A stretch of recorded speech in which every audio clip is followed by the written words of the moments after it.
Good morning, everybody. This is the Oskar Quentin Show, where I take calls from the general public on TikTok Live, and we discuss politics and whatever else ends up being the topic. It gets a little crazy sometimes. If you're watching this after the fact, not live, you'll find a pinned comment at the top of the comments below that'll tell you when the first call starts, as well as some more comprehensive timestamps in the description below if you want to navigate through and find the crazier ones. Good morning, Goop. And Austin Taylor got first today. Man, I need to get a wrench on this microphone stand. It keeps falling over on me. All right, who we got in the YouTube chat? We got the regular crowd. We got Chai, we got Kathleen, we got Ravens here. We've got somebody in the multi-guest request queue already. You're going to have to wait just a moment. I will get to you quickly. I just want to get my backup account in the corner before we get started. Let's hop in here. Request to my own stream. If it shall work. There we go. There we go.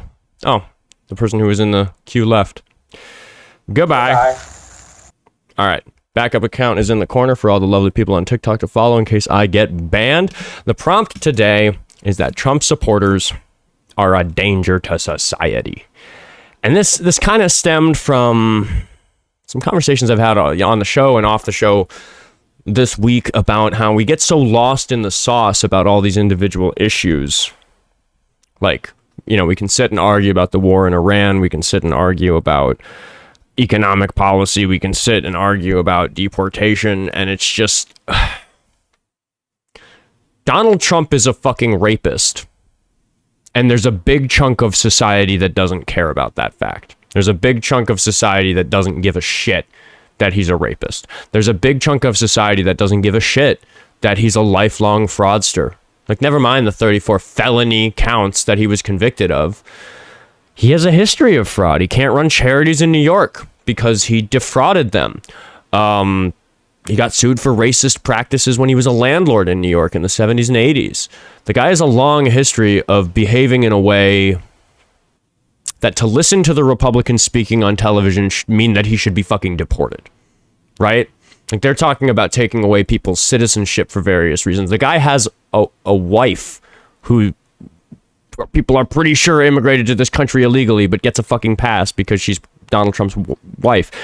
The hypocrisy screams so loudly that I've grown numb to it. It's just background noise to the political landscape now, and we forget about that when we dive in deep on these issues. So I think my approach today is going to be a little different, which is that I'm just not going to let people zoom in. I think I'm going to say, what the fuck are you talking about? He's a rapist. What the fuck are you talking about? Law and order. He's a criminal. What the fuck are you talking about? Decorum. He's him. Have you heard him speak? What the fuck are you talking about? The left is violent. I'm in a very fed up mood about this. I'm in a particularly good mood. Slept very well. Woke up nice and early. Got my exercise in. Had my smoothie. Been slacking on the smoothies lately. So I'm personally having a great day. I'm just feeling like I want to funnel that into taking seriously the fact that based on my time on this show, I like the one thing that is difficult emotionally to contend with running this show for as long as I have is like there's so many people in this country who just don't care. Just don't care if somebody raped a woman. Don't give half a shit if the president is a guy who jokes on the TV or on the radio about assaulting women, is found civilly liable of assaulting women. It just doesn't fucking matter to them. And I think I'm just going to try to press on that today. Thank you, Francisco, for the $2 on Venmo. He got a donation in right before the show started. He said, LOL, at the thumbnail from yesterday. Jessie lurking like Grima Wormtongue. I had to look up a picture because I'm not a big Lord of the Rings person. But yeah, the meme checks out on that one. What is it? You're going to be offended. Don't look it up. Happy Saturday and looking forward to another great stream. Maybe fewer cowards today. I hope so. Or maybe, I don't know. Maybe the cowards are the people we're after. Francisco, thank you for the $2. If somebody else wants to donate $2, they can go to the link tree in the bio. Find my Venmo, Cash App, Buy Me a Coffee, or Patreon. If you're international, Buy Me a Coffee is also international. All right. Here we go. We got Jacob. We're going to start the show by talking to Jacob. We're going to have a good, meaningful, productive conversation. That's what I'd prefer most of the time. Hello, how old are you? I'm 19. Are you a Trump supporter? Absolutely. Why is that? I support his views on a few things. Sorry, I got to interrupt. What? There's a lot of background noise. Are you in a car? Yeah, I am in a car. I got to have you call back when you're not driving. even if you're not in the driver's seat, it's bad for the show, and the TikTok auto mod system does look for road noise to be detected to get me banned for having people driving, because you're not supposed to be on TikTok live while you're driving a car. I would love to talk to a 19-year-old who says they're absolutely a Trump supporter. I'm not running from that call. Please do call back. I absolutely is such a dangerous start to that conversation. Like, I already take issue with that. Like, you know, people say, are you a Biden supporter? I'd be like, yeah. Absolutely is never the word, you know, to suggest that it's absolutely the case. This is Grima Wormtongue, by the way. Okay, well, yesterday I had eyebrows and today I don't, so it's worse today. Hold on. You're gonna come over and show the people. Here, wait. Here, let's get you behind the let's get you behind there. Get your head right where his is. See, the people on YouTube can't see you. You gotta creep down in there. Well, I was gonna say getting behind it, and then I'll make it disappear. It'll be. Oh, that's even worse. Okay. Yeah, you want your head to be right there. All right, make sure the paper's out of the way. All right, let's see for the people on YouTube.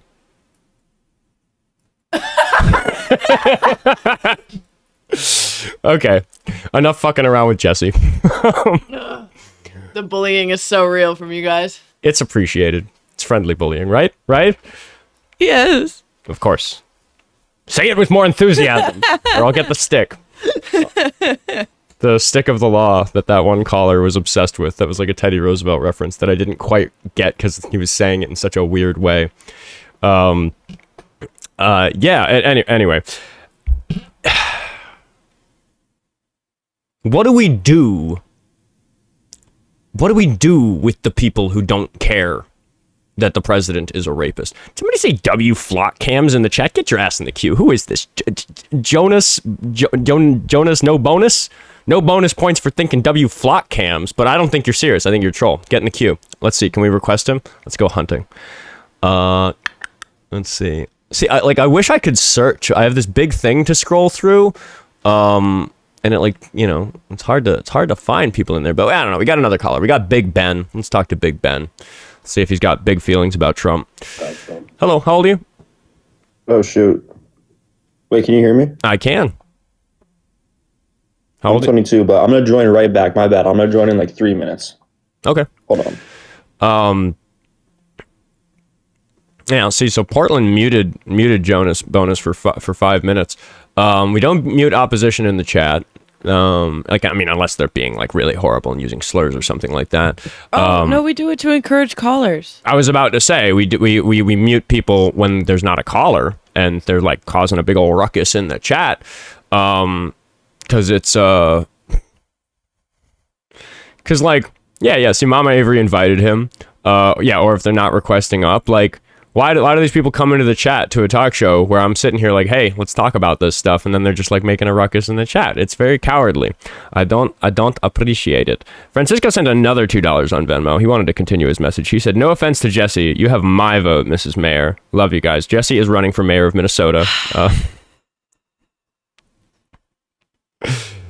I gotta make sure your skin is thick if you're gonna be the producer of this show. We gotta pelt you with the inside jokes. Because look, it's gonna hurt a lot more when they're not coming from friends. Oh, and yesterday was all friends? Thank you, Lucky Phil, for the $5 on Buy Me a Coffee. Fresh Bible quote to bust the chuds who claim to be Christian but seem immune to facts and knowledge. Proverbs 12:1 states, whoever loves discipline loves knowledge, but whomever hates correction is stupid. Yeah, I actually considered that as a sign idea. It'll probably be a sign a different day. Was MAGA, it's okay to admit you're wrong. Because I find there are times where people are just so obviously dead to rights. You can hear there's like a tone switch that happens when somebody goes from defending their point to realizing that their point is wrong and then still disingenuously trying to defend it or try to run away from it or pivot to something else. And it's just like, yo, like, fucking, I am wrong on the show fucking sometimes. Like, it happens. Like, it's okay. We're all humans. It's allowed. Like, it's not, nobody's going to like come to your house and harm you if you're fucking wrong on the internet about a fucking detail. Like, that's not the sort of political violence we have to worry about these days. Like, just chill the fuck out and admit it when you're wrong. Big Ben is back, so I will accept him in just after I read this very important message from Chai, who sent $10 to say Jessie for mayor. Thank you, Chai. We're pissing off Jessie today. Maybe that's the gag. But Big Ben's back. How old are you, Big Ben? Yep, 22. 22. Are you a Trump supporter? Yeah. Why is that?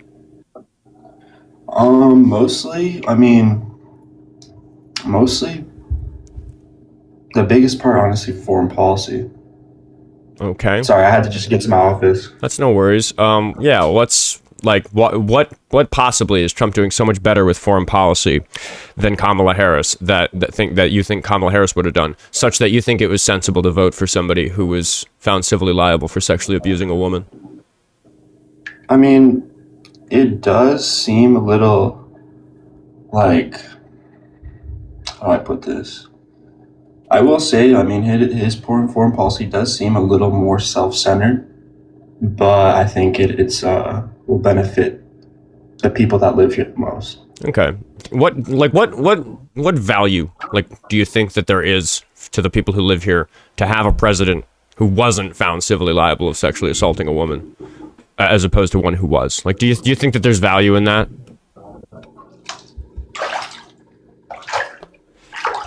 We're going to talk to Serena. Bathtub gag has been plaguing me. Serena, how old are you? 22. You a Trump supporter? Yes. Why is that? Why not? Trump to me is like a father figure. I hope your father's nothing like Trump. He's a really bad dude. No, my father, he left me when I was 7 because he turned gay. Why are you wasting my... No, hold on. I'm sorry, what are your pronouns? She, her. You're joking about a rapist. Who's the rapist? Donald Trump is a rapist. He raped E. Jean Carroll. He was found civilly liable That's not true. He was found civilly liable for doing a sexual abuse that at the time the state of New York didn't define as a rape, but any reasonable person defines it as a rape. If I put my fingers into you without your permission, would you consider that a rape? There's no proof of that. I'm sorry. I need you to answer my question. If I put my fingers inside you without your permission, would you consider that me raping you? Yes. Okay. I'm going to ask you another question. If you had children, would you leave your children with somebody who'd been found civilly liable of sexually abusing children? But Donald Trump is not I'm sorry, rapist, I didn't ask a question about Donald Trump. I asked a question about you. Would you leave your children with a babysitter who had been found civilly liable of sexually abusing children? Probably not. Probably not is not good enough for me. And I want to think you're a good person, but probably not tells me that you're a reprehensibly bad person. Because I think it's a reprehensibly bad thing to do to leave children with somebody who sexually abused children or was found civilly liable of sexually abusing children in a court of law, if you want to be very particular about the language. How on earth could you possibly do that to a child? Well, I don't think it's that deep, though. I'm sorry. We don't know exactly how deep it was. Yeah, because Trump never did it. Okay, we're not talking about Trump. We're talking about the fact that you're somebody who answered the question, would you leave children in the company of a person who had been found civilly liable of sexually abusing children? You said probably not. And I said that's not fucking good enough. You need to be better than that. What is wrong with you? Okay, a no. What on earth happened to you that made you a person who doesn't answer that question with a confident no? Well, I just said probably not. I think that was a good enough answer. No, definitely not is the correct and only good answer to that question. Okay, definitely not. Why are you changing your answer? Why didn't you answer it the way that you should have? I'm not interested in you apologizing like a 2-year-old who stole a cookie from the cookie jar and has to say sorry, or else they're not going to be allowed to go play. But I'm not apologizing. I just said probably not. Probably not's not fucking good enough. What the fuck? Probably. Well, I can't give you an answer that you think it's good enough. I think it was pretty good enough. But now I'm just Probably not. Now I'm just trying to understand why the hell that's your answer to that question, because that to me is fucking terrifying. It so hurts my feelings that people like you exist, where that's a hard question at all. That's a question that requires further consideration. Is there a world in which protecting the potential innocence of somebody who's been found civilly liable of that sort of thing is in any way more important than protecting children from someone who's done something harmful to them? Or I don't disagree with protecting children. I think you just went too deep. But if you're me saying probably not was not that deep. Okay, if you're gonna update your answer to definitely not, then why would you leave the country in the hands of a person who had been found civilly liable of sexually assaulting a woman when half the people in the country are women? That's not true, though. He was found civilly liable of sexually assaulting a woman. I can show you the jury verdict form if you want to. That did happen. And he is in charge of the country. And that is like which part of you said it didn't happen. Which part of what I said didn't happen? The whole thing, Donald Trump doing anything to a woman or like any children or anyone. That's all a Democrat. I'm sorry. Are you at all familiar with the facts of this case? Yeah. What are they? That it's all a lie. No. No. That's your assessment. I'm interested in learning why you think that. What are the facts of the case? What evidence was presented in that courtroom? There was lots. There were no evidences.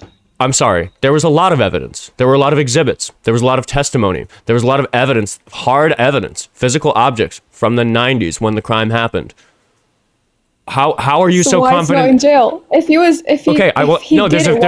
There's a very fucked up answer to that, which is that in the legal system in New York, there's a statute of limitations on the criminal offense that it would have been, and that had expired by the time that she sued him. The reason she sued him is she had let this go. She didn't want this to be that big a problem, but in a book that she wrote, she referred to it happening because it was an important thing that happened in her life.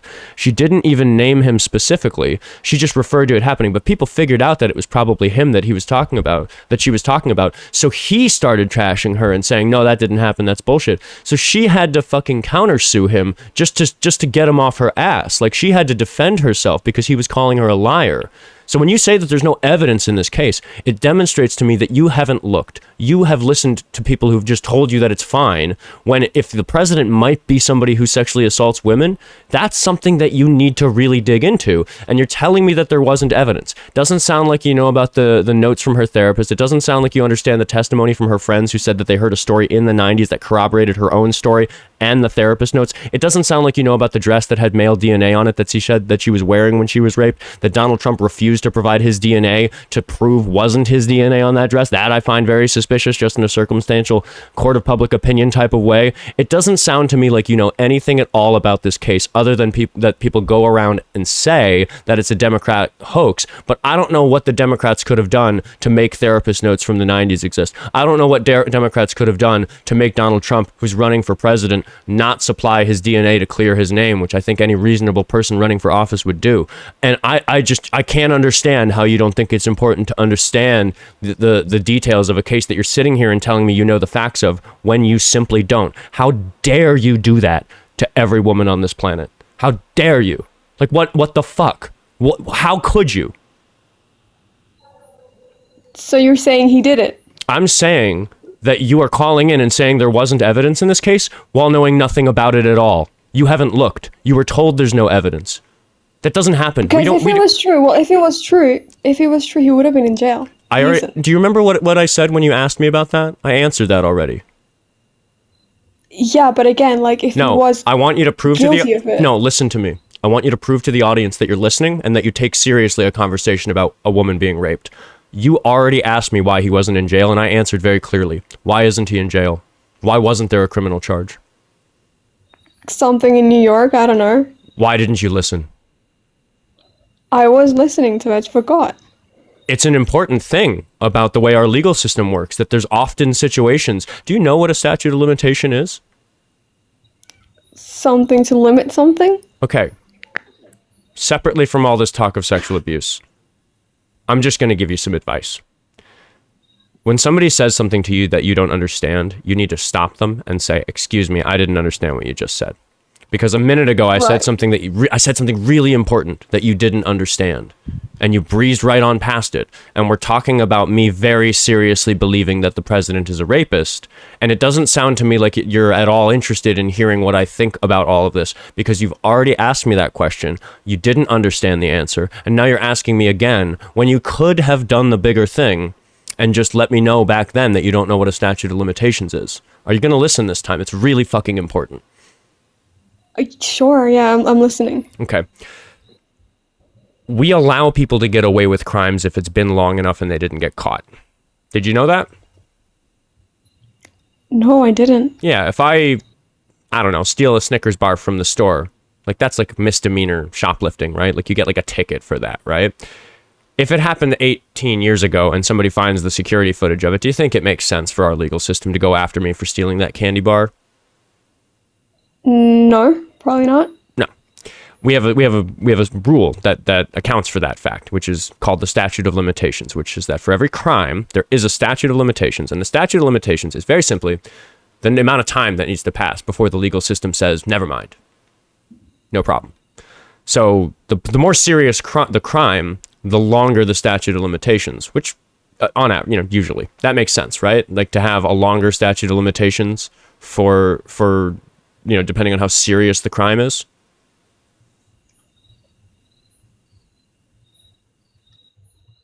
Right. Okay. There's some crimes, the chat's pointing out, there's some crimes that don't have statutes of limitations. Murder doesn't have a statute of limitations. It doesn't matter if I murdered somebody when I was 20 years old and I'm 80 now. We still go after murderers. Does that make sense? Yeah. Do you think that there should be a statute of limitations on rape?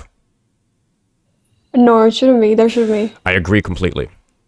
I regret to inform you there is a statute of limitations on sexual assault, and in a lot of places, things that you or I would call rape are labeled sexual assault by the legal system. And for that reason, a person can rape somebody, have it technically only count as sexual assault, because in New York, you can rape somebody with your fingers instead of with your penis, and that makes it only sexual assault. And that means that after, chat, correct me if I'm wrong, I think it's 6 years. After 6 years, or whatever it is, you get away with it. That is why Trump did not get charged and did not go to jail. Because by the time that he'd made his big stink about saying that E. Jean Carroll was lying, it was too late for her to get him charged. That is why he's not in jail. I genuinely hope so long as you live, you never ask another person, why isn't he in jail? Because a lot of people who call into my show have amnesia the moment they hang up the phone. They call into the next live and they ask, well, why isn't he in jail? Even though I just explained it to him. Do you now understand why he wasn't in jail? I did, yeah. Okay, I get it now. Okay. Is him not being in jail for it at all good evidence for his innocence in this case then? Can you say it again?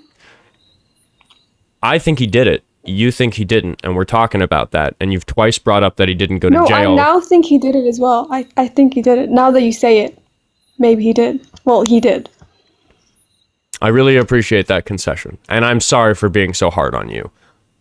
You're young, and you sound, for the most part, good faith. I've just decided that on this particular Saturday, I'm taking an unusually no bullshit approach to this. And I think it's really dangerous that there are a lot of people in our society who support him to a degree that they're willing to tell people like you that there's no evidence in the case and it was just some Democrat sham. Did you know that 3 of the 9 jurors were conservative-leaning individuals, and one of them was actually pretty obviously identified as an actual like MAGA Trump supporter? No, I didn't know that. Yeah, when you get sued for something, both the prosecution and the defense, the people trying to have you sued and your team trying to defend you from getting sued, they both get to make decisions about the jurors. And I believe the way it worked for this type of case in New York, and forgive me if I get the exact numbers wrong, I'm sure somebody in the chat will correct me, but you get jury strikes, and I think it was that you got 10 with cause and 10 without cause. And what that means is that as you're picking jurors, 10 times Trump's lawyers were able to say, not this juror, I don't need to give a reason, just get them out of here, I don't want them on the jury. And they have 10 more chances where they have to have a particular reason, like, hey, here's them posting on their social media, conspiracy theories about Trump, or whatever thing that would be good reason for the court to say this is not going to be an unbiased juror. So there's this opportunity for them to mold the jury to make sure that it's truly fair. Now the prosecution gets the same thing, so the Trump, it's not like the Trump's lawyers could just pack the jury with Trump supporters. And it's also not like the prosecution could just pack the jury with people who hate Trump. So we ended up with a split that actually aligns politically with the makeup in New York. About 70% of New York is blue in terms of how they vote and how they lean. And then you have a jury that ends up 6-9, Democratic or liberal to conservative, left to right, which is about as close as you can get to 70% if you have 9 people. So when people say that it's just a Democrat hoax, they're just saying that. And everything that I'm telling you can go be looked up on newyorkcourts.gov because it's all in the public record. It's all there to be seen by anybody who wants to go look. That's why I mentioned that jury verdict form. It's there. People are lying to you. They are lying through their teeth about that dress. There's a rumor that that dress that she supplied as evidence hadn't been manufactured until after she said the crime happened, that like the designer of the dress came out and said, nope, I didn't do that dress until years later. The original source of that rumor, the first place you can find that rumor being mentioned, is in a Truth Social post by Trump. He just made it up, and his supporters believe him and did this really dangerous to society thing, which is that they spread that around like it was fact, when the truth of the matter is that he just made that up to excuse the fact that he didn't supply his DNA to the courts, when if he had done that and it wasn't his DNA on the dress, he'd be off scot-free.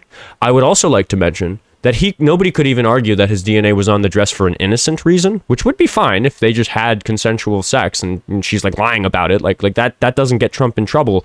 But what then gets Trump in trouble is that under oath he said that he'd never met her. So if his DNA was on her dress, there's no chance of that. Even if it was consensual, that's him lying in court, which is still really bad. But we don't need the DNA to know that he's met her, because he said that he never met her, and he saw, and it was presented in court, a photograph of the two of them meeting. You can argue Trump's met a lot of people. I'm sure there's photographs of me standing with somebody where I go, I have no idea who that is. I don't remember this picture being taken. Fine. But he also said that she wasn't his type.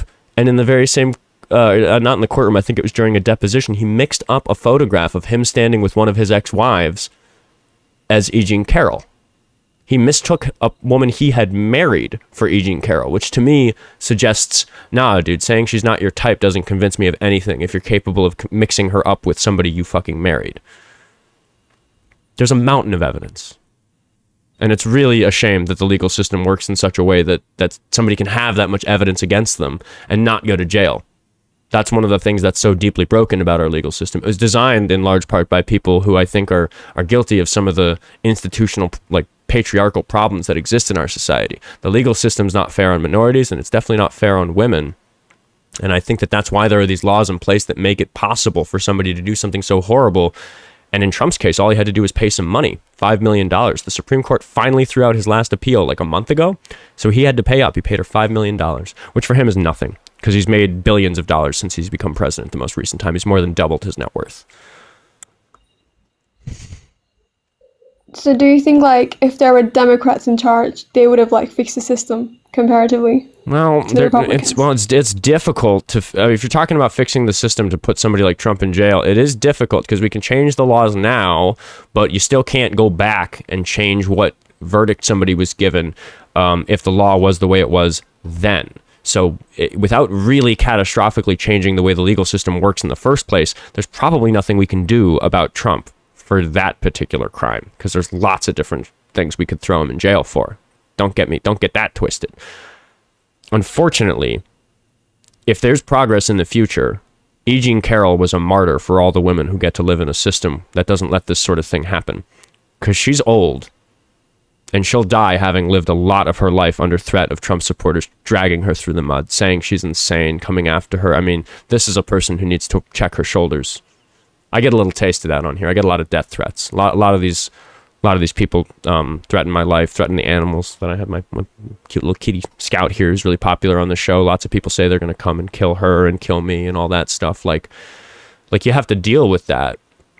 So, like, it breaks my heart that I have to spend as much time talking about E. Jean Carroll as I do, because I want nothing for her more than for her name to be out of the news cycle so she can rest and spend that $5 million making sure that the few years that she has left are good ones for her. Because I think that that's what she deserves.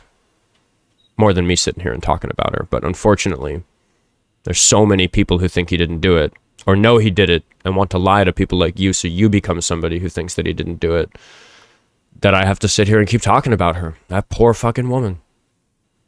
Breaks my fucking heart. But here I am. I'll keep doing it.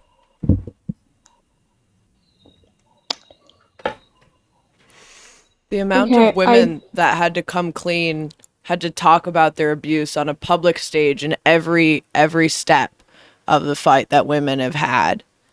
to be free and equal humans to their male counterparts has been a battle that has been hard fought. Invalidating women when you yourself are one or identify as one just sets us back years and years. And yes, it feels good to be picked to be that girl in the forefront that the guys want because she's so chill. But at the end of the day, people fought for you to be able to be like that. People's lives have been ruined. Eugene Carroll is one example. People have fought and ruined their lives just so that we can live in a world where people believe us. It matters what you say. It matters what you preach. It matters what the people around you hear is okay, because the more men that are in your circle and hear you invalidating these sort of things, they continue to grow up and believe that it's okay because that one woman said it was. I was you. Don't be old me. Thanks, Jessie. That's my producer. She's sitting on the other side of the room.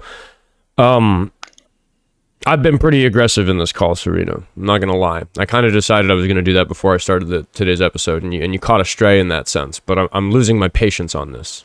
We've got an election coming up, and there's people who are still willing to vote for people who think this way. There's still people willing to vote for people who did these sorts of crimes.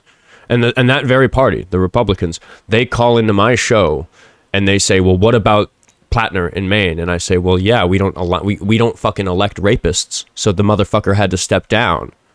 And you're still calling into my show and talking to me about it instead of the sitting president who has this history. Never mind the fact that even without the E. Jean Carroll case, I'd still be confident that Trump was a rapist. Even without the E. Jean Carroll case, I'd be confident that he's a danger to women and children. There's so much else. There's words out of his mouth that, with no accusations from anybody else, listening to him talk about the way he went into the changing areas of his beauty pageants that he ran on Howard Stern is all the evidence I would need to know to never leave a woman or child in his presence unattended, ever. It's all I would need to hear to find out that he was left alone with a child and go running to make sure that is no longer the case. Because he joked and laughed with Howard Stern about the fact that, you know, that they were talking about the beautiful women on the show, or like in his beauty pageant shows, and they were like, kind of like, oh, did you ever like get any, you know, like have a little fun, like that kind of conversation. And what he said is, well, one thing I do is I can go back into where they're changing because I'm the owner, so it's like I'm doing an inspection, you know, like tongue in cheek, you know. I got a good reason to be in here, and I see these beautiful women. He talks about it like that, and I just think anybody who has social skills, anybody who speaks English fluently, can read between the lines on what he's saying and say that the reason he was in those spaces was to enjoy looking at those women. And we're pretty sure that a lot of them were underage, because the pageants that he was running at the time included a lot of underage people, and we have 4 pieces of testimony from underage girls who were in those pageants that said that he did do that. Nothing to see here, ladies. I've seen it all before, you know, like the creepy uncle vibe where it's like, oh, I can watch you change into your swimsuit, no problem. No, it's a big fucking problem. And in 2005, we lived in a society where not only was that so normalized that Donald Trump could get away with doing it, he could get away with talking about it on the radio. Because if you look at movies from 2005, they're fucked up. Like, the jokes are made at the expense of minorities and at the expense of women in a way that turns my stomach today. There's movies I like from the time that are poignant about what's happening in society right now. Idiocracy was released in 2005, but it doesn't hold up. There's a female minority character in the movie Idiocracy who's like a butt of the joke through the entire film, and it taints the entire movie for me, even though it's a really poignant look at what politics in America might become if everybody's a fucking idiot. It didn't take 500 years like it did in the movie Idiocracy. It just took a little bit of Republicans playing dirty in politics to give more power to the corporation and the billionaire and take it away from the voter and from the impoverished working person in this country. But we're living in that sort of world right now. And Donald Trump said those words about going into that locker himself. He was caught on a hot microphone in the Access Hollywood tapes, which were released in October of 2016. And I'm old enough to remember when they were released. I'm old enough to remember hearing Donald Trump say that you don't wait, you just grab them by the pussy. These girls just let you do it. That, you know, like this way of talking about women, where even if you don't have them dead to rights on a sexual assault charge because of it, just the way he speaks about a woman is unbecoming of somebody in any leadership role. It's the sort of behavior that if I see somebody talking that way in the bar, I correct it. I do some production for some like creative stuff that happens in the city I live in. So sometimes I'm the guy in charge in the bar, and I'm the guy who has to tap somebody on the shoulder and wag my finger in his face and say, you know, I can't stop you from being like that, but I can stop you from behaving that way in this bar, because you're not going to be fucking welcome here if I see you do something like that again, or say something like that again, or treat a woman like that again. Donald Trump was one such person. He'd get thrown out of a place that I was operating for the way that he talked on the Hollywood tapes, for the way he talked on Howard Stern. I don't create situations where women are exposed to such people. If I smell it, I point it out. I say, you better fucking watch it. But if somebody on the back patio of a bar that I'm the producer of the show at said something like he said on the Access Hollywood tape, said something like he did on Howard Stern, I'd get them fucking thrown out. I would make sure that the bartender and the bar manager saw them as I threw them out and said, this guy's not allowed in the fucking bar. Because he's dangerous, obviously. Right. So, well, I obviously do apologize. I think I should have looked into it more than just coming into a conclusion that Donald Trump was innocent or whatever. I shouldn't have said that. I definitely will look into more information before just saying anything. Tina, thank you for the meteor shower. That's the one thing you do need to be sorry for. And I'm glad that you arrived there, because it is irresponsible to listen to people talk shit about a politician and just believe it. Because it's, you know, you got 100 million people who think he did it and 100 million people who think that he didn't do it. But the court documents are there on NewYorkCourts.gov. You got to just go look for yourself at the end of the day. And I've done that. And you can go digging. Go look for those court documents, and you come back and you tell me if a word of what I said to you was wrong. Because I run a show where for 2 to 4 hours a day, people can call in and tell me that I'm wrong. And we can go look. And it doesn't always make the best show for me to sit here and pour through these court documents. I've done it before. I've sat here for hours and looked at them with people who don't believe them even looking at the court documents. But when people, the thing that's frustrating to me is that there exist so many people like you who can go around and, you know, you might say, oh, this is all a hoax, or I doubt this little piece of it. But when somebody says there was no evidence, that's just wrong. There were exhibits. Like, you should, even if you want to discredit them, it'd be okay. It'd be a little bit more okay to say, I think the evidence was fraudulent, or I don't think the evidence was good enough. But to say that there was no evidence, that's just a lie. There's a mountain of evidence that you got to respond to. And again, the evidence to me is not even all that important. Trump's own behavior shows that he's this type of character. It shows to me that with a long career, he's a rich guy, he's a womanizer, like the classic womanizer, the classic, like, you know, I love beautiful women, make sure I gotta have a beautiful woman on my arm if I'm at the gala or whatever, gotta have a hot supermodel for a wife until she gets too old and I'll divorce her and get another one. Like, he's that type of character. I think the odds of E. Jean Carroll being his only victim in terms of this sort of behavior is really small. I think there's probably lots and lots and lots of women. And so lots have come forward, but they also get their names dragged through the mud. And I really don't blame a woman who knows that Trump did something horrible to her in the 90s or early 2000s or whenever it was, who's sitting on it and hiding it because she doesn't want her life to become like E. Jean Carroll's. They've really successfully made it a terrifying thing to do, to accuse Donald Trump of doing something bad to you, even though the sorts of accusations he's getting are things that he himself has boasted about doing. So like, it's just such an ocean of evidence that he's a problem. And I really commend you for the fact that you've been able to sit here and listen to me, because I have been very aggressive with you in this call. But that suggests to me that you aren't the danger to society that this sign refers to. Because there are people who were very happy that you were convinced of all that bullshit, and they lost one because you had this conversation with me. Like, this is a win for me and an L for them, because there are people in this country who know damn well everything I said to you in this call, but they keep saying that there's no evidence. They keep saying it's a Democratic hoax. They keep saying, of course they did the trial in New York. Do you know why they did the trial in New York?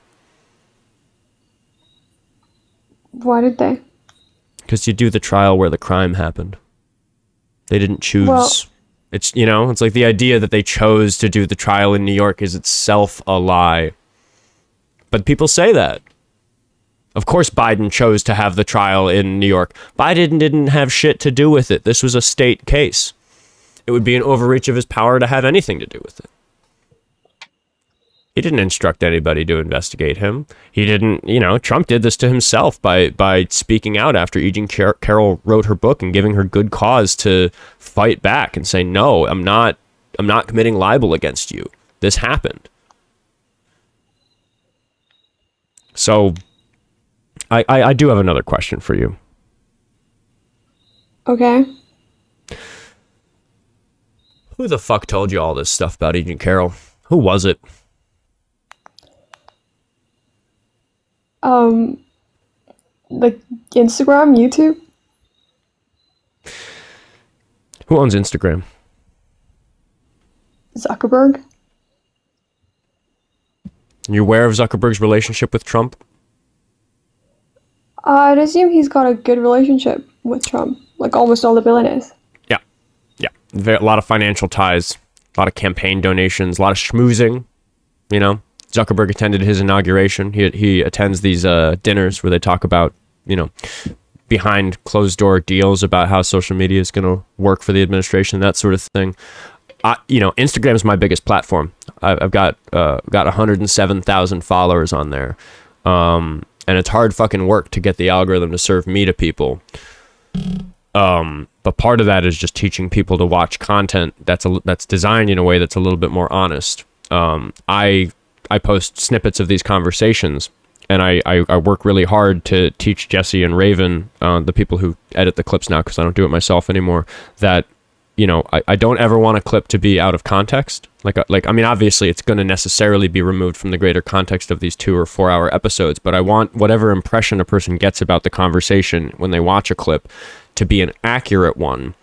If they were to go back to the episode, they're not going to think, oh, Oskar pulled a fast one and made this person look bad. I want them to think, oh my God, this person looks even worse in the context because the context was accurate about what was going on. And here's an hour of it because this person was on the line for an hour.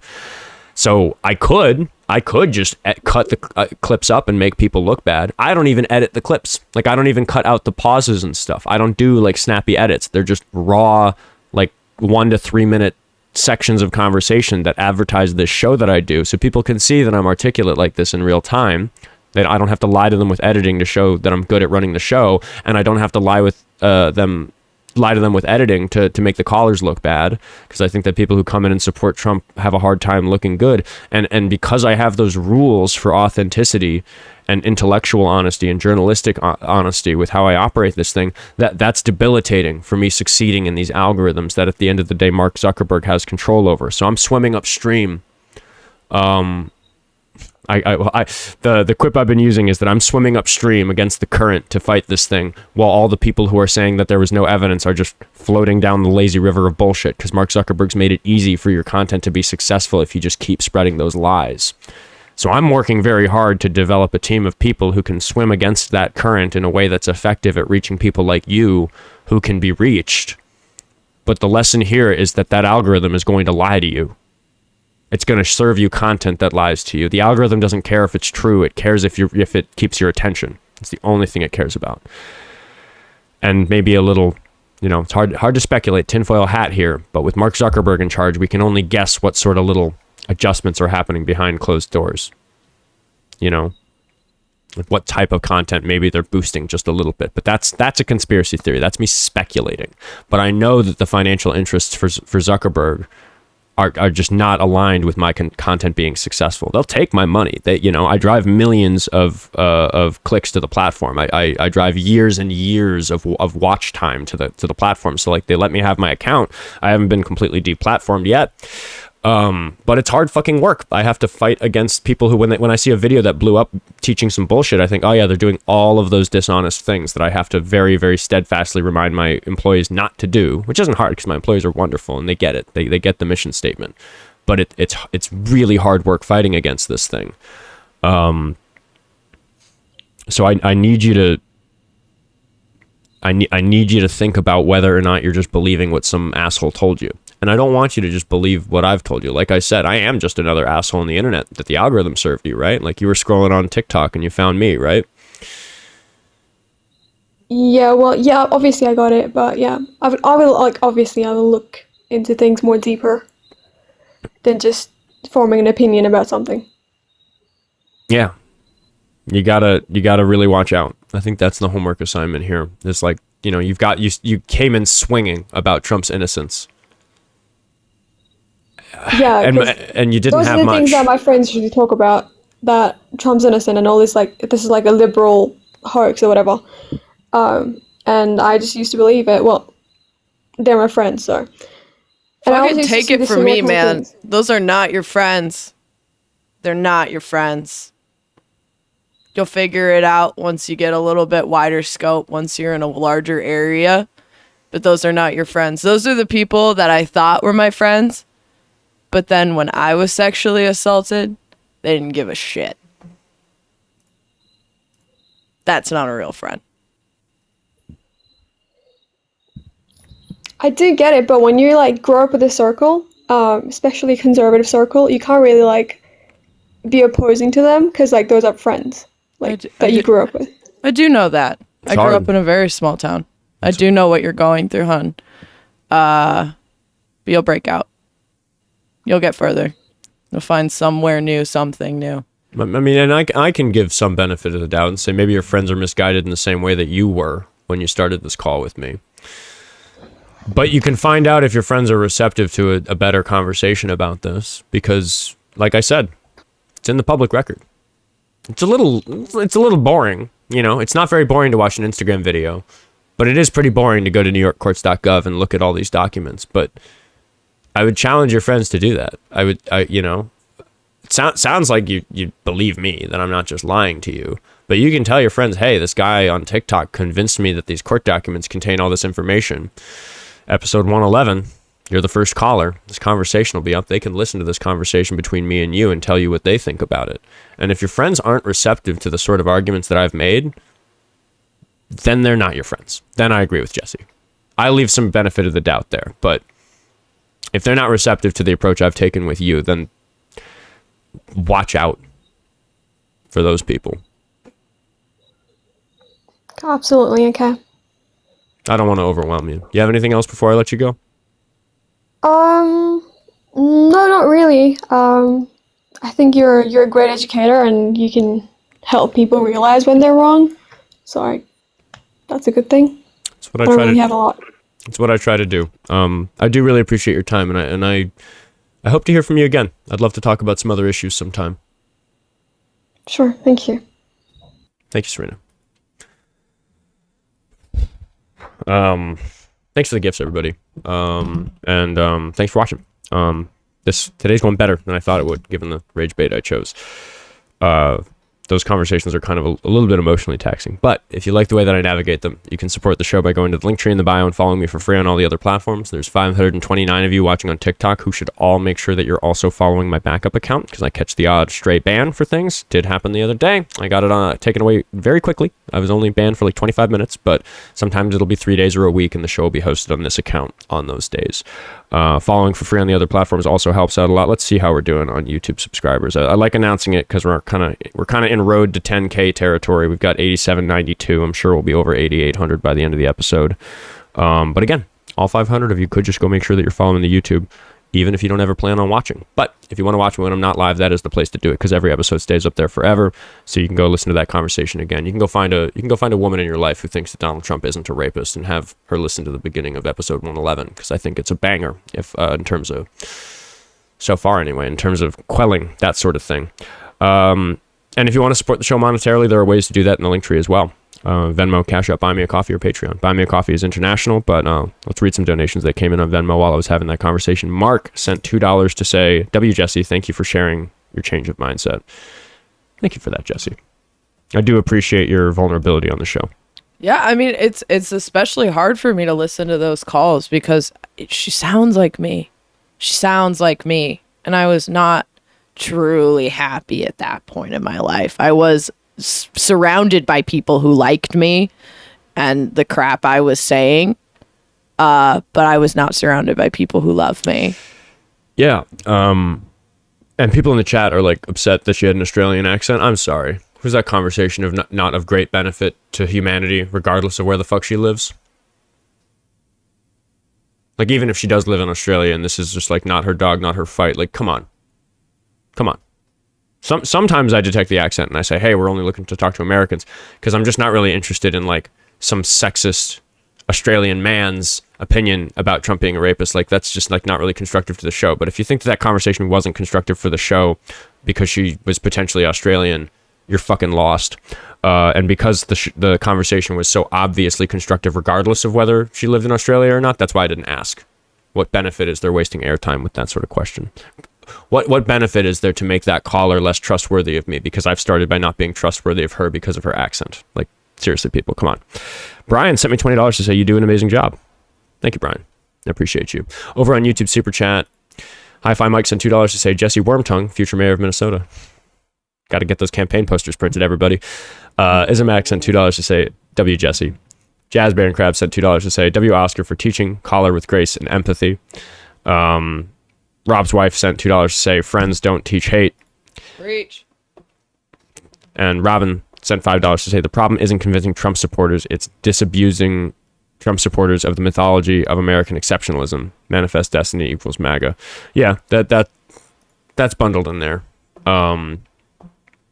That's a big part of it. And thank you, Tavi, for the $5 he just added. YouTube and TikTok. If you or anyone know needs someone to talk to regarding sexual abuse, there's help. 1-800-656-HOPE in the U.S. 1-800-656-HOPE. Thank you for that, Tavi. I appreciate you. Indigo Sarah sent $8 on Cash App. I appreciate that. Frequent donor. I appreciate all the frequent donors who just kind of keep popping in and, you know, making sure I get to keep doing this, making sure Jessie and Raven get to keep contributing to the show in the ways that they do. Thanks, everyone. And I'll, again, just thanks everybody who sent gifts. I know a lot were rolling in on TikTok during that conversation. But we're going to move on. We're going to talk to MindControlled. We're going to see if his mind has been controlled by Fox News. How old are you? I'm 21. Are you a Trump supporter? No, but we had a conversation before about socialism. Mm-hmm. I was wondering if we could have another one. I might say later in today's episode. I'm taking a very, very direct approach to kind of the prompt and the way I want to handle today's episode. Trumpies today? I think just Trumpies today. Maybe towards the end of the show. I'm probably going to be live until 2 Central Time if you want to try again in a couple hours. All right, Ben. All right, have a good one, brother. You as well. Lucky Phil sent $2 on Buy Me a Coffee to say, remember Jane Doe number 4, who is a credible Epstein accuser who has a settlement with the Epstein estate, who claims she was trafficked by Epstein to Donald Trump when she was 13 to 15 years old. He got rough with her. She bit him down there and struck her hard, saying something along the lines of, get that whore out of my face. Yeah, Dan Goldman has read those accusations on the floors of Congress. And he has a YouTube video of him doing that and showing that not only does that accusation exist in the Epstein files, it actually exists elsewhere in the Epstein files, where it shows up in a PowerPoint presentation that some investigators were giving prosecutors to see if they would file some charges against some people. And there are other accusations on that PowerPoint slide against some people who were eventually charged or were otherwise found culpable for these sorts of things. So yeah, that Jane Doe number 4 is a highly credible accusation, I consider, and one that wasn't properly investigated in Florida when guess who? Pam Bondi, who just got done being one of Trump's corrupt attorney generals, was Attorney General of Florida. I haven't heard that name in a while. Say it 3 times, she might come back. Yeah. Let's be careful with that. We don't want her to come back. But yeah. It's just there's a mountain of this stuff, and there'd be more of it out if the Epstein files were out. And the fact that Donald Trump has not allowed the Epstein files to be released in the way that's required under the freshly passed law, the Epstein Files Transparency Act, that he himself tried to stop from passing, that is itself, again, further, for me, circumstantial evidence that he's in some way shown to be guilty of some wrongdoing in the Epstein files. Darius, thank you for the $3 on Venmo. He said, no notes, just love. W Oskar, W Jessie. Thank you, Darius. We're going to talk to right-wing Gipley? I don't know. Right-wing something. But we're going to see if he has anything more to say than right-wing talking points. I'd like to have a meaningful conversation. How old are you? Hello? I think this might be a tech issue. I don't even hear any white noise. It doesn't sound like the microphone's on. Are you there? Ooh. Something. Are you there? Hop back in the queue if you want. They reposted bathtub compilations with Dean Withers. So. Yeah. Vector Truth. We're going to see if they're a vector of truth or if that's going to be me for the duration of this call. Hello. How old are you? 841, Louisiana voted Trump. Why did you do that? Well, I was going to address your prompt about Trump supporters are a danger to society. Let you know, currently we're seeing historically low violent crimes, including rape, in our country. And I believe that's largely depart from the massive amount of criminal illegal aliens that are being that's deported. nonsense. Crime has trended down a lot throughout history. That there's certain large cities where like there were big crime problems in the 70s, 80s, and 90s due to the like control that gangs had to do with like substance dealing and that sort of thing. Like there are local areas where crime has shot up in certain areas, but the idea that you can credit Trump We're not talking about drug trafficking. We're talking about violent crimes, homicide, rape. I was just talking about the general trend in criminality in America, which in the 70s, 80s, and 90s, there were some examples of some cities going against the trend then, but the trend across the board, if you look at the trend currently, it has vastly dropped off. Like it's okay. All right. What's your source? I mean, is it okay if I teacup? Sure. And do you have a favorite source? No, I want your source. You believe you're confidently that there's been a dramatic drop off in crime that Trump is responsible for. I'd like to learn why you think that's the case. Do we have a graph? Jessie was already pulling up some stuff here. Yeah, we do have a decrease. Let's see, 2014 to 2024. Yeah, okay. I mean, we can actually. I'm willing to put this up on the screen. Yeah, I don't know why it wasn't already. Well, yeah, it's just it's interesting because there is as I said, there's been a longer term trend than just in the last 10 years. Like if we look at the last several decades, we'll see a decline. But it does look like the decline started during Biden's term, and we don't have 2025 data here. Solve rates going up, also was going up during Biden's term. What source is this? CSG Justice Center? CSG Justice Center. I'm not actually familiar with this particular one. Maybe chat can let us know what they think.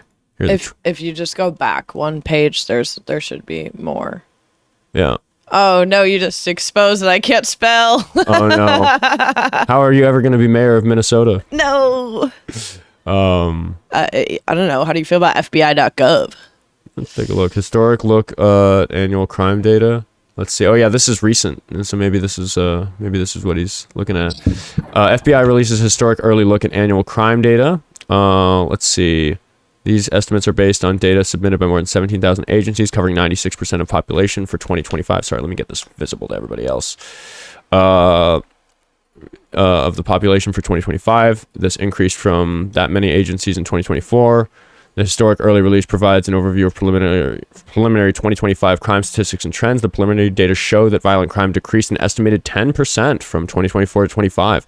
Yeah, I've seen this talking point before. You kind of owe MAGA supporters a big apology. No, go fuck yourself. That's disingenuous for you to say. Do you think that 10% change in violent crime between one year and another is enough to say that the president's responsible for that change? I think it's very responsible to say that, to be honest with you. Okay, in a given year, what's the average change, up or down? Like, what do we expect the amount to vary from year to year? 2 to 3%. Okay, how often do we have a change as large as 10%? Well, this is it's like a century's low. So since 1900. Yes, because it's been going down forever. Congratulations. That's a non-answer to my question. How frequently does it change 10% year over year? I'm not sure.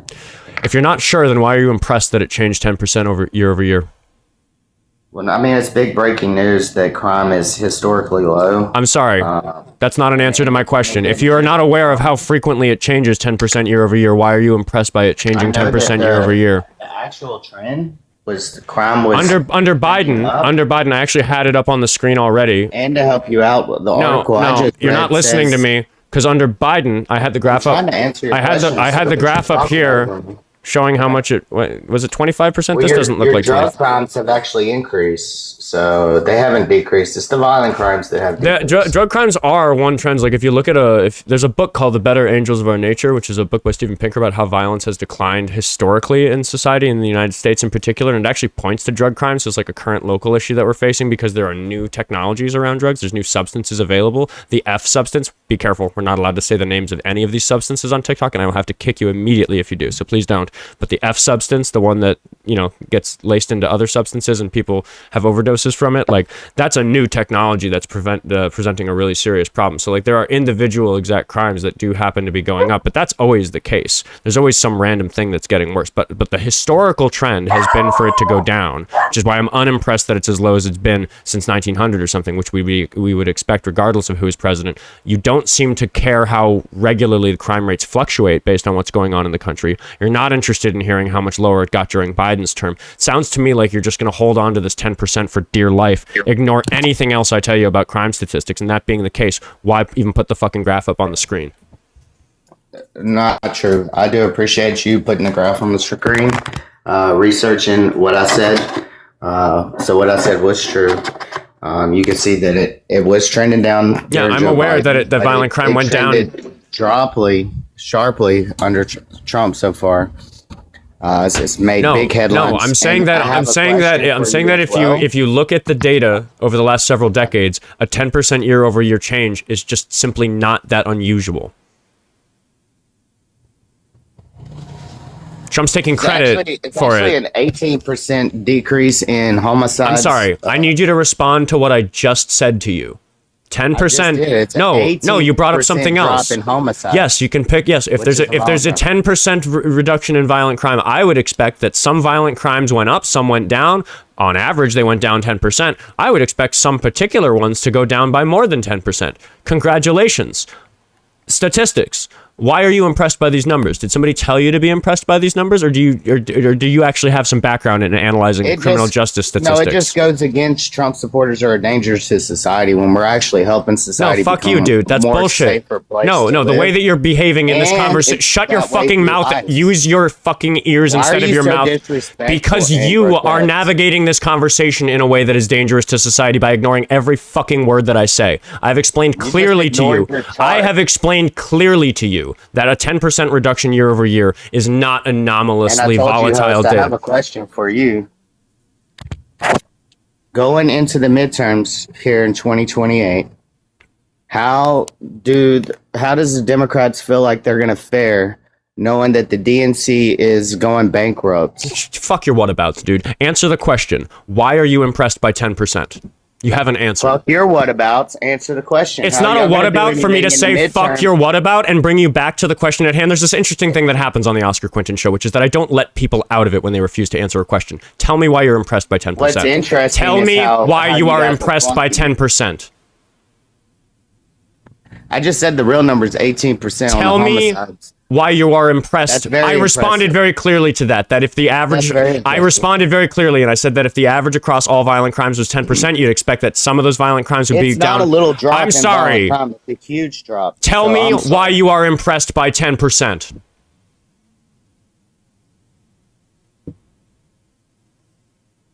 You keep saying the number 10%. It's 18%. For that particular violent crime, and I have for the third time, I will explain that if the average across all violent crimes is 10%. Why do you keep letting your words touch mine when I try to respond?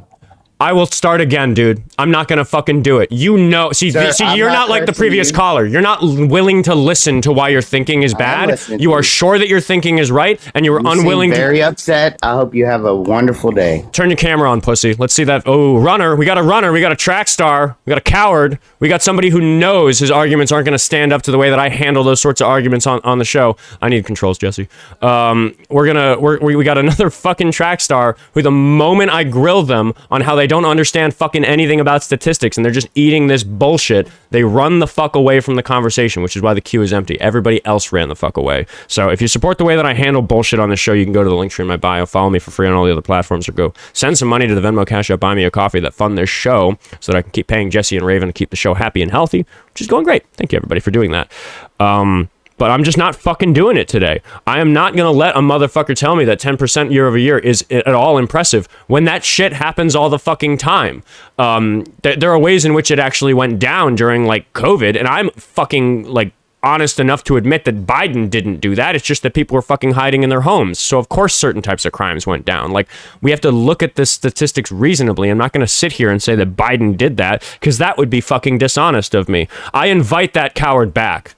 Seriously, get the fuck back in here and show that you aren't just a lying piece of shit that I wrote this sign about. Show that you actually care about what's reasonable. Show that you actually fucking care about crime in the country, because you don't. If you're not willing to stand up to that type of scrutiny, if you're going to run from a sort of question like, oh, you brought me 10%, show me that 10% is unusual. Show me that 10% is impressive. Show me that 10% reduction year over year doesn't happen all the time against a background of sometimes it going up 10% or 5% or whatever. Show me that that number is actually fucking meaningful, because it's a number that has no context. Like how are we supposed to tell if a change is impressive? It's like when they say that the S&P 500 has gone up more during Trump's term. It always goes up. That's what it's fucking designed to do. It turns around when there's a recession or a global pandemic, but that's about it. If you're uninterested in the fact that it went up more at a faster rate during Biden's term, but you're just going to tell me, oh, it's the highest it's ever been under Trump. It's like, yeah, well, highest it's ever been under fucking Biden too, before he left office. Like, if you're not interested in comparing the number against the data set it sits in, then you're not actually interested in looking in statistics. You just think that because there's 10% reduction in something, therefore you aren't a danger to society to support a rapist as president. I want that caller back on my show. I'm not afraid of that fucking coward. He's afraid of me, and if he wants to prove to the world that he's not afraid of me, he get the fuck back in here and tell me why you think 10% is impressive, because it fucking isn't. Seriously, I hope he's listening. Get the fuck back on my show, you spineless coward. I'm not fucking done with you. The reason you're done with me is because you're a fucking coward, and you know it. Thanks for the gifts over on YouTube Super Chat, everybody. Goblin Bag sent $10 to say, POD needs some levity. The talk show brought to you by hot dogs. Hot dogs, hot dogs, hot dogs for dogs. Your dog will say, hot dog, hot dogs for dogs. Hot dogs for dogs. Not sure for use with cats. Thank you, Goblin Bags. That was fun. Marcus sent me about $10 to say, you're scary sometimes. No wonder they run. Love from Sweden. Yeah, if you believe bullshit, I'm the stuff of fucking nightmares. Jazz Baroncrab sent $2 to say, abortion lowers crime. Watch which party tries to ban it. Good fucking point. Thank you for the $10, Jessie, on Venmo. Not producer Jessie. This is Jessie over on Venmo, who said, cut it off. Venmo, fix your app. Oh, and then I clicked the wrong one because more are rolling in. Thanks, everybody. Jessie sent $10 to say, I watch many TikTok lives and participate in some. I constantly get scolded for being sympathetic to the opposition. You are the only host I know that is honest, sympathetic, and patient with the opposition, unless there's an obvious exception. But fuck those evil pricks. Yeah, fuck that evil prick who was just on my show, who's too cowardly to stand up to basic questioning. He's going to say that I'm running by trying to pivot back from him running away from a question I was asking him. What a fucking coward. Seriously, like what a sour little wuss who will not fare well when things go badly, if things continue to go badly, because societies collapse when the Constitution isn't being followed. And I genuinely believe that if it comes to civil conflict, the Republicans are fucked because they're pussies and they don't care about each other. Like we on the left might not have as many firearms in our closet, but we have bravery and community, and that's what's going to be needed if things get fucking hard, and they don't have that on the right. It looks fucking lonely over there on the right, and I pity people who are not connected to their community in that sort of way when shit gets hard. Good fucking luck. We've shown how we are here in Minnesota. We show what happens when you come fuck with our community. We stand the fuck up for each other. We get 150,000 participants in signal chats that mostly were just used to deliver groceries to people who were afraid to leave their homes because the Supreme Court gave the federal agents that Trump sent here to fuck with us permission to detain people because of their fucking skin color or the accent with which they speak English. We see that and we step the fuck up. That guy sees a question about his beliefs and he turns tail and fucking runs because he's a fucking coward. And they think they're the side that's gonna fucking win if this shit goes south on us? Adorable. I'll see you in the streets. David Collins sent $5 to say, I call dibs on Oskar for my foxhole. If it ever comes to that, hopefully not. Fuck, I hadn't even read that before I said what I just said, but he gets it. He knows what we're fucking in for if shit goes south on us. I don't want shit to go south. I want us to fucking elect enough Democrats that the Republicans don't control the legislative branch for the second half of Trump's term, because that's really going to neuter the type of shit that they're trying to do. Oh, shit. We got some pussies in the chat. Booker, get your ass in the queue, or I'm not going to take you seriously. Jacob TA is in the queue. We'll see if he's a pussy. How old are you? Oh, hi. I am 20. I'm 28. I had called on Monday before in just to give an update on the Spokane wildfires that are going on. Oh yeah. I'll say really quick because we're cooking with gas today. You are cooking with gas. I am welcome to leave right now if that's your game here. No problem. Hook it up another day or towards the end of the show. I very much appreciate you. We're gonna talk to Trench Baby. He is going to be a baby when he gets stuck in the trenches if he's a Trump supporter. Oh, let's go, folks. Oh, okay. Yeah, that's gonna be the show for the day probably. Let's see. Am I gone? Because you're not supposed to show those on the show. Am I getting deplatformed by Nazis? Everybody, tell us how much you love the TikTok shop. We love the TikTok shop. We love the TikTok shop. Yeah. Held my hand when I was going through a divorce. Yeah. Sundown good vibes. How old are you? 30. You're a Trump supporter? Yeah, I don't know. Why am I up here? Why did I get invited up here? Because you're a Trump supporter, and we talk to Trump supporters on the show. Would you like to have a conversation about why you support Trump? I mean, I would, but I don't have that much time right now. What do you want? I mean, why do I support Trump? Yeah, what the fuck, dude? He's a rapist.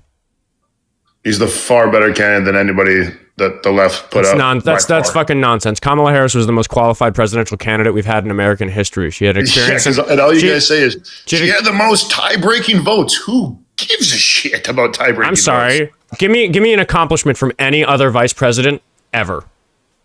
Talk about the fraud in chief right now, bud. Vice president ever. One accomplishment. I just told you, fraud in chief. What are you talking about? What is that? What does Vance, that mean? Baby? What are we talking about? What did he do? He's going into all these cities and cleaning up the fraud with Dr. Oz. What is he doing? What is he accomplishing? What policies? What initiatives? Who's getting caught? He's making arrests. That's what I want to see. I want to see who's action, been arrested? baby. Who's been arrested? Look it up. Abdul Shamad Karad just got arrested in Minneapolis. Shut your big mouth and use your fucking ears for a second. You brought me. Yeah. Sounds to me. The only accomplishment you can list of a vice president doing you're is 100 what? pounds soaking wet. You're gonna assault my character? You think that makes you look big on the internet? What a little fucking wuss. Let's get some baby bottles in the chat to remind him who he is while he answers my fucking question. It seems like you were familiar with some of the accomplishments of Kamala Harris as vice president. Excuse me. I'm not done asking my question. I'm not done asking my. Stop interrupting me, bitch. We know that you're trying to get away from the question because you're afraid of answering it. You have some waxy philosophical ideas about what JD Vance has done as vice president, but you can't name one fucking person he's arrested, one policy that he's been involved with. I told you right now. I'm on the go. I don't have it in front of me. I'm sorry. Then why are you so fucking sure that Kamala Harris, the only vice president you're able to list an accomplishment of, was so bad as a vice president and so unqualified for being president? Stand on fucking business and tell me why, bitch. Because I watch you guys all the time, and you guys only go, she got the most tie-breaking votes. No Sounds one cares. like that's something, and you've got fucking nothing. Name an accomplishment from another vice president. The fraud in chief, baby. Fraud in chief don't mean shit to me. Fraud in chief is Trump. He's the fucking fraudster in the White House. The guy has 34 felony counts for fraud. He can't run charities in New York because he defrauded them. He's a fucking lifelong fucking con man, you bitch. Tell me something that JD Vance did as vice president that mattered, because you fucking can't and you know it. He's the peace in chief too. I'm not interested in vibes and bumper stickers, motherfucker. Show me the shit they're gonna write about him in the history books. You're funny, dude. I am funny. It's one of the reasons this show's so fucking successful, and there's 1,000 people watching you fucking flounder. Give me some fish emojis in the chat for this guy who's floundering. To answer the question, what has any vice president in U.S. history... I can't stay. I gotta go. But you can't stay because you a bitch and you came up here with nothing. Tomorrow night, I'm gonna come with peer-reviewed research, and we're gonna go through it together. Peer-reviewed research on the people JD Vance has gotten arrested? How fucking hilarious. We're going through peer-reviewed research. It's not even the type of research. That's not even the type of resource that you would use for this sort of claim, you dumb fuck. Nah, we're doing peer-reviewed. We can tomorrow. do I'll see you tomorrow. I don't run the show in the evening. Yeah, we're live 10 to 2 Central Time. What are you talking about? Bitch. What a fucking coward. If you'll direct your eyes to the Discord, I have provided photographic evidence that Oskar is out here in the streets. Is there? Where? The operational. Oh yeah. Hold on. Let's see if we can get that up on the screen really quick. I think we can. I was gonna say, yeah, if you just drag it into Safari. You think I'm using Safari? I mean, Chrome. Sorry. Fucking mayor of Minnesota, people. I know. I use. Here's me in the fucking streets running from the cops, live streaming with one iPhone while filming with the other to get that sweet, sweet high fidelity footage of violence against protesters. The picture, I was running so fast, the picture's not as impressive as it could be because I was on the front line, like fucking 4 feet away from the cops when they broke the line and started arresting everybody, but I'm just so much quicker. Probably a dozen times I've outrun the cops. Gotta love that statute of limitations on the sort of mild crimes that they arrest you for protesting, because yeah, I've definitely stood in the street when it was illegal to do so, and I've definitely disobeyed an order to disperse, but no legal consequences for me now, and if there are, I'd like to argue that then there should be legal consequences for Trump raping E. Jean Carroll, which he did not get in trouble for because of statute of limitations. So, yay, statute of limitations in some contexts, not so much in others, because there just shouldn't fucking be statute of limitations on sex crimes. Anyway, I do really like that picture of me. That one showed up in the wild.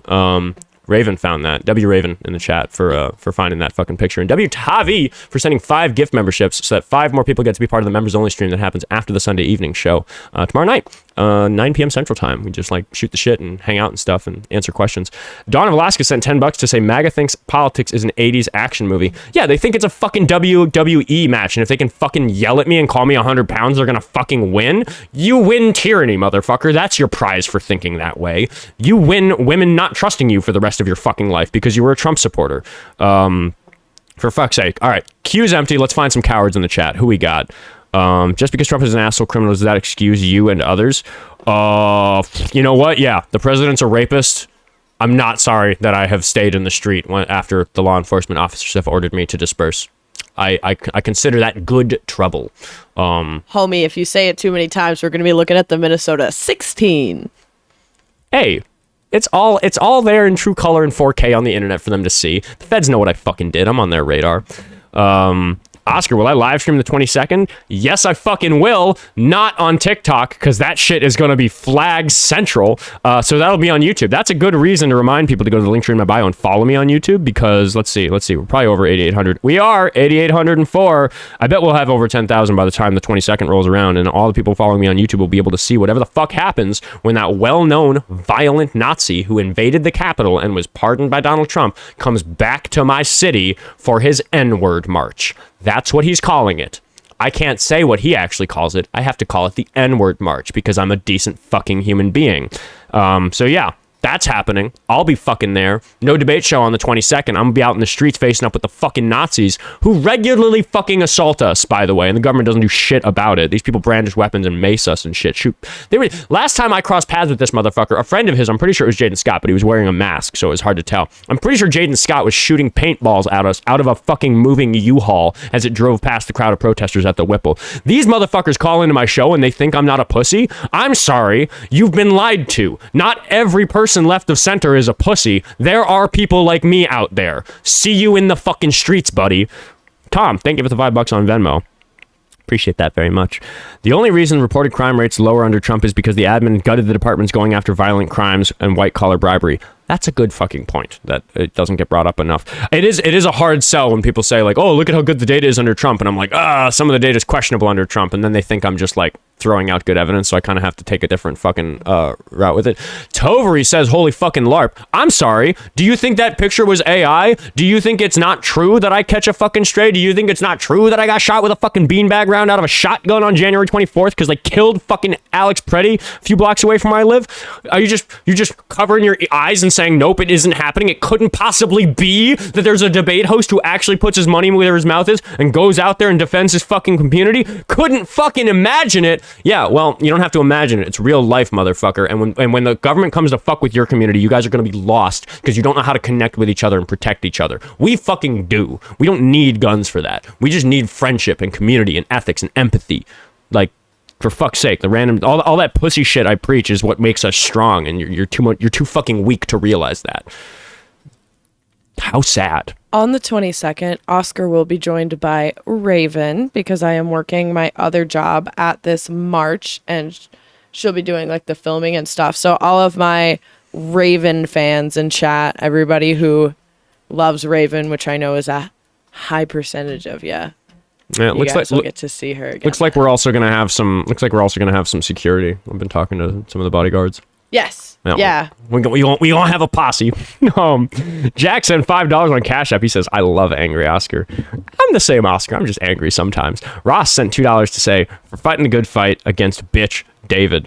Yeah, I think there's an even bigger bitch than David in the queue. You peep that, Jessie? Yes, but you see that message?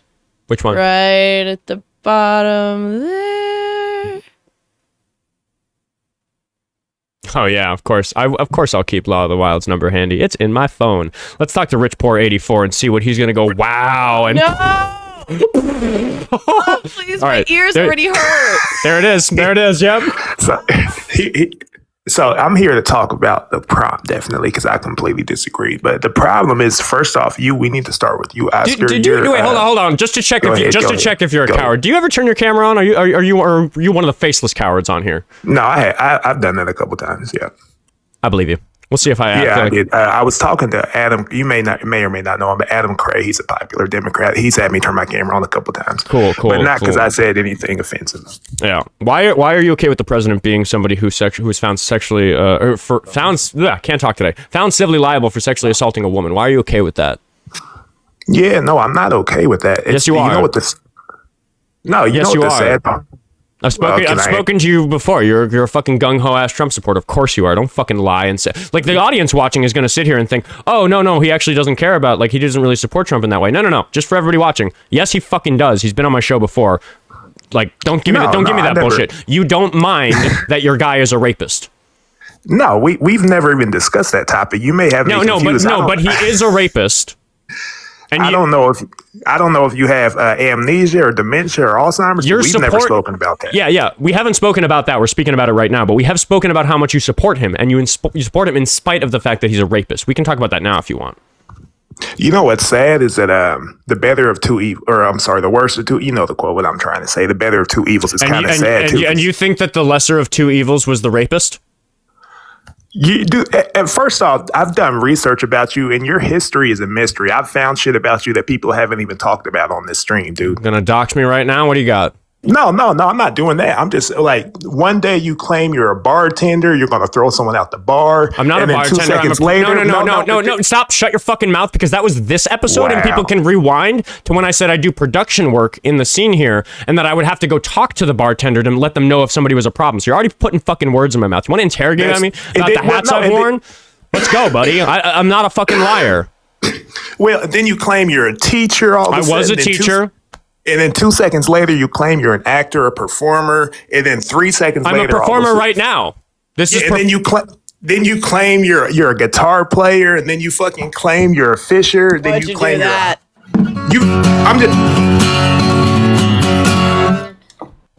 Yeah, but then you claim you're a fisher and a hunter. Like, you claim all this random shit just because it makes you sound good in the moment. Your history is a mystery.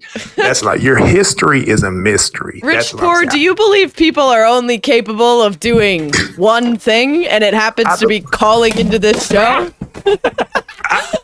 I bet he's making so much fun of me. No, he's not. Everybody is dumbstruck by that entrance, Oscar. Wait, hold on. I lost the knife.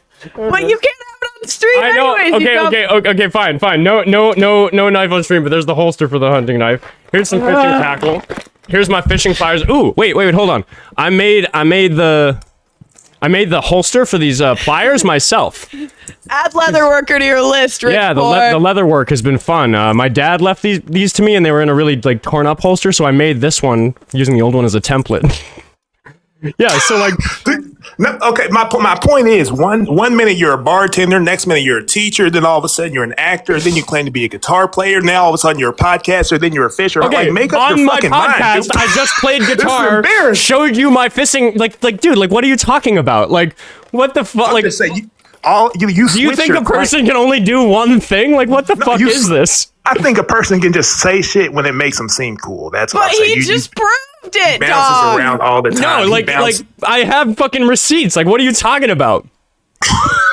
Dude, I'm not. I'm just saying. You claim all these different. I'm just saying. It's a little bit fishy. You claim all these different things. Do you think a guy can't like fish? Like, what the fuck are you talking about? That's fucking insane.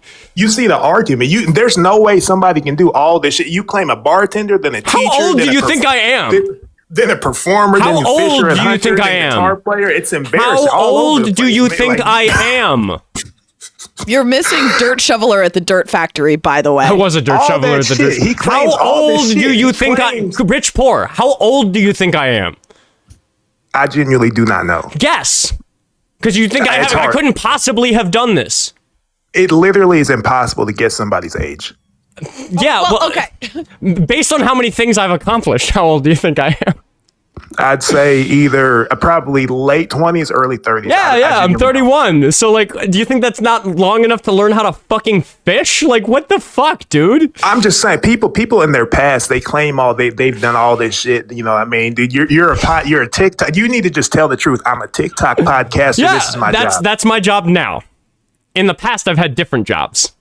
Yeah, but I'm directly calling you out. Dude, this is just crazy. I mean, I don't know, man. I think fucking Mark just sent me $100 to say not okay with it, but it matters so little for him that he will still vote Trump. Pure fucking disgusting. Dude, I'm not going to be up here making you money now. I'm going to, if people say money. No, you're going to run away from the fact that I just demonstrated inside of like 30 seconds that I do most of for free. I just made you. Why? No, answer this. If you're not a coward, if you actually stand on this, why are you sitting here and telling me that I can't be a guitar player and a fisherman or whatever the fuck else you listed? Like, I used to be a teacher, and I did this show at the same time as being a teacher so that I could like get it big enough so that it could become my full-time job, and that was successful. So I quit the job. They fucking offered me a promotion. I was gonna have more hours for the fall, but I quit to do this. And like I was a theater kid in New York. I was like in this theater program just like outside of school as an extracurricular when I was a teenager, and then that was my first big boy job. Was I got to teach public speaking using acting principles, like using improv games and stuff like that, to teach people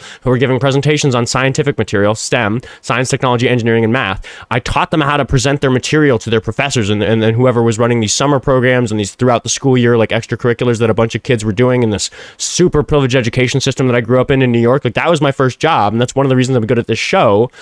And then a bunch of stuff that I don't talk about on the show has happened in the middle. Like, there's other jobs I've had that I've never mentioned on air. Like I'm 31, dude. Like, what?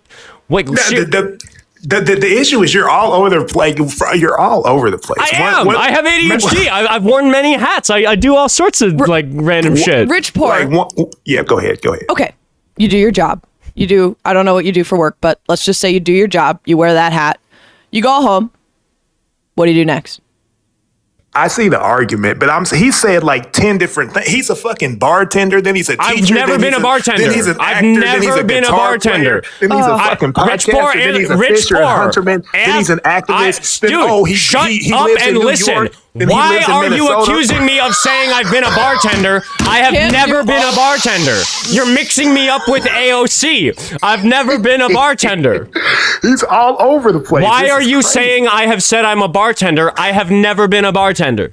You just said you would throw somebody out the fucking bar. Because I'm a producer for comedy shows, so I often work in bars. I'm actually not anymore. I resigned that too a couple weeks ago. He did, but he is still a ghostwriter for some very successful. I do a lot of ghostwriting for the comedy scene. Yeah. God, who would that be?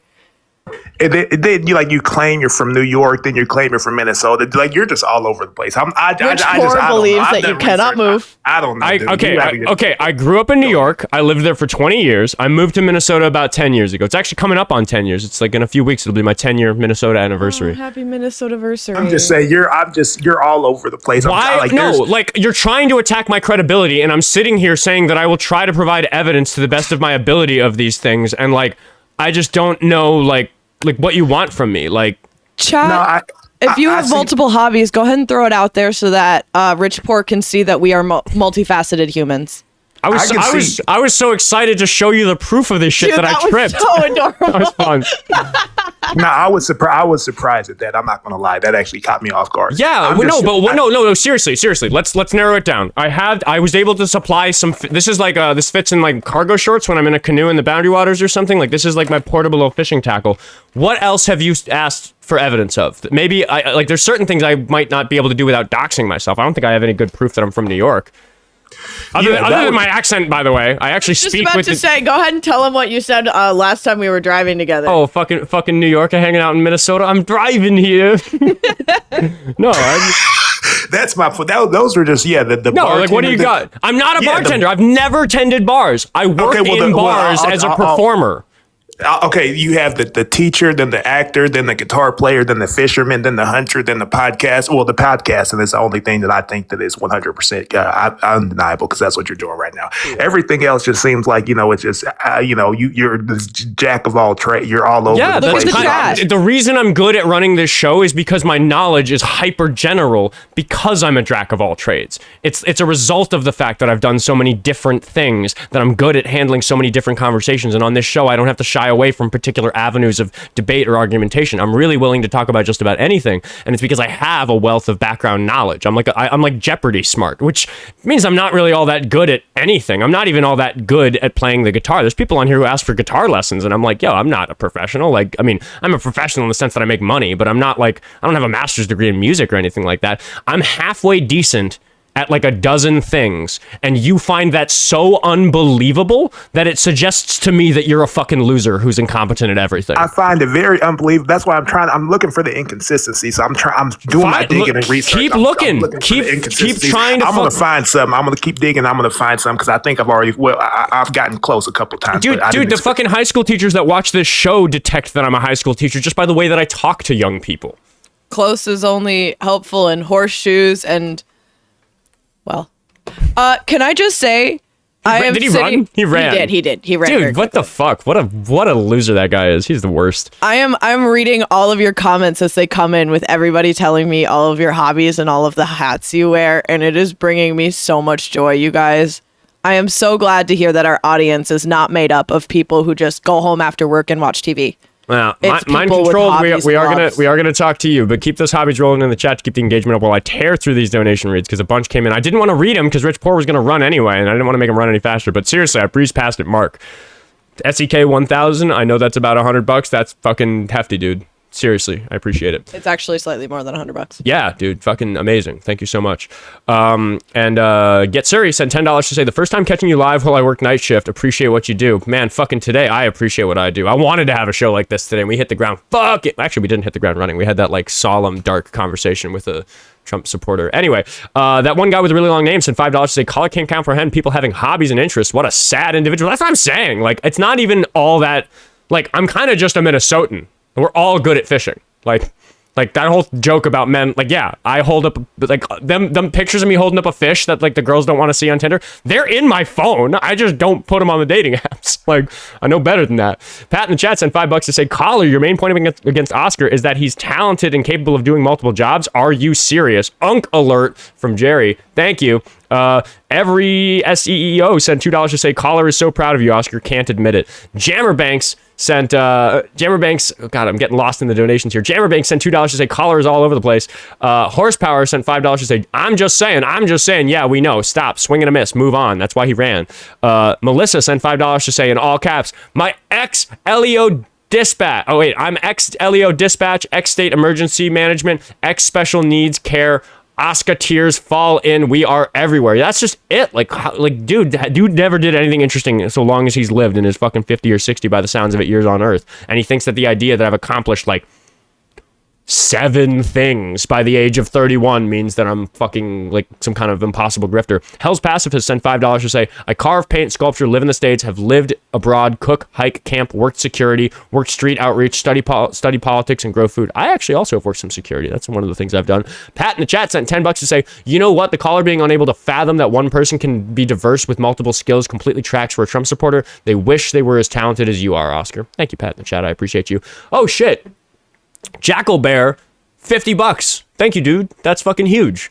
Thanks so much. What did he say? 37, worked as a GameStop, bar, restaurant, gas station, group home, gate agent, flight attendant, boat captain, lived on a boat for 6 years, sailed Florida to New York to Bahamas, hiker, biker, daily beach dog walks. I've lived all over Minneapolis and San Diego now. Dude, fucking let me spend some of that $50 on a beer if you're ever local. That's fucking sick, dude. You sound like you fit. Well, it sounds like you did live here. Sounds like I bet you fit in just perfectly. Why? It sent $5 to say, dude, it genuinely makes me feel sad that a person in such disbelief at someone having multiple skills / hobbies. Fucking seriously. Alina says for $2, caller discovers man with ADHD. Yeah, that's actually what we all just saw happen. Celestial Darkness said $2 to say reach poor instead of rich poor. Very funny. Jazz Baron Krebs sent $5 to say, sounds like rich poor is jealous that you're an interesting person. Let's lay it on more. I sing, draw, play video games, and I work OGP at Wally's. Yeah. Fucking look at all the interesting things we're doing. I mean, there's a hobbies section on my Discord where people post like cool art that they're making and shit. Like, it's fucking ridiculous. Flack Invictus sent $5 to say, I'm a fast food worker, an IT worker, former volunteer ambulance driver, trumpet player, and college student, and I'm only 24. There you go. Fucking horsepower pull-ups, a tattoo artist. Sick. Give me a good deal. I'll give you a big tip. I want some tattoos. All right, hold on. We got some more in some various places. Oh shit. Where were we? Okay, Kronos, did Jessie see my DM yesterday? Did you check Kronos' DM? I did, and I didn't respond because we were live on the show, and that was totally my bad. I literally sat in this chair this morning and went, I'm an asshole. Wow, Kronos must be broke because he sent 10 cents on Venmo to say that. Love you, Kronos. Dude, do not call Kronos broke. Do you know how much money he's given you? Thank you, Kronos, but oh my God. Cool it if you're broke, dude. Like, don't fucking bankrupt yourself on my behalf. I don't want you to do that. Tom sent $5 to say, only reason reported crime rates lower on Trump. Wait, I already read that. Thank you, though. Sorry, so many fucking donations. Pugglesville? I haven't read this one yet.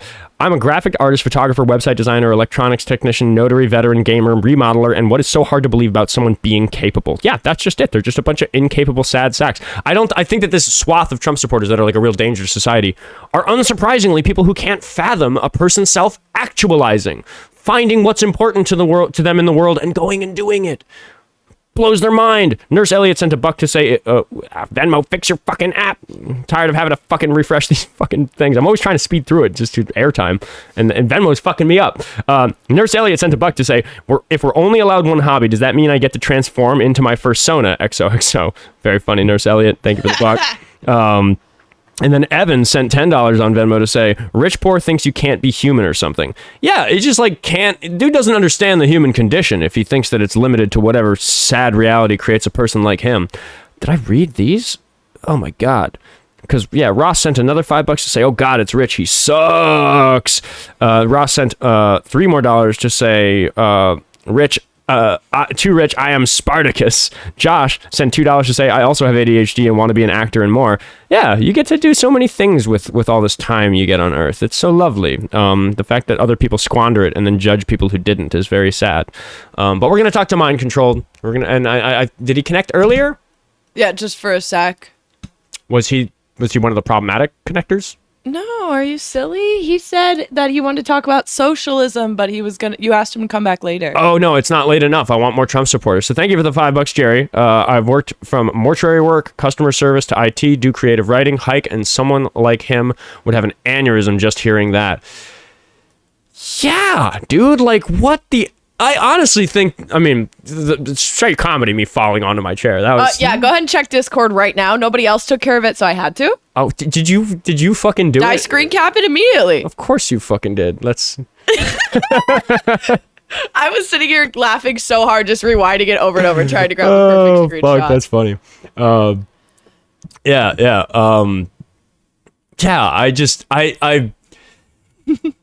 What a joyous thing that just happened is that we learned what's wrong with rich poor.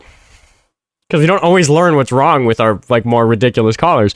And it's that he's so egocentric and so sad that he thinks everybody else's life must be sad or they're a fraudster. The way I met Oskar was because I moved to the Twin Cities to finally there's a community of people doing things and I want to do things because I've been in a lonely small town for so long where all there was to do was go to the same bar and talk to the same people who just want to talk about the government, and I want to do something fun and creative. So I walked in to a comedy bar for the first time because it was the first one I found with an open mic, and went, I'm going to walk in here, I'm going to do a tight 5 and just go for it. And my life has been just so different ever since, because I met Oskar and plenty of other people who just want to do creative things. And my life is so much more filled with joy. Just having met people who want to be out of the house doing something. And that's what we sit around and talk about, is that like, there's so many people who don't go do things with their lives. They just like fucking scroll on their phones until they die. And I saw a lot of people in chat are like painters, gamers, D&D. That all counts. You just can do it inside, but you're doing something. That's wonderful. Squeaky. Whoa, very noisy. Are you there? I don't think you meant to join. Are you there? No. Thank you for the $5, Jazz. Jazz says MAGA is perpetually miserable because they think self-actualization is for sissies, and then they foam at the mouth when confronted with happiness. Yeah, it's just like fucking like. Anyway, user unknown. Gotta hover that disconnect button for this motherfucker probably, because that looks like a fresh account. But I'd love to be proven wrong. I'd love for this to be good faith and meaningful. You just showed up in the queue, so you shouldn't be taking this long to disconnect unless you immediately teacupped. Come on. Nope, gonna disconnect him. Goodbye. Yeah, I want to save the socialism conversation for a little bit. Fuck, is there news? Is there news today? Mitch McConnell's still missing. He apparently went home, but I mean, just fucking Andy Bashir is such a spineless chud. He went home in a jar, dude. He went home in a fucking cigar box. Jason sent $2 to say, wait till Rich Poor hears you're sitting next to the future mayor of Minneapolis. Or of Minnesota. He didn't add that. I did. Yeah. The of Minnesota part. He just said future mayor. I wear hats too. I don't know. I mean, I think it's pretty exciting that, like, you know, I couldn't think of anybody better for mayor of Minnesota than the lead singer of Sensing Agony, because I really like that song Fall. Thank you. But one of these days, you guys are just going to see Oskar get tackled off of his chair by just a streak of light, and that is going to be me leaping across the room and tackling him. Josh sent $1 on Cash App to say, life is filled with so much joy. Why do one thing? Yeah, why only do one thing? Right? How dreadful. Yeah. How dreadful in existence. For $2, Canadian Princess said, my D&D games act as queer community spaces. Well, that's the thing. Like, people don't understand, like, that community is nice. It is nice to see other humans doing things that you do. Takes a village. Be a villager. There you go. Okay, hold on. There's got to be opposition in the chat, right? Because there's nobody in the queue except for, well, opposition, but that socialism call I just want to take later. If today at all, to be clear. Let's see. Do we got anybody? Do we got any problems in the chat? Wait, he's not socialist. He's against it. Do we mix him up? Let's see. Maybe we had him waiting for no reason. Hey, sorry. How old are you? I'm 21. Okay. You said you're right-leaning. What's the... Clarify for me. I was going to say, you said earlier that Trump being a rapist excuses your wrongdoings against the police. Explain that. I didn't say anything about wrongdoings against the police. I said that you did. I'm sorry. Do you think that staying in the street when being told not to is doing something against a police officer? I don't think that's fair to say at all. So when I'm downtown and they tell us to disperse during no, I think that saying party, that something we shouldn't disperse, right? That's not it's not an answer to my question. Why do you think it's fair to say that staying in the street when you're ordered not to is doing something against the police? I think that, like, if you assaulted a police officer, that'd be really bad. Or like, there are things you could do against the police officer that would be really bad. But I don't think that remaining stationary, like passively protesting, is one of those things. I mean, I'm just saying it was getting out of control in some places. I'm sorry. They were blocking off roads and stop roadblocks. You have to stop talking. You're not allowed to talk unless the things that you're saying are answers to my question. Don't you think that saying doing something against police officers is a disingenuous misconstrual of what I admitted to doing earlier? Well, I think going against an order is doing something against police officers. Yeah, okay, that I'll admit. I've disobeyed lawful orders. That is what I confessed to, and I'm willing to do that because of the lack of precedent for them going after people months and months later for doing that, because it's been a very long time since I've done anything like that. But there's footage of me doing it on the internet. It's not a fucking secret. And yes, I think that what the administration is doing warrants that sort of behavior from people, straightforwardly. Good trouble, as it were. So Teachings of John Lewis. No, I think it's fucking disingenuous for you to say that they're for anarchy. In an anarchistic system, it's not illegal to murder people, and I think that that's really bad. Am I saying that you should go murder somebody and take their belongings because I believe in anarchy, or am I saying that, like, peaceful protest is sometimes involves some of what John Lewis would call good trouble? What do you want, a vanguard party? Something like that at the end of the day. Oh my god. Wait, but what does that have to do with my question? No, but why are you saying that I want anarchy when I don't? I think you know it, like, obviously that I don't want anarchy. What is a vanguard party? Explain that to you. Well, I don't Explain that to your audience. I don't really agree with the Marxist-Leninists on the approach to how we're going to get politics. They're the ones who call for a vanguard party, which is a party that allows to, like, build class solidarity around the missions of the communists to get us there. Yeah. So when I say something like that, I think that, like, the far left-leaning democratic socialists in American politics can be something like a vanguard party. Yes, and the democratic socialism that Lenin would say would fail without the vanguard party. Sure, yeah, I think that there's value to what the communists have pointed out about the need to build support for their movement, but I don't agree with them about their movement, so I wouldn't call it a vanguard party because I'm supporting something slightly different than that. But I think that strategy for gaining political support for something from working class people is important. It's just, for my political ideologies, you wouldn't call it a vanguard party. Well, because you say you're a democratic socialist, and if I'm forced into a stop talking over me while I try to clarify what you're accusing me of being. Because within an American political context, I have to pick some kind of label, and democratic socialist, as it is used as a label by people like Bernie Sanders or Mayor Mamdani in New York or AOC in New York, that is my label that most closely aligns with what I want for American politics. But in a philosophy classroom, what I want is much closer to something that a philosopher would call me being a social democrat. So, like, it's a little messy, it's a little complicated. But you're going to sit here and tell me I'm a fucking anarchist because I protested peacefully?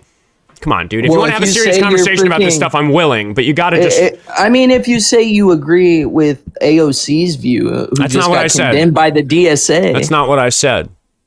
You just said you align with her form of democratic socialism, who just got condemned for being a I said that I agree that that's the appropriate label for people like me and her. That doesn't mean I co-sign every policy of hers or everything she's ever said and done. That's ridiculous. Do you co-sign every policy and belief of the right-leaning people? Do you think that do you think that because you're a conservative, I can pick a conservative and say, oh wow, you're just like that person. You believe everything that they say and are okay with doing everything that they do? Well, if I said I align with their prescription of politics, I would assume, you could make that. No, because Donald Trump raped a woman, and if you told me that you align with his prescription of politics, that I could understand that to mean. I could understand that to mean that doesn't necessarily mean you're a rapist. It's just that you appreciate his politics. I'm good faith enough to do that. It doesn't seem that you are. Are you good faith enough to do that? Because you were just saying that to that guy. You were saying you can his politics. Yes, and that's still reprehensible for a different reason than you being a rapist. It doesn't make you a rapist. It's just still reprehensible to support a politician who's a rapist. That's different. I mean, I can agree on that. So you don't. So how do you align with AOC's view now that she's gotten condemned by the DSA?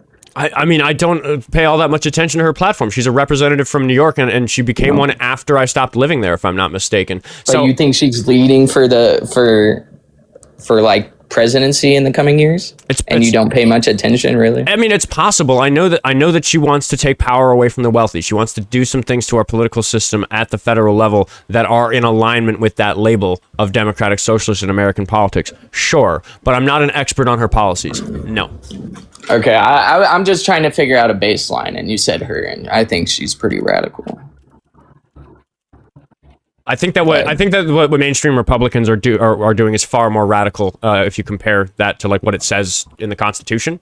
I think that what AOC and Bernie Sanders are doing is compatible with the Constitution, and what Trump's administration is doing isn't. They're far more radical. They're radically right wing. So are you saying Trump in himself or the Conservative Party as a whole? because I think there's a big difference. I referred to his administration, and I would bundle in with that all of the Republicans in Congress that are loyal to him, which they demonstrate by regularly voting in favor of him instead of what it says in the Constitution. I think that's disingenuous to say that any of all of the Dems are in support of everybody that was in office, or all of the GOP is in support. So the DSA, I'm fact checking you, by the way. So again, because you are willing to say that I'm an anarchist because I've peacefully protested. So you're willing to say that the DSA has condemned AOC because they unendorsed her? Is that what happened? The national DSA, not New York DSA. Answer my question. Is the reason you're saying that they condemned them, and I didn't specify to New York, I just said the DSA, is the reason you're saying that they condemned her because they unendorsed her? Yes, that's a big part of it. But there's other reasons. There's reasons to why they unendorsed her. Stop. Do you think it's fair to say that you're condemning somebody if you unendorse them? Oh my God. That's what you said. Okay. Depending on the reason, do you think when sponsors drop people, they're condemning them? Yapping and think about the question I'm asking you. I don't think it's fair to say an unendorsement is a condemnation. Here's an example. Imagine there was a mayor running in my city, and I thought, oh, I endorse this mayor. They're a good mayor. I'm excited about them becoming mayor. Please vote for them. And then another candidate came along really early in the process, and I thought, oh my God, they're actually much better. I'm going to unendorse the first candidate and endorse the second candidate that I'm way more excited about now. Do you think in my example it would be fair for somebody to say that I have condemned the first candidate? This is disingenuous when that's their leading person. No. Is it fair to say that I have condemned the first candidate in that example? In that specific situation, no, it's not fair. Okay, how is it different for AOC? Because she was the leader of the DSA. No, she wasn't. Who did they drop her for? What were they endorsing her for? For everything. For anything that she runs for. For everything? For leader of the local book club? For anything that she runs for, the DSA was endorsing her. Okay, I mean, cityandstatenewyork.com, which is a resource that New Yorkers use. It's one I'm familiar with. The real story behind DSA's decision to unendorse AOC. On Wednesday night, this is July 12th, 2024, by the way. On Wednesday night, the national leadership of the Democratic Socialists of America announced that it had withdrawn its conditional endorsement of Representative AOC, the best-known DSA member in the country. In a statement announcing the decision to withdraw its endorsement of AOC, the national leadership suggested that endorsement of AOC's national leadership. So it does seem like they endorsed her for national leadership. Does that mean presidentship? Okay, wait, there's a quote here. A national DSA endorsement comes with a serious commitment to the movement for Palestine and our collective socialist project. To build a socialist movement that's capable of defeating capitalism, we must demand more from its leaders in our movement, the statement said. The statement specifically criticized AOC's decision to vote for a House resolution that labeled denial of Israel's right to exist as an example of anti-Semitism in her recent participation in a panel about anti-Semitism. This is a quote, AOC recently hosted a public panel with leaders of the Jewish Council for Public Affairs, lobbyists for the International Holocaust Remembrance Alliance, for the definition of anti-Semitism. Okay, so they withdrew support of her for this thing, but I don't think condemn is fair to say for the same reason. They literally are calling her anti-Semitic, and you are saying that's disingenuous. I'm sorry. I'm sorry. The title of the article is "The Real Story Behind DSA's Decision to Unendorse AOC." It's hosted on cityandstateny.com. I invite you or anyone else to find the words that they condemn her for being anti-Semitic. Are they not calling her anti-Semitic? No. The word anti-Semitism was in here. You heard the word anti-Semitism. You're tracking to that degree, but what you are not tracking is the way that it was used and the context in which it was used. Do you want me to read that section again? No, oh my gosh, I understand. They're definitely insinuating that. Sounds to me like, let's see, the statement specifically criticized Ocasio-Cortez's decision to vote for a House resolution that labeled denial of Israel's right to exist as an example of anti-Semitism and her recent participation in a panel about anti-Semitism. So she voted for a bill that did this labeling of something else as anti-Semitism, and they withdrew her support because of that. Israel recently hosted a panel with leaders of the Jewish Council for Public Affairs, which would suggest that she's not quite so anti-Semitic. So which is it? Is it for anti-Semitism or for being... They're calling her anti-Semitic, yes or no? No. What? Oh my God, it just said... You literally have it backwards. You literally have it backwards. They are concerned about her support for Israel here. Okay. AOC recently hosted a public panel with leaders from the Jewish Council for Public Affairs, lobbyists for the International Holocaust Remembrance Alliance, on the definition of anti-Semitism, the statement reads. On this panel, she conflated anti-Zionism with anti-Semitism and condemned boycotting Zionist institutions. This sponsorship is a deep betrayal to all those who've risked their welfare to fight Israeli apartheid and genocide through political and direct action in recent months and in decades past. So again, they disagree with her approach to Israel because of these things, and they are upset about that and unendorsed her for it. But you didn't look this up. You're sitting here talking shit about it like you know about it. And I know more about it. I'm talking about something I know more about it for having fucking Googled. I'm talking about something different. But what are you talking about? I'm talking about former DSA members were condemning her for being a communist. All right, what's the source on that? Because I Googled it and tried to find... Just look it up. Former DSA member condemns the AOC, dude. A former DSA member condemning her. Just gonna check if you speak English. Is that the DSA condemning her? Oh my gosh. No. I would. It's gotten blown. It's blown. Yes out or no? Proportion. Is a former DSA member condemning her the same as the DSA condemning her? No. Then do I need to look this up?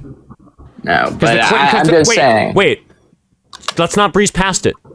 Why the fuck are you telling me to look up what a former DSA member said when the claim is that the DSA is condemning her? Why would you do that? Why do you behave in this way? I mean, I could still say that, okay, when Adidas dropped Kanye, are they condemning him for his actions or not? Just by dropping him? No. They should condemn him. I hope they did, because he sucks. But, no, just dropping somebody doesn't condemn them. It goes back to neutral. Like, if you get a point for an endorsement, most people have 0 because there's no endorsement or condemnation, and then you get -1 point for condemnation. Going from endorsement back to unendorsed just brings you back to 0. It's not a condemnation. Again, that was clear to you in my example about me saying that I might find a political candidate that I prefer more and say I actually endorse them. I no longer endorse the other person. That's just not a condemnation. Sure, I can see that's not a condemnation. Okay, then why'd you come out fucking swinging without having... Let me just ask you this. Why do you come out swinging with this stuff that's so easy to shoot down even though I'm not educated about it? Because all it fucking took was Googling it. It's really not that easy to shoot down. They're not going to endorse her. They don't... I'm sorry. Did I have a hard time shooting it down?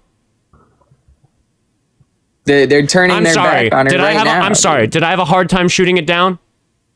Dude, you were the one that told me you're not educated on AOC. I'm sorry. So you don't know. Yeah, starting with no knowledge. Did I have a hard time? What's their relationship Shut the fuck with the up and DSA answer right my now, question.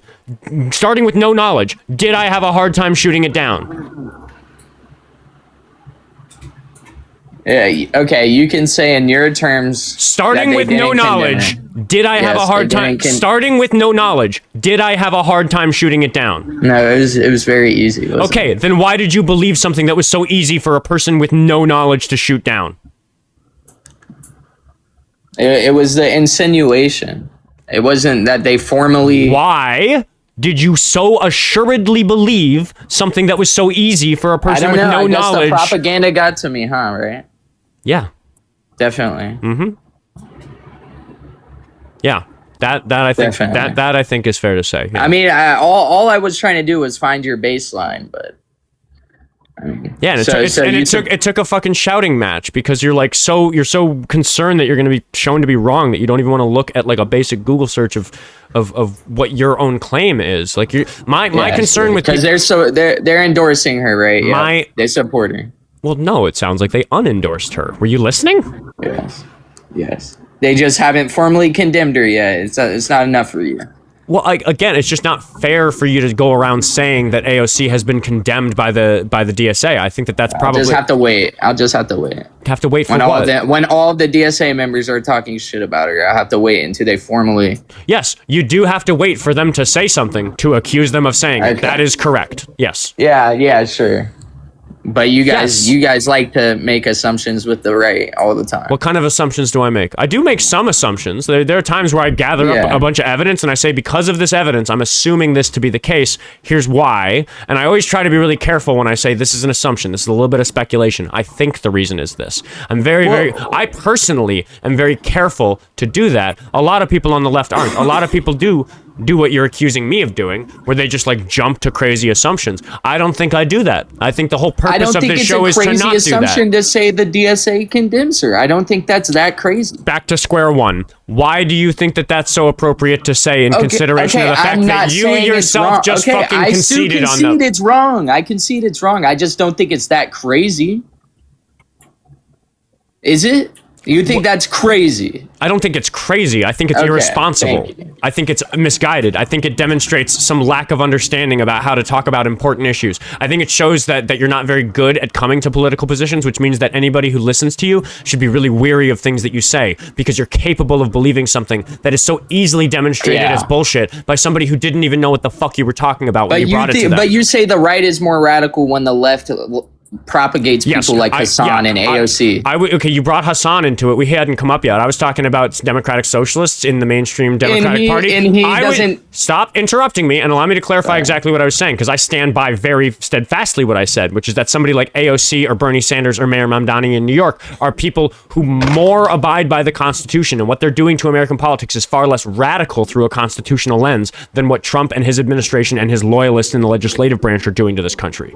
That, I think, is quite radical. It's quite radical for the president to make executive orders that reinterpret the Constitution. That's very radical. It's very radical to send law enforcement agents whose job is to catch illegal immigrants to a state that has 1% of the country's illegal immigrants, when there are 3 states in the country, California, Texas, and New York, that together account for more than half of the illegal immigrants in the country. That's quite a radical thing to do, especially when it's so obviously in response to a political disagreement that existed between that president and the governor of that state. That's a very radical overreach of power. Yes, I could sit here and defend for 2 or 4 hours a day how radical what Trump is doing is in comparison to what people on the far left in American politics are. And you need to reach to people who are on the far left, but not in American politics, because it's so obvious that that's true, which is why you brought up Hassan Piker, who is not a politician. So freezing rent and free buses and state grocery stores from Mamdani isn't radical. Right. I mean, that's a little radical compared to the background of how much we normally It's a little radical. Yes. That's radical a lot. Yeah. Okay. It's really radical. Let me finish. It's a little radical compared to the history that we normally have of just saying, go fuck yourself, poor people.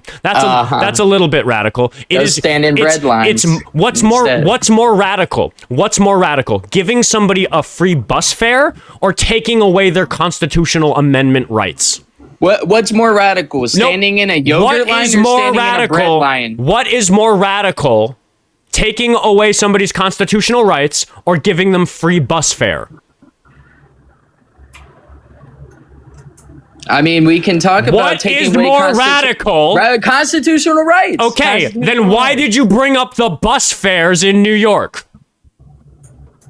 Okay, so you're talking about your counter argument. Rights. Okay, listen. Listen. I'm going to restate for everybody watching. We're talking about how radical it is that the Trump administration is defying the Constitution, has loyalists in the legislative branch who are going to vote for policies that support Trump's whim instead of what the Constitution says they're supposed to vote for when presented with options to vote for things that are either constitutional or not constitutional by their interpretation, like whether or not to impeach him or convict him in one of those impeachments. In this argument, your counter example, remind me, it was bus fares and what else that Mamdani is doing in New York that you think is so radical?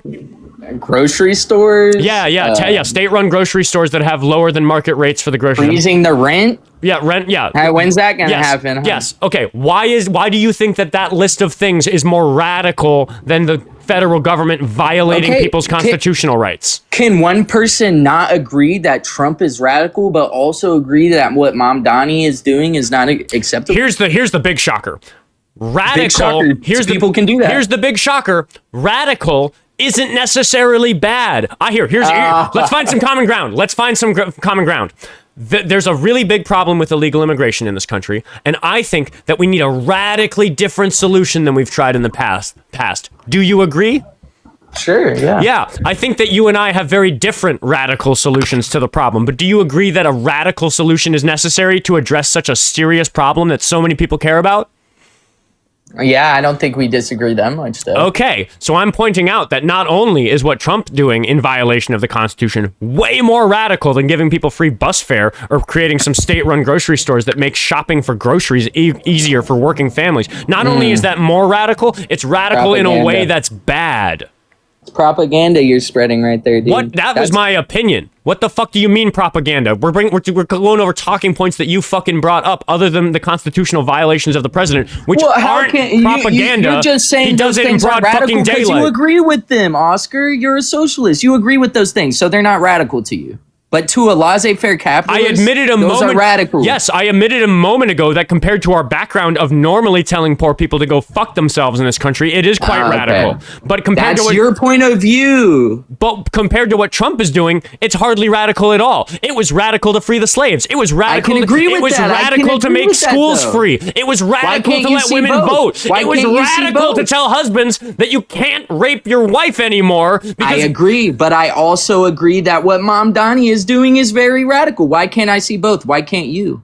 Because I'm 2 IQ, dude. I'm willing 2 IQ. Yeah, 2 IQ. I'm sitting here willing to admit that what Mayor Mamdani is, compared to other policies from similar politicians, quite radical indeed. But I think that something quite more radical is what the federal government is doing, and it's not radical in a good way. It's radical in a bad way. I think everybody else is following. I think you're following. I think you know that that's where we are in the argument, and you're just trying to weasel your way out of it instead of addressing that point. You recognize it's really fucking bad that the federal government is taking away people's constitutional liberties, right?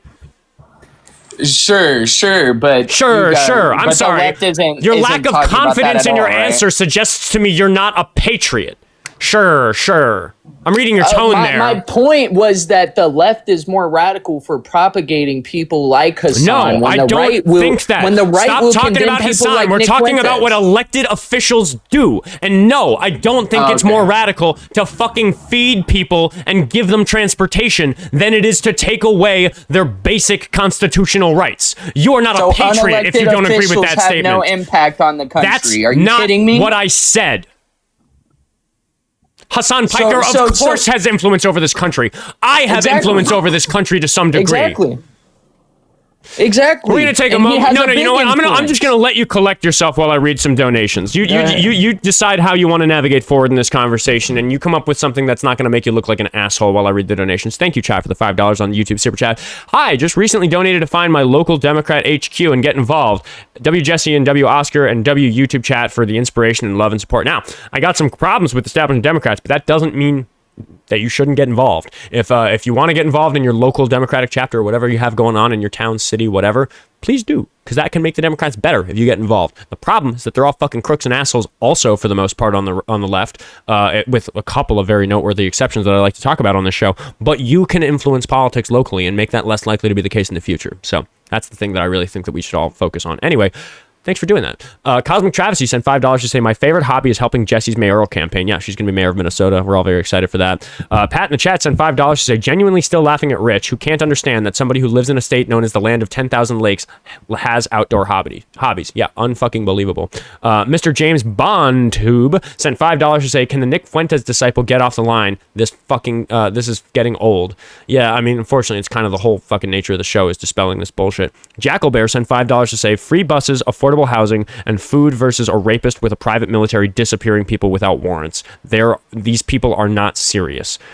Yeah, that's kind of what we're talking about, dude. Like, we're talking about people getting snatched up versus people getting free bus fare. You're upset about free bus fare. What kind of asshole do you have to be afraid of free bus fare? Oh no, the poor people are going to be able to get to their jobs. Whatever shall we do? Thank you, Tavi Bear Deer, for the $10 on YouTube Super Chat. He said the irony of the propaganda MindControlled is spewing. He's using the same points as the national right in every country uses to steal votes from a socialist in favor of dictatorship, and it works. Yeah, you're falling for a fucking playbook, and if you read a history book instead of some Nick Fuentes bullshit, you'd fucking see that.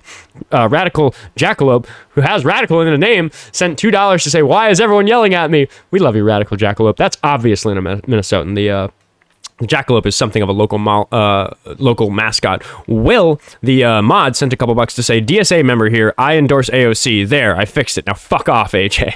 Funny. Appreciate you, Will. And then I know I had to buy me a coffee or something else in here to read. Where was it? Lucky Phil sent $2 to say, MindControlled. Username checks out. Yep.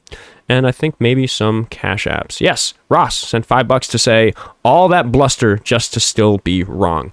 Okay, I think that's all the donations. Where the fuck are we in this conversation, MindControlled? Why do you support Donald Trump, the rapist, as president?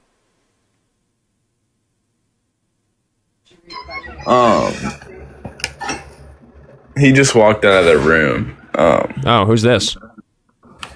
This is his buddy. We've talked before. Okay. Do you support Trump? Looks good. I do not, no. Good. I'm glad to hear that. Darius sent $3 to say, I'd rather have rigid Hassan that wants healthcare. Dude, like what? I told him to like get ready to get back in the conversation and get like, you know, like pick a path forward in it that didn't result in all of this shouting or whatever, because he was wrong about a thing that he just like had a really hard time admitting he was wrong about, even though it took basic Googling to find the answer. Are you back? Yeah, what's up? What's next? I mean, my point when I was bringing up Hassan, okay? I'm not just bringing it up for no reason. I'm saying that your party will prop him up and use his propaganda and let him do that while we will condemn people You like understand Nick that Fuentes and Jake Lang. Do you understand that most people on the left don't align with Hassan Piker? That he's like farther... Your whole chat is over here spamming W Hassan. Yeah. He needs to find better living conditions for his freaking dog. You guys are saying W Hassan. Yeah, that scandal about the treatment of his dog's bad. I have a dog who has misbehaved on the show, and I have to pay a dog sitter to not have her in the room because her behavior was getting out of hand. That's the right thing to do. Yeah, she started noticing that I was going live and barking her fucking head off, so whoever would sit in the producer's chair would have to, like, go quell her, which would, you know, like, involve giving her attention, and she's an attention whore, so, like, that wasn't a good solution for her training. It was just getting worse. So I'm paying a person to take care of her while I'm live. Hassan's dog shot collar scandal looked really fucking bad. I saw some of the evidence of that. I think he did lie about it. I think that's not even the worst thing about him. Yeah, but that makes me mistrust him.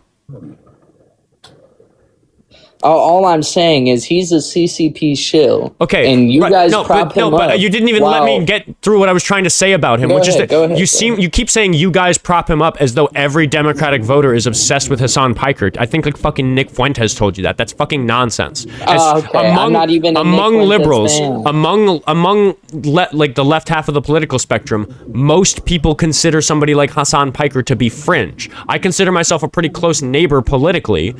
It'd be very interesting to have a conversation with the guy. But yeah, I have my problems with him. I think he lost a lot of points in terms of me being able to just trust him as an authentic person when he had the dog scandal, because I do genuinely believe he was shocking that dog to keep Kaya, or whatever the dog's name was, on that bed while he was live streaming so that she could be like a prop in his background. And I think that's fucking reprehensible. I think there's good evidence that he was lying about that. And I think that to me calls into question his entire platform, because somebody who's unethical in that way, I don't think should be trusted to be meaning what they say when they say things about society and ethics. So I take some issue with Hassan, and I'm a closer neighbor of his on the political spectrum than most people on the left. Why are you said what about his society and ethics? If somebody shocks their dog for a reason that I don't think is sensible, because there are rare circumstances with certain breeds of dogs where a shock collar is like a sensible approach to particular behavioral issues, but it's rare. And I think a lot of people use shock collars because they're lazy with their dog training. And I think that Hassan used his shock collar in order to I had the same problem, that my dog was being disruptive of the show in a way that I didn't like.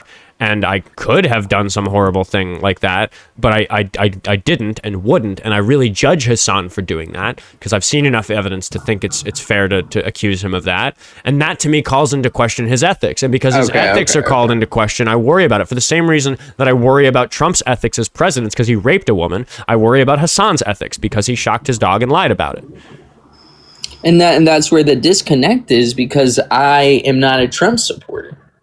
I am just against the people. I can be against both. I can see it's Trump supporters that made you. It's Trump supporters. It's Trump supporters that made you think that Hassan Piker was some sort of monolith of the left. No, it's not. It is not, though. It's himself that does that. It's when he goes to the CCP. It's when he shills for them, and when he doesn't care about the millions of Uyghur Muslims that are in prison camps in China. Yeah, I also disagree with the far left on their appreciation of China's government. But why do you think that the left is obsessed with that? Among people on the left, he is fringe. Supporting China is fringe. That's what your party is becoming. No, it's not. Tell me that's ridiculous. So his speech Why at the do you DSA, think that? where the DSA is the more incumbent power coming into power in the Democratic Party. You don't think they're coming into power in the Democratic Party? No, you're lying. You just used the word incumbent. I mean, that's not what I meant. I missed. You don't, because you don't know what the fuck you're talking about. Yes, they're growing. My God. They're growing. I literally misspoke. They are growing. Okay, right fine. I forgive you for misspoke. Yes, they are coming into more power. Yes, I know nothing. Yes, I know nothing that I'm talking about. But I'm not supporting Hassan Piker. Like the idea, you keep making these broad generalizations about how the left is like. Your party does. The DSA The left does You're not. You're a DSA member, no? No. Or subscriber? No. You don't subscribe to their ideology. I have shoehorned into one of the labels on the political spectrum. That is the closest. You're forced into it? Is that what you're saying? Dude, you're not fucking letting me tell you what I think. That's why you think I love Hassan Piker. I've been trying this whole time. Chat, is he letting me fucking advocate for what I fucking believe in? Just tell me yes or no in the fucking chat if that is what the fuck is going on. Shit. Seriously, dude, I am so fucking furious that I live in this situation where I have to spend so much time just trying to tell people what I believe. Fundamentally, I have no political affiliation. All of the parties are fucking broken because for a party to exist, it has to participate in a system that's fucking broken. That is something with which I agree with Hassan Piker on. I'm willing to admit that. He himself is problematic. I take issue with the entire system, and my entire approach to politics is to get people to be more reasonable and more empathetic. And I think if I do that, whatever party rises out of it will be a better one than the ones we have today. But I'm not actually all that concerned with the details because none of them fucking matter until people stop believing bullshit and start caring about their fellow man. That's my political ideology. But are you not a Democratic voter? At the end of the day, are you voting Democrat? Yeah, and because the Republicans shut up. Why didn't you take in what I just fucking said? I did. Yeah, I have to pick somebody who's not a rapist usually is what I go by. Turns out that's the blue candidate because the Republicans are willing to elect rapists for their nominees. So there isn't even a conversation about policy to be had unless the other candidate was a rapist. That almost happened in Maine, but then Plattner stepped down because the Democratic Party doesn't accept rapists, which yes, gives them a point in favor over the Republicans. So in the voting booth, I have to make a pragmatic decision about which of these people is going to fuck up the country less or potentially make a little bit of progress on some of these things that I'm concerned about. But not one person on any ballot has any control over the system in a way that people changing their minds and becoming better educated and less susceptible to this bullshit and more empathetic to their fellow human being, that is what I think will change politics in America. There's no particular approach forward that anybody with the clairvoyance of saying, I think this will happen if we do this for politics in America. Every single one of them is lying to you. It's like somebody saying that they can predict the stock market. It's fucking impossible. Okay. But what I can predict is that if we're all better educated and nicer to each other, the world will be a better place. And because that's the only thing I have a firm predictive grasp on, it's the thing that I focus on. That's just so vague. I can say that. That's not vague at all. It's the mission statement of this fucking show, and I spend 2 to 4 hours a day firmly motivated by that mission statement to come out here and do what I do to affect that change in the world. It's not vague at all. How can you say your party prescription is the one that makes the world better? I just told you I don't have a party. I know. You're saying that you just believe that the assholes I have to vote for to prevent the rapists from running our country are not my party. Stop saying that.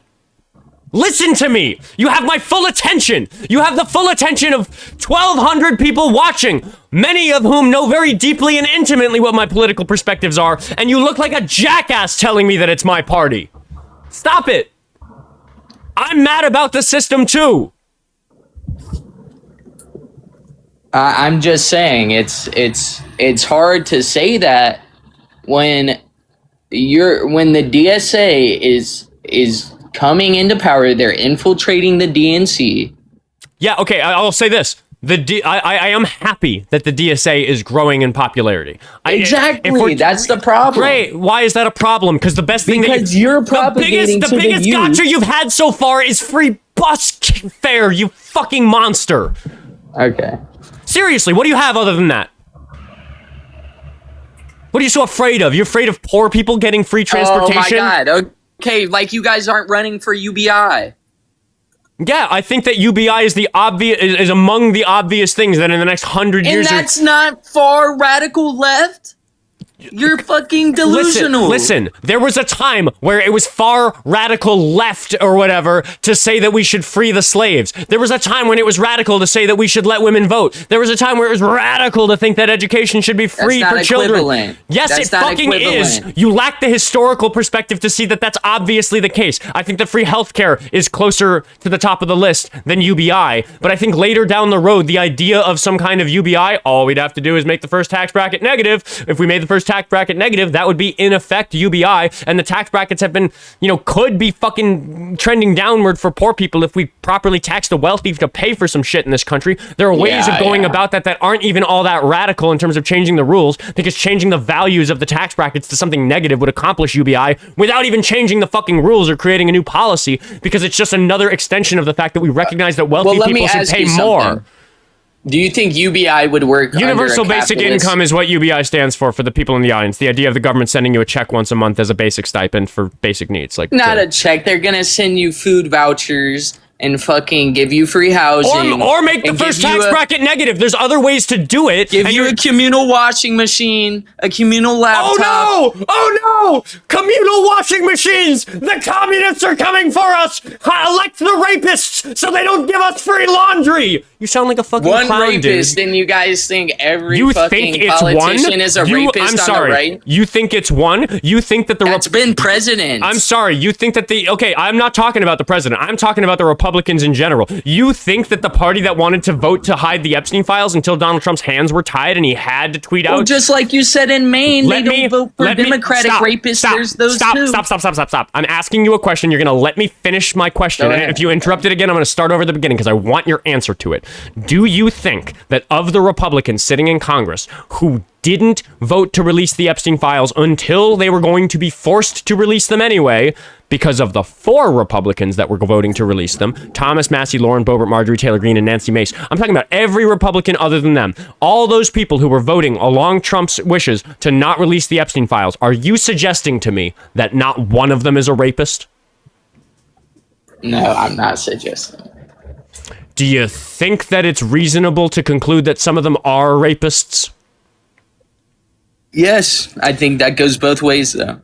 Then why do you support that? Wait, no, it doesn't go both ways, because the Democrats all voted to release them. So no, my example does not go both ways. We're talking about an exact bipartisan split, except for 4 brave Republicans who were willing to go against party lines to vote to release the evidence of all of the horrible amounts of child rape that happened with Jeffrey Epstein, and probably Donald Trump as an associate or accomplice, at very least an accomplice, at very least somebody who committed sex trafficking, even if they didn't do any of the sex crimes themselves. You're saying it goes both ways when the example I brought you is that all of the Democrats voted to release the files. 4 Republicans fucked up their political careers forever by voting with the Democrats, and the rest of them is a group of people that you yourself just a moment ago admitted, almost certainly because of what I just explained, includes literal rapists. You're saying that that's a two-way problem. I'm saying the Democratic Party consists of rapists as well. That's all I was. And even in this call with you, have pointed out that somebody like Plattner in Maine or Swalwell in California have to. Exactly. And what happened to them? What happened to Swalwell and Plattner? They didn't get elected. Why not? I mean, yes. Why it was that reason. Not. Because of that reason. What reason? What is the reason? They sexually assaulted. Okay, so does it go both ways? Okay, so yes or no? Your only example in consideration, is Trump, though. Who's your other example? I just explained. No, stop running. I just explained this whole comprehensive thing about the Epstein files and the votes for them and how it was along party lines, except for 4 brave Republicans who betrayed the Republican Party to vote to release the evidence of all these horrible crimes against women and children. I've explained that whole thing. You brought up both sides. You brought up Swalwell and Plattner, and then I pointed out what happened to them. Nope, they had to step down. They couldn't get elected because the Democrats aren't as willing to elect rapists, and you're still here folding your arms and telling me that it's a two-way issue. That's fucking nonsense, dude. I mean, I just think that the topic has gotten off track. No, it hasn't. No, it hasn't. Does it go both ways or does it not? In consideration of everything. I mean, in the example of electing rapists, but what is? I'm just trying to. And that's what we were talking about. Of the point here. The point is that you are wrong. And you know it. I can hear it in your voice. You know that you're wrong. About the issue of sex crimes being allowed by elected officials being a two-way street between the left and the right. That is bullshit. No, and you know it. You're right about that.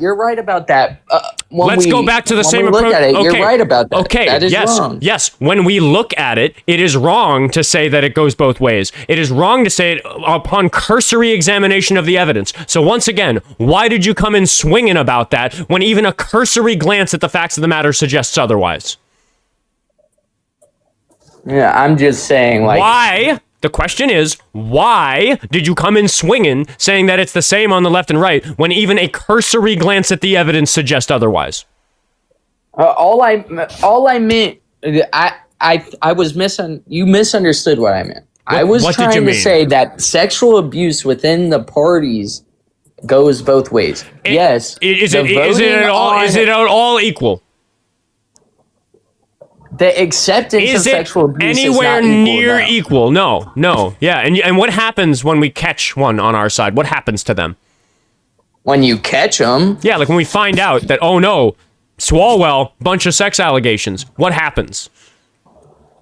They get condemned, but usually they get actually condemned in like a straight, like actually condemned, not just unendorsed. They get fucking condemned for it. Yeah, we're gonna have a throwback to earlier in the conversation. Not all the time. Show me an example. You're telling me show me an example. You said not all the time. Show me an example. No, you said not all the time. Show me. I'm saying yes all the time. Show me an example of a person, either an elected official or somebody running for public office on the left, who, when it came out that there were sexual allegations that were credible against them, the left didn't, across the board, generally condemn them and cause them. Generally. One example. You said it doesn't always happen.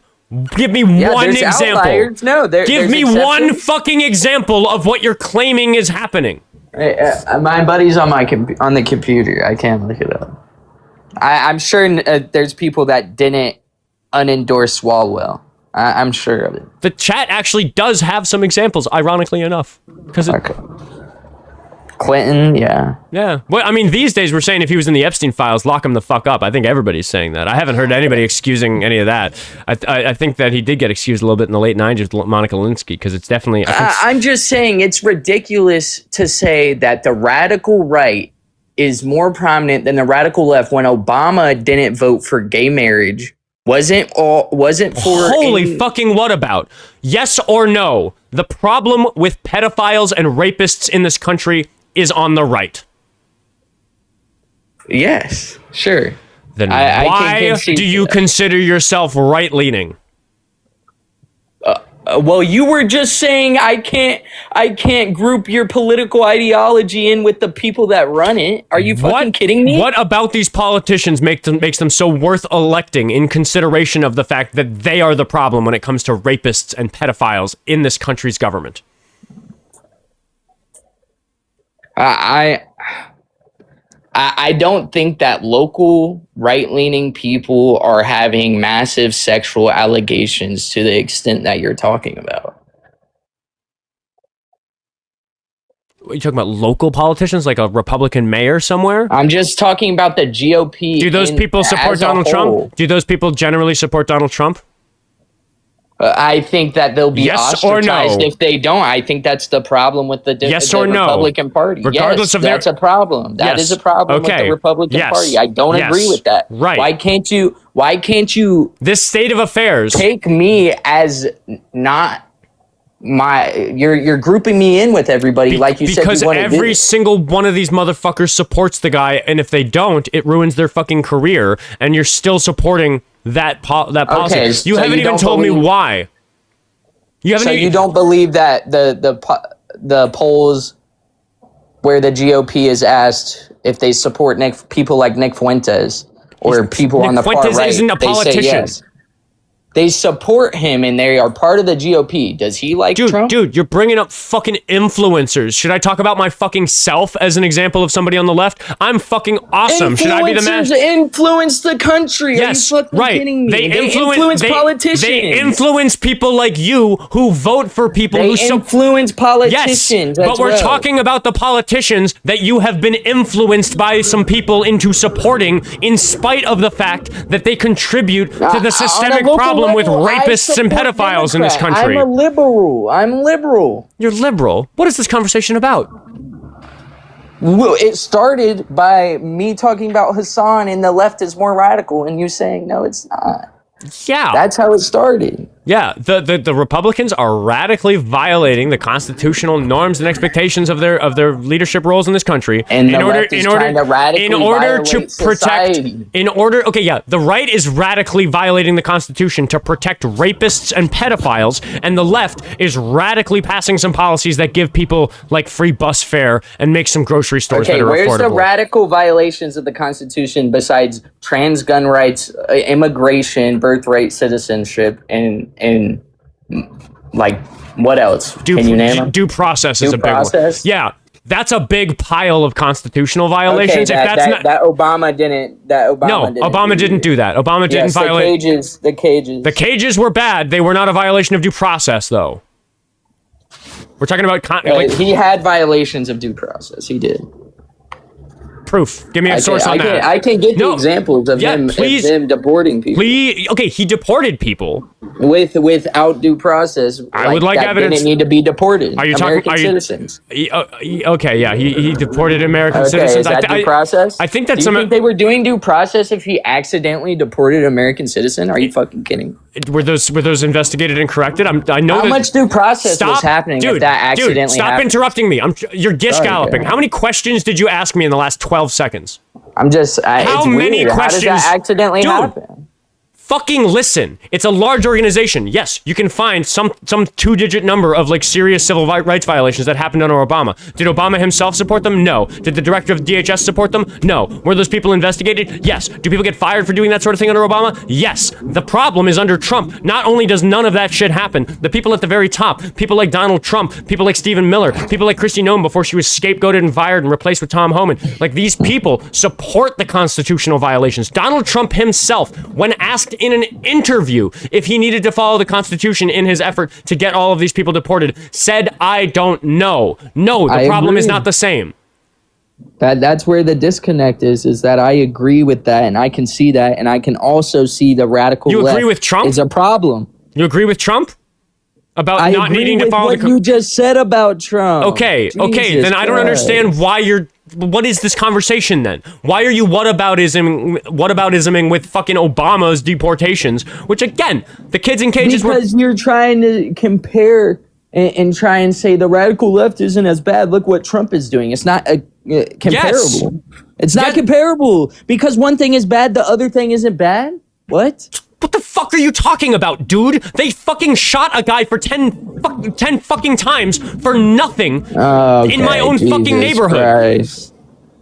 Show me that happening. Show me the tear gas wafting down the streets of residential neighborhoods under Obama. That's what I'm fucking upset about. That sort of thing. Yeah. Show me the burnt. That's disingenuous. No, it's dude. not, dude. So you think I'm not actually? You think I'm not genuinely upset that they fucking shot 2 of my neighbors for fucking nothing? Okay, so where is the compared circumstances?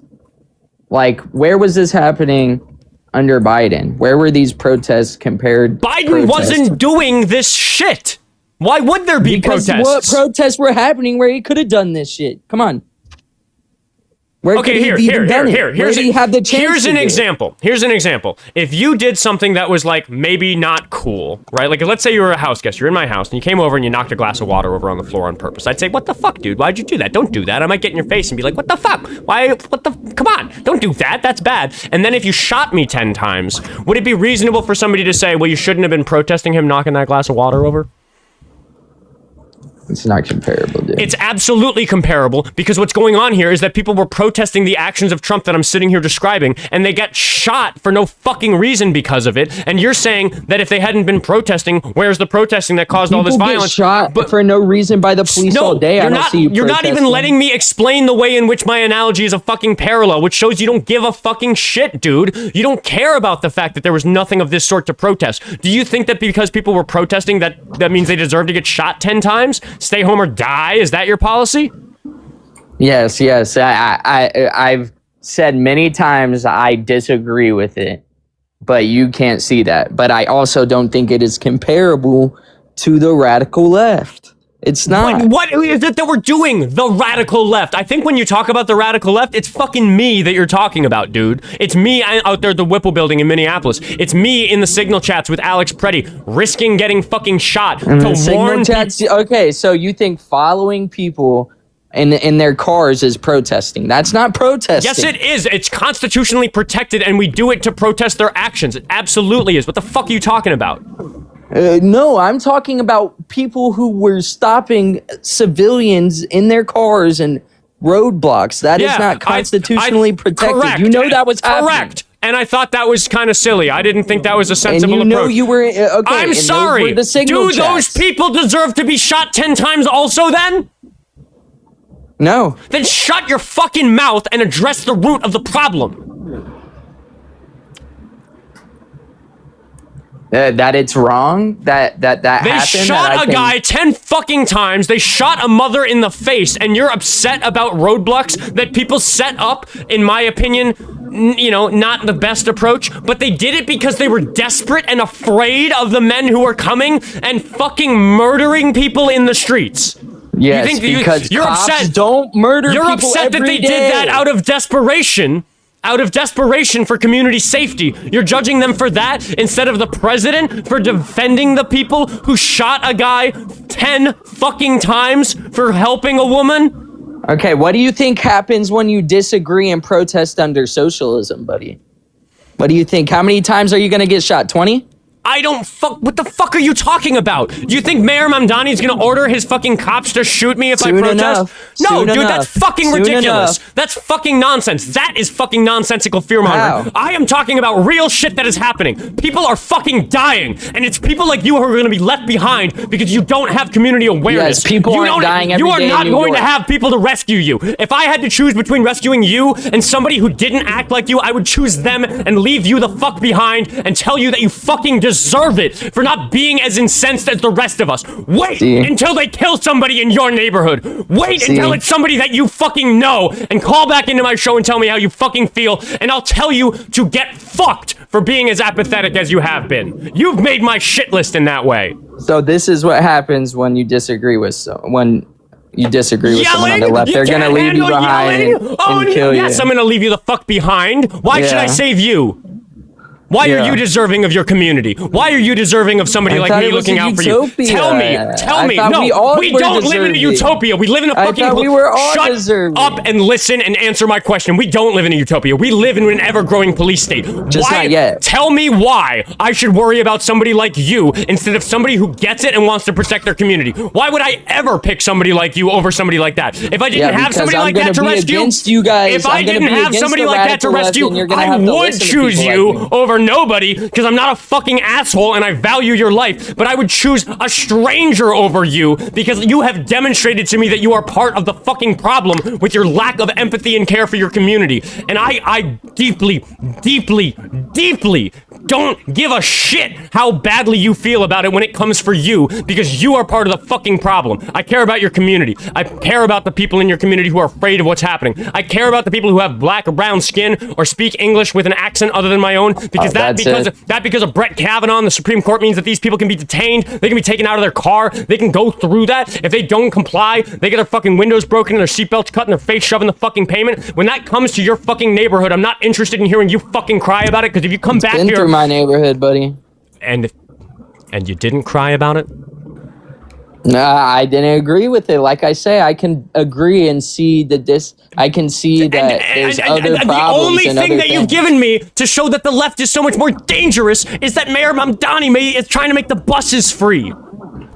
No, it's okay. When you disagree with the Bolsheviks, they're not going to care about you either, dude.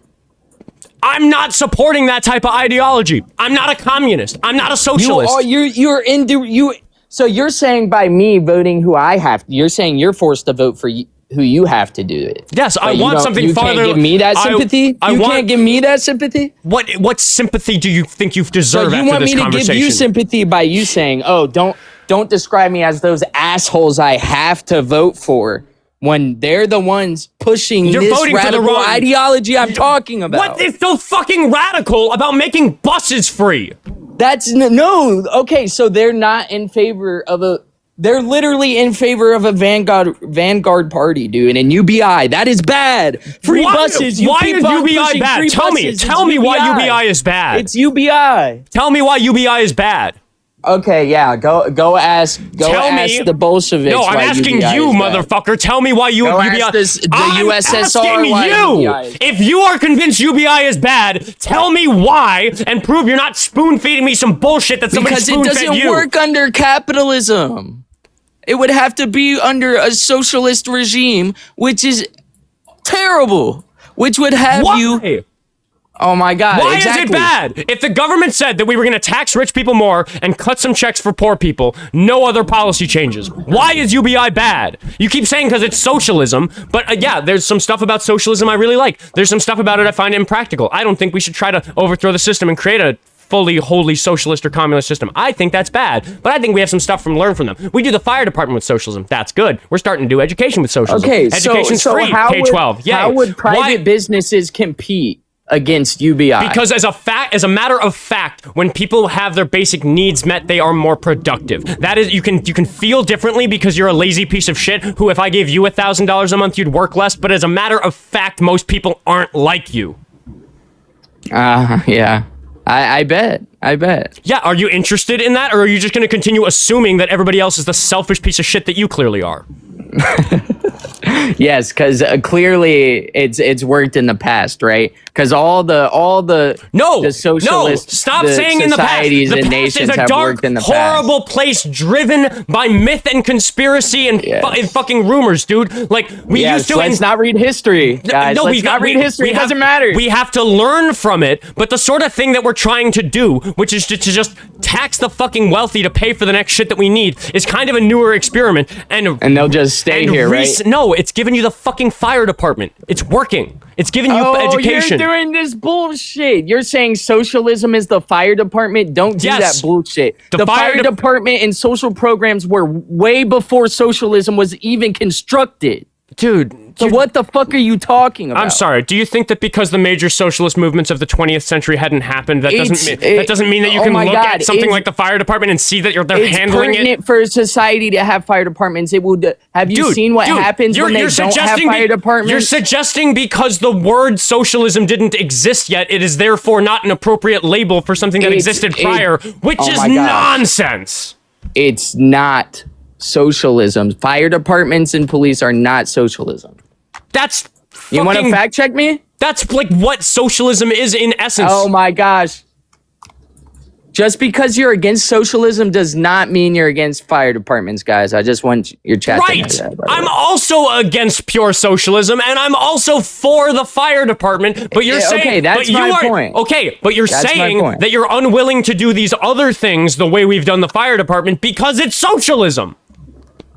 Because it's not comparable. Are you kidding me? It's so fucking comparable to pool taxpayer money and spend it on something useful like the fire department or the schools or guess what, the hospitals. Why are we doing socialism with the fire? And then guess answer what? me this. And then laptops and then phones yes, we then could. Work in the future. And then factories. That'd be better. In the future. Answer this very specific question. Why should we do the fire department with socialism but not the hospital? Because the fire department is needed for a society. If you look at if you get cancer, do you need fire departments, if you need cancer, do you need a doctor? Excuse me, you said what? If you get cancer, do you need a doctor? Not necessarily. What do you mean? Like, yes, you would want one. If you break your leg, do you need a doctor? Sure. I like, what do you want me to say? Yes. Like, get to your point. If your house catches on fire, you don't need a doctor. What do you need?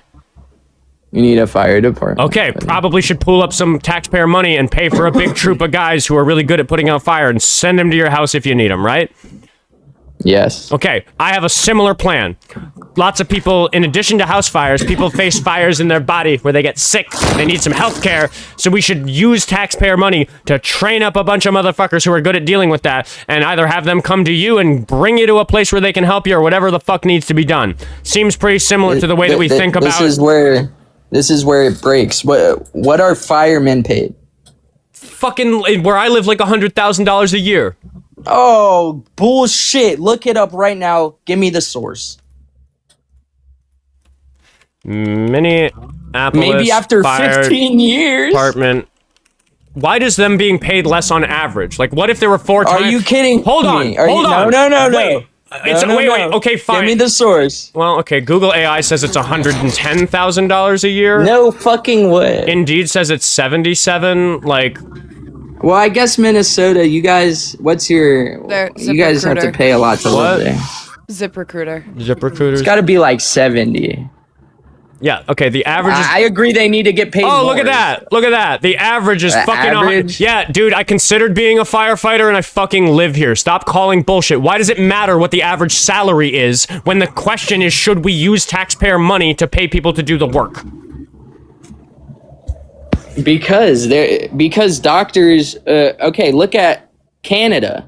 What are the wait times for public health care? Okay, sometimes 5 years. The wait times here are also long, and in addition to maybe dying, we bankrupt you. Not if you have private health care. We bankrupt you. Why is that better? Hey, it's called different. It's called we need regulation. I work in private healthcare, and I see the argument you're trying to make is it's like easier to employ more firefighters because they don't make as much money than it is doctors. But you're kind of missing the aspect that like one doctor treats like 50 patients, and then there are nurses who make $60,000 a year, and then there are lab techs who make $40,000 a year. I'm just going to interrupt. Rad techs who make $40,000. I'm just also going to interrupt to point out that there was a time where people would say that if you didn't pay the fire department, tough shit in your house would burn, because we didn't always do it that way. The fire departments what skills are needed for being a fireman versus a fucking doctor? Are you goddamn kidding me? What skills and education there are more skilled laborers than firefighters. Education? Yes. That goes into the cost needed to have doctors. Yes. Why shouldn't the government pay for them though? So how does that go into the correlation? If your house is on fire, you agree that the tax system should pay for the firemen. But if your body is on fire, maybe because your house was on... So does that mean we need to be paying for their education also? Maybe. Like, That'd be nice. This work? That would be nice. How does this work? Because we know we don't have a lot of doctors. We don't have a lot of really smart people to be doctors. What difference does it fucking make exactly what the logistics of getting somebody the job is? It's when these doctors are going on strike in places like Canada. Firefighters cost money. Why are we paying for the fire department with taxpayer money, but not the doctor? That's fundamentally the question. It's a directly needed thing. Are doctors not directly needed? What the fuck is wrong with you? You are so privileged, dude. You're gonna think differently about that at some point necessarily in your life because you are gonna get older. I hope you get older. I hope you don't just lights out get hit by a bus by something. Because fire departments in the healthcare system as a whole are the same thing. As I get older, I'll see that. They put out fires in society. Firefighters, literally, doctors, metaphorically. They're not the same thing. Why shouldn't we just pay for them though? What's wrong with you? It is different. It affects society differently. Wait times, how you're treated. I'm not saying the healthcare system will be perfect if we pay for it. It will just stop bankrupting people. Okay, I agree. There needs to be regulations. Why can't we say that? Okay, but we could just regulate the fire department and run it with capitalism and bankrupt people. Destroying capitalism is my fear. What do you not fucking understand? Why That's though? the problem. Why? I'm a capitalist. Why are you a capitalist? A capitalist is a horrible thing to be. Yes. That's where we're arriving. I'm a regulated. Capitalism I'm rewards in favor of regulated evil. capitalism. I'm in favor of regulated capitalism. Okay, then why do you, shouldn't you abstain from using the fire department if it's so against what you believe in? Regulated capitalism is definitely in favor of a fire department. No, but then, okay, if you allow the fire department, I just cannot understand why you don't allow free healthcare. I mean, it just wouldn't work.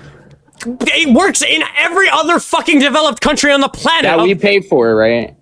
Of 30-something countries that are like the that top. America pays for. Stop interrupting me. Why are you interrupting me with these that America pays for? What the fuck are you talking about? We're the only developed country that hasn't figured it out. Why? Because we give subsidies to these other countries like Israel, and they use that money to pay for their healthcare system. We need to stop doing that.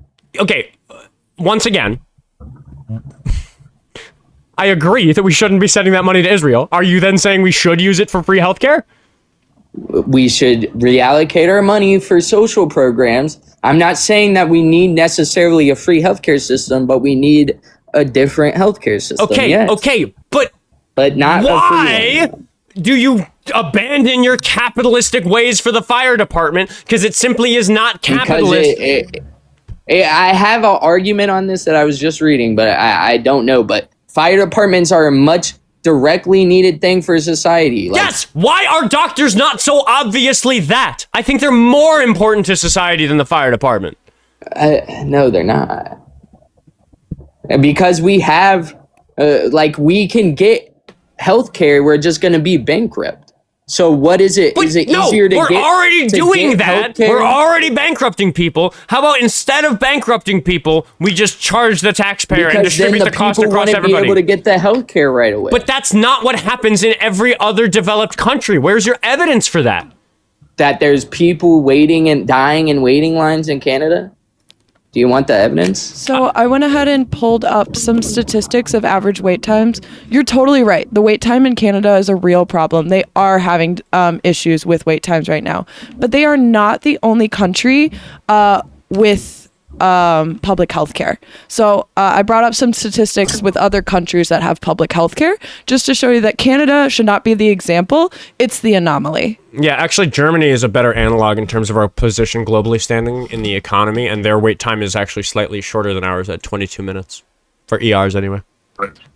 They have significantly less people. No, they don't. They have significantly more people than Canada. They have 90 million, and Canada has like 24 million. What are you talking about? You said what country? Germany. I thought they had 60 million. What is it? Let's check. Germany, population, 83 million. Okay. Canada. But America's 350, dude. I just feel like that's But your example was Canada, which has 41 million, more than I thought. And that's crazy that a population with hold on. way less than us is having more wait time. Stop.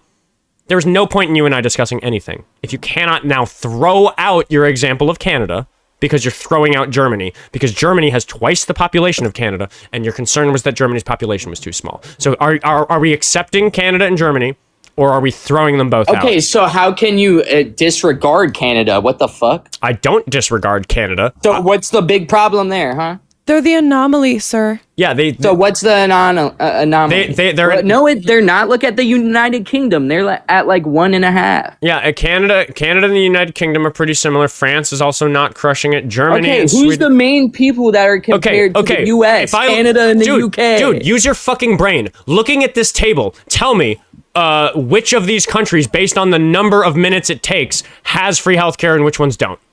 Who's the most culturally America? Stop. I don't think you've realized now that when I ask you a question, you have to fucking answer it. Looking at this table, sorry, I forgot to put it back up on the screen. Looking at this table, is it at all obvious to you which countries have free healthcare based on their wait times? Yeah, the longer ones. Okay, then why does Germany, which has free healthcare, have 22 The one minutes? that has Sweden that has 10 million people. So what I'm seeing, and then all the rest are 2 hours. Are you fucking kidding me? No, they're not. Like You're trying to prove a they're point not. here In goes Australia, against in Australia, it's 18 minutes to 5 hours because they have a lot of remote territory. Same thing with New Zealand. In Japan, it's 35 minutes. I'm South just Korea, saying this doesn't prove your point here. No, dude. what you're saying that if you pay for healthcare with the taxpayer system, you're necessarily going to have really long wait times. And this table says it's showing that. No, it's not. It's not saying that. It looks very uncorrelated. Mexico, no. Do the ones that are the most comparable to America. Okay, Germany is the most comparable to America here. No, it's not. Yes, it I would fucking say Canada is. and the UK, France. Why would you say that? Canada and the UK are much more culturally like Germany. Germany just has a different culture. You're just grasping for fucking straws and like looking at this table and telling me a trend is there that it's not, which is like there's maybe less people go to the doctor in Germany. Why are you making up reasons to think that you're right instead of just looking at the facts of the matter, which is that you don't? Because you guys are saying Canada is an anomaly, but it's really not. How you're presenting a trend that the data doesn't show. You're making shit up to make yourself look right. Let's do the math right now, buddy. Let's do the math right now because I guarantee you're wrong. What math? Let's do the averages of the people that have, healthcare that is subsidized by the government. I'm sorry. We just fucking looked at this table, and you're saying you're using one example. But I don't understand. That's the anomaly. Just That's stop. the real anomaly. We only have one example of a prosperous country like the United States that doesn't have free healthcare because all of the other ones do. And a bunch of them have shorter wait. Then do the averages. It's going to be more than 22 minutes. Oh my god, dude. Why? Okay, the healthcare is currently being paid for by people. Why is paying for it a different way going to even affect the wait times? For the reasons that it's affecting the wait times in those countries. You have not demonstrated that it is affecting the wait times in those countries. Why can we suggest that if we pay for it in a different way, the wait times are going to change at all? Dude, you are using Germany as the one example. I wasn't. I showed you the table. We brought up Brazil and New Zealand and Australia and South Korea and Japan and China and India and Mexico and South Africa. We looked at a bunch of examples. And they were all, it had a vague range of 20 minutes to 5 hours. Because these are different countries that have different healthcare systems, and there's a lot. How are you gonna say that proves your point? Because my point isn't that I can prove that our wait times are going to be short if we pay for it with free healthcare. What I'm saying is that the argument that we're going to have long wait times if we pay for it for the healthcare system with taxpayer money is bad because there's no evidence for that. That's the evidence right there. What? What evidence? The table. You just showed me my evidence. Okay, once again, what is the evidence that? Okay, here we go. How according to this table, UK, do you hour 52, shut the France, fuck up 2 hours. and listen? Yeah. I want you to explain to me how the data in this table demonstrates that a country that pays for its healthcare with the tax system is necessarily going to have longer wait times than if they wouldn't otherwise. Please try to do that. All of these are over an hour except for 2 countries, meaning the average would be over an hour. 1, 2, 3, 4, 5, 6. 6 of them are less than an hour. No, you're including America. Okay, excluding America. Okay, sure, 5 of them. And those are 45 minutes, and some of them say...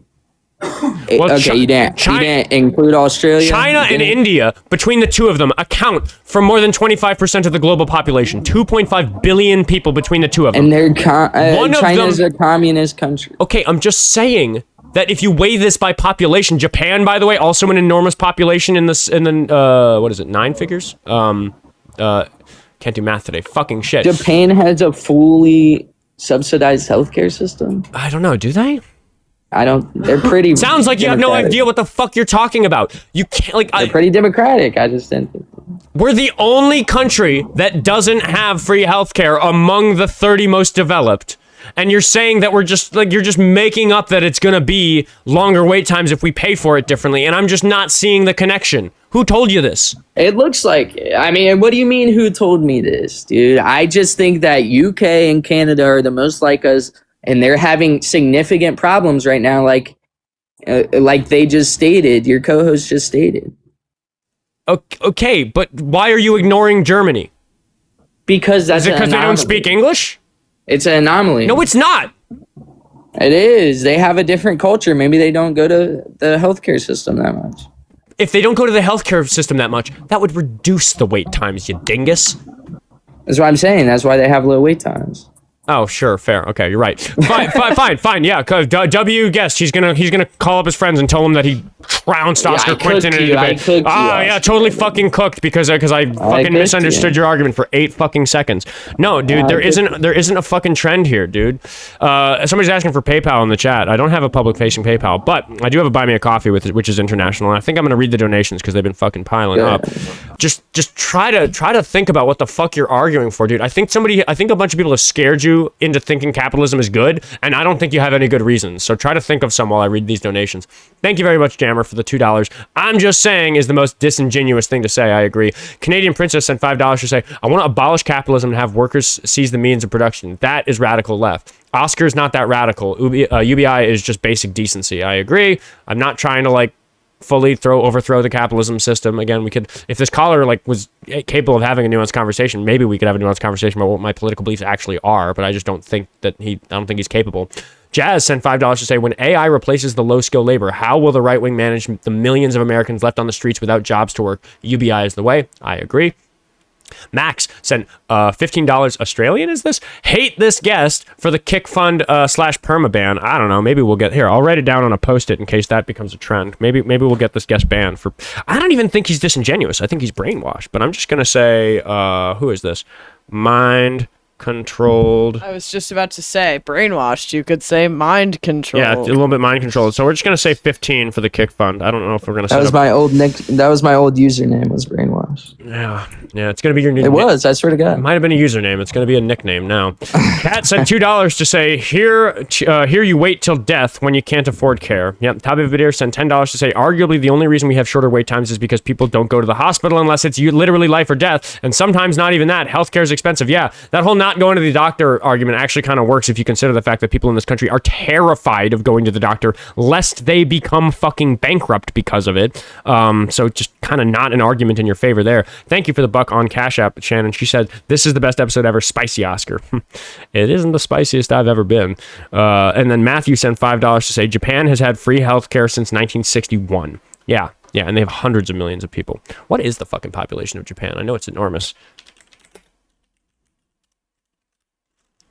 Japan population is 120. I thought it was over 200 million, but it's 123 million. It is big. Anyway. Oh, why won't this? Oh, it took a second to close for some reason. Okay, back to what we were doing. Do I have any more? I think I had to buy me a coffee. The great Catsby sent $10 to say, Union blue collar furry here. Please keep doing what you're doing, man. We need more people like you to help put a stop to the straight up cult like mindset MAGA continues to push in today's world. Mind controlled username text out. Thank you again for that. Lucky Phil. I read that one earlier. Fucking. Okay, dude. Why do you think capitalism is the way? I mean, we have seen how socialism and communism has worked out for other nations. But you're saying that's stop. Why? Stop. You're saying regulated capitalism is what you want, which isn't full blown capitalism. This isn't free market capitalism that we're talking about. Why is it? Right. So you're comparing that with the most extreme version of the alternative, socialism and communism, instead of actually listening to what I have to fucking say about how America can be better during your lifetime. Why do you think that? Because my point is, people are, if you genuinely believe that, Oscar, if you are genuinely fully altruistic, I can't say I'm fucked up. Altruistic. Yeah, it's a tongue twister. But if you fully are and you have no hate in your heart or no evil doing, even though you just said you'd leave me to rot or whatever, but Stop. No, I'm not going to hold on. I'm going to hold on to what I actually said, which is that choosing between you and somebody who had already demonstrated that they cared about this issue and wanted to stand up for the community, I would choose to save them over you. If I didn't have somebody else to save, I said I would still save you. That's what I said. Okay. You have no idea how I feel about my community or what I do in it. Yes, I do. No, you don't. Yes, I do. No, you don't. Yes, I do. I'm. You have no idea about Ohio politics, dude. It is very bad right now. So I don't have any idea about what. Idea. Vivek Ramaswamy. Whatever. Anyways, my point is that I think you are blinded by these radicals like Hassan who are getting into to your party are actually getting into political power. Okay, why are you talking to me about all of these other people? Okay, so like what exactly is so bad about free bus fare? Because you are propping them up. Let me finish my fucking questions before you try to answer them. You look like a jackass opening your mouth every single time you hear one of the words who, what, when, where, or why. It's as though there's a question in your brain that you feel like answering, and you hear one of those words that lets you know a question is coming, so you start fucking yapping. How about you listen to the fucking question and actually try to answer? Can you do that for me? I'll try, dude. Okay, here's my question. What exactly is so bad that's going to happen to New York if Mandani succeeds in making the bus fare free? What would happen? What's so bad about that? You brought it up as these radical leftists. You're acting like that's the bad thing. The really bad thing is the proposed state-run grocery stores, city-run groceries. The question again! For everybody in the back, the question is what's so bad about free bus fare in New York? It'll tax the common man. Disproportionately, it will be the wealthy people paying in New York for it, and the poor person... we'll see how he does that, because it hasn't happened.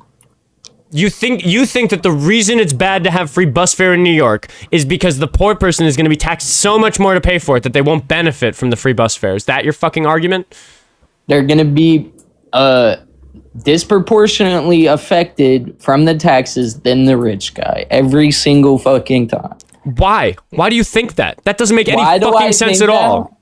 Yeah. Why do I think that? Yeah. How does that make sense? Why hasn't it passed because there's yet? so much. If it was so easy for Mom Donnie to go in there and just tax the billionaires. Dude, he's been mayor for like 8 months and he's done all sorts of cool shit. Like, what do you mean? You guys were dogging on fucking Trump for his shit. What? He has a lot of power as a local mayor. Stop. We're not moving on. Why do you think that the poor person in New York is going to be taxed unfairly for the bus fares? That makes no fucking sense at all. So what's his proposal is to only tax the rich. No, it's not. New York City bus fare. The reason it hasn't gone through is because he's changing annually. He's changing it. Hold on, let's see how much. Okay, the bus fare box revenue in New York. He actually upped the fare price recently. The bus fare in New York was okay. Hold on, let's see. Let me see the range over this that it was, because it says 7.1 million. Let's see, total revenues, year-to-date performance, and this was for when this was released in January 2025, so this is the 2024 data. So the total bus fare box revenue, because my thing is that I think that New York collects a little enough money through bus fares that, like, even if we divided it evenly across everybody, it would, like, probably still, like, not be that much money. So I'm just trying to do the calculation. Total revenues. Okay, let's see. Total revenues.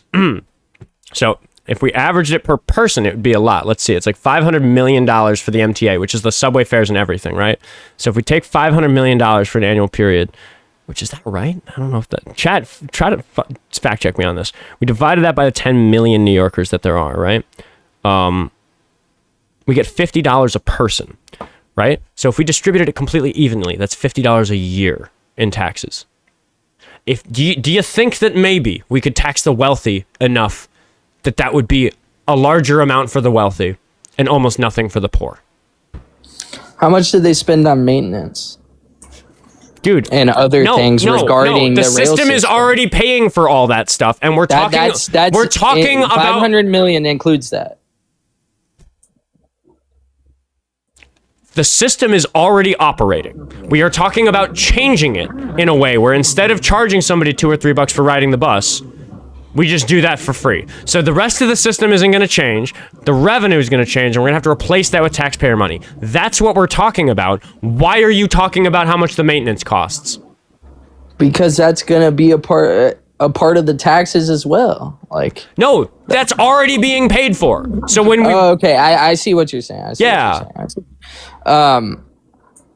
So that's gonna be that's how much revenue they make a year, and you're just gonna use that and tax it and you want to I'm just doing what I'm doing is called back of the envelope math, which is a term that I learned in engineering school, which is when you want a quick and dirty answer for whether or not something even makes sense or is possible. Because I rounded these numbers, the population is not exactly 10 million, the revenue wasn't exactly 500 million. The point is, it's just that per citizen of New York, it just isn't very much money, and because wealthy people tend to pay 100 or 1,000 times more in taxes than the poor person, the idea that this sort of policy that would cost on average $50 a head in New York, the idea that that's going to really harm the poor person with the current tax bracket system that we have is fucking nonsense.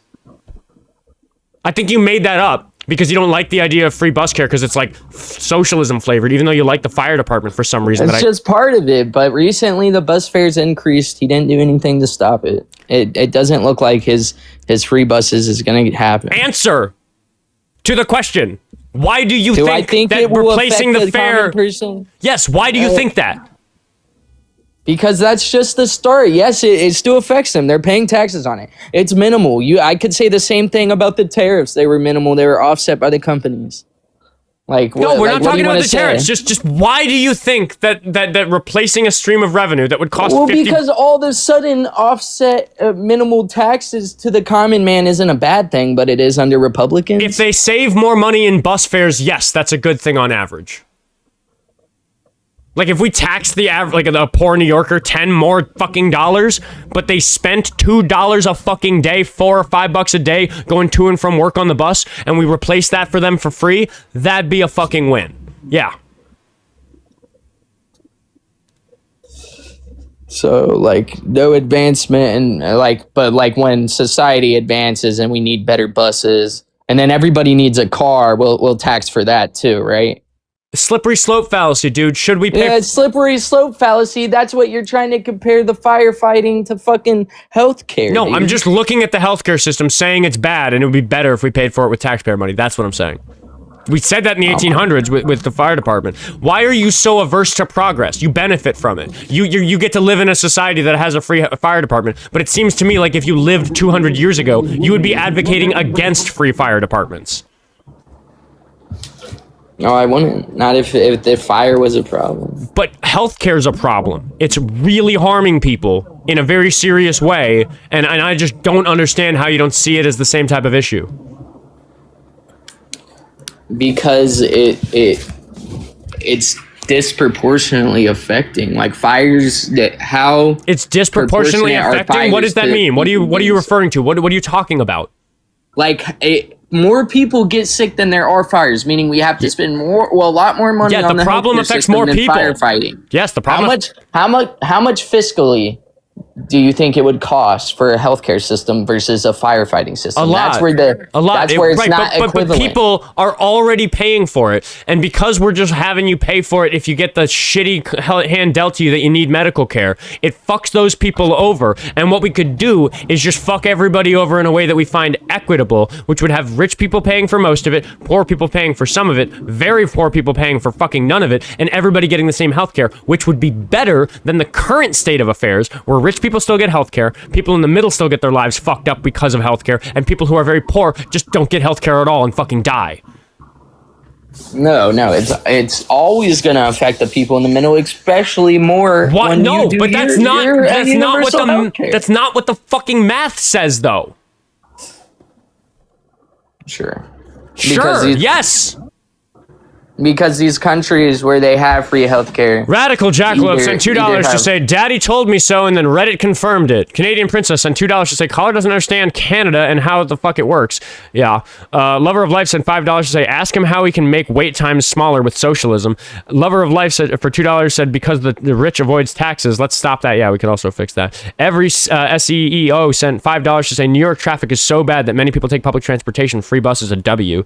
Yeah, it's just... Greg sent $2 on Venmo to say ER wait times matter, but I would suggest hold on, gotta pull that one back up. Oh, come on, Venmo, gonna take 3 tries on getting that message on the screen. Third time's the charm. ER wait times matter, but I would suggest what is of greater importance is that we pay more than any other country for healthcare, yet healthcare outcomes are at the bottom or near the bottom when compared to every other high income nation. Actually, I want to address that one to you directly. We do have a situation where the average person faced with a healthcare issue, compared to these other prosperous countries on that list, they pay more for it, and their health outcomes are worse. Why are you okay with that state of affairs? Say that one more time. In America, compared to the other countries at the top of the HDI list, the other developed nations that are doing really well and have the technology to have good healthcare, thank you, Emily, for the galaxy, why is it that you're okay living in the country where people, when faced with a health issue, have the greatest costs out of their pocket and the worst healthcare that they actually end up getting?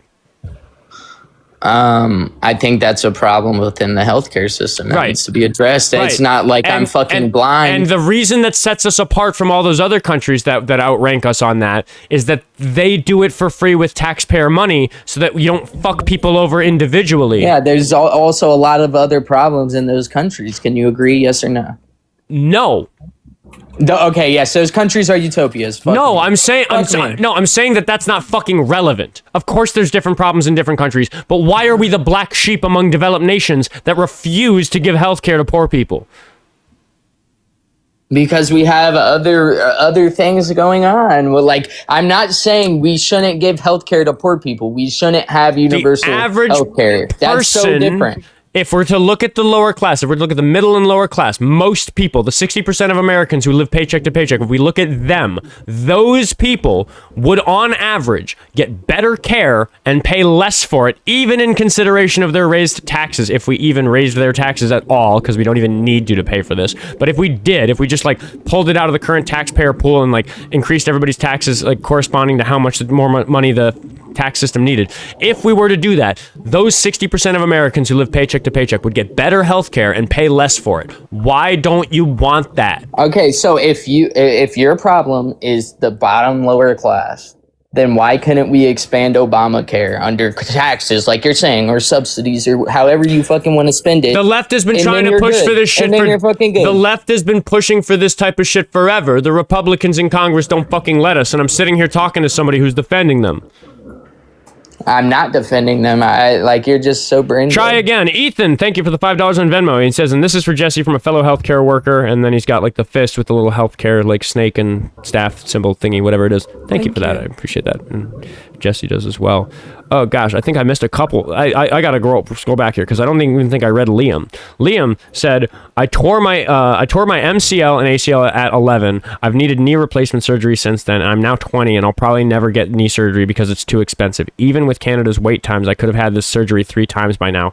Fuck guest, genuinely. Yeah, the guest is happy that that's your state of affairs, Liam, and I agree that he's an asshole for that. Ethan said the USA spends the most on healthcare by far, worst outcomes, and then he sent another one after that, which is why I got confused. What did he send after that? He said, oh, and then that was for Jessie. I'm all disorganized because I read them out of order. Forgive me for that. Kevin sent $3 to say, guest is so insanely dense, he would have been against free public libraries. Yeah, for real, dude. Like, all of these things were fucking socialist nonsense when they were proposed, but like, here we are enjoying them. There may not always be fires, but firefighters are always on duty and getting paid. Dumb argument, guest. Yep, thank you for the $5, David. And then Jessie sent another $5 to say, what did they say? Wait times depend on severity. If you have a gunshot wound, you're not waiting an hour. If you have a rash, you might wait more than an hour. Whoop-de-doo. I'd rather wait than go bankrupt. Yeah, me too.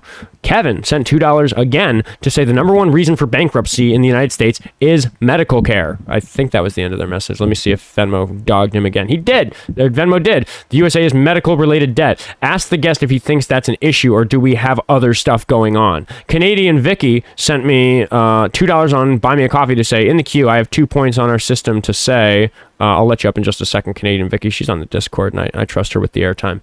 But, like, before I move on to CanadianViki's points, dude, like, what do you have to say to fucking any of that? Like, the system here's not good. Why are you defending it? It's embarrassingly bad on the world stage. I'm just defending the radicalization of. All right, get back to thinking. Try again. Michael, thank you for the $2 on YouTube Super Chat. Late to the show. Keep it up. Fuck Donald J. Trump. Thank you very much. For $5, Stephen Lawrence said, if we let gay people get married, it'll start a slippery slope where people will marry animals. I heard this growing up, and this guest sounds the same. Yep, slippery slope fallacy. We don't like that. Joey sent $2 to say, Vicky on the panel fund. Healthcare convo. Yeah, I'll let her up in a sec. Goblin Bag says for $5. Perry, PERI, published a study finding that M4A, Medicare for All, I assume is the acronym there, It would reduce overall healthcare spending and save trillions compared to the current U.S. system. Yep, he's not interested in hearing about progress. Jazz sent $5 to say, I have chronic muscle and bone pain. Can't see anyone for it because I don't qualify for any insurance and I already have thousands in medical debt. Actually, I'm just going to speak on half of the guest and say, fuck you, Jazz. That's your fault. Go fuck yourself. Did I do a good job paraphrasing what you would say to them, Jazz? Or what you would say to Jazz, Mr. Mind-Controlled? Yeah, yes, because I have actual nerve damage in my arm that I've had. Fuck you. I hope you don't get fucking healthcare. Yeah. I hope you're in pain for the rest of your fucking life. I have healthcare. No, fuck your healthcare. By the government, buddy. Subsidized by the government. Fuck you. I'm sorry, what? Like I just didn't just say we should expand Obamacare 5 seconds ago. You guys aren't listening to anything I say, so fuck me. So fuck me. I didn't just say expand Obamacare. Fuck myself. I'm gonna go fuck myself because you guys, I'm talking to a brick wall.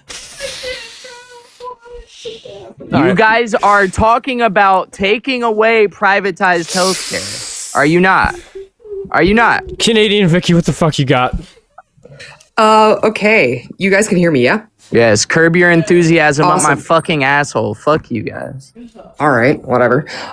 So I work in one of the largest hospitals in Canada. I am in Edmonton, and our city has over 1 million people. I'll just preface this by saying I have 2 points to make on this because you want to rag on Canadian healthcare so much. We have over 1 million people in this city, and we have 8 hospitals, 5 of which are available to just, ER visits and such. 3 of them are not because they are specialized hospitals for children or people with rehabilitation issues. So over 1 million people, and you have people coming in every day for injuries, and those things vary. Over 1 million people with 5 different hospitals, especially people that are coming from rural areas because our hospitals in rural areas are getting shut down. What do you think that does to a system when there's not enough hospitals? Of course, the wait times are going to be larger. And also, it doesn't mean like when you get a gunshot, like it was said, you are going to be seen quicker. When you have something like, I don't know, my eye bothers me, that's not a thing that you are supposed to go to the ER for. That is a thing that you are supposed to go to your doctor for. But a lot of people also do not have doctors. That is another issue. I'm not going to get into that. Another thing that hasn't been discussed is wait times for surgeries have been held back by literal years, like 2 to 3 years, because of COVID. No one mentioned the fact that COVID happened and all of the surgeries that would have been done on time had to get held back because people were literally dying. Okay. Did that happen here? Did our surgeries get held back 3 to 5 years? It happened across the world. No, to this Yes, it day, did. your surgeries are getting held back years. We just pulled up a study on it. The host did it for me. Was that a study on what COVID did? That was a study of current day. So are you saying COVID is affecting things today? COVID is still affecting things today up here.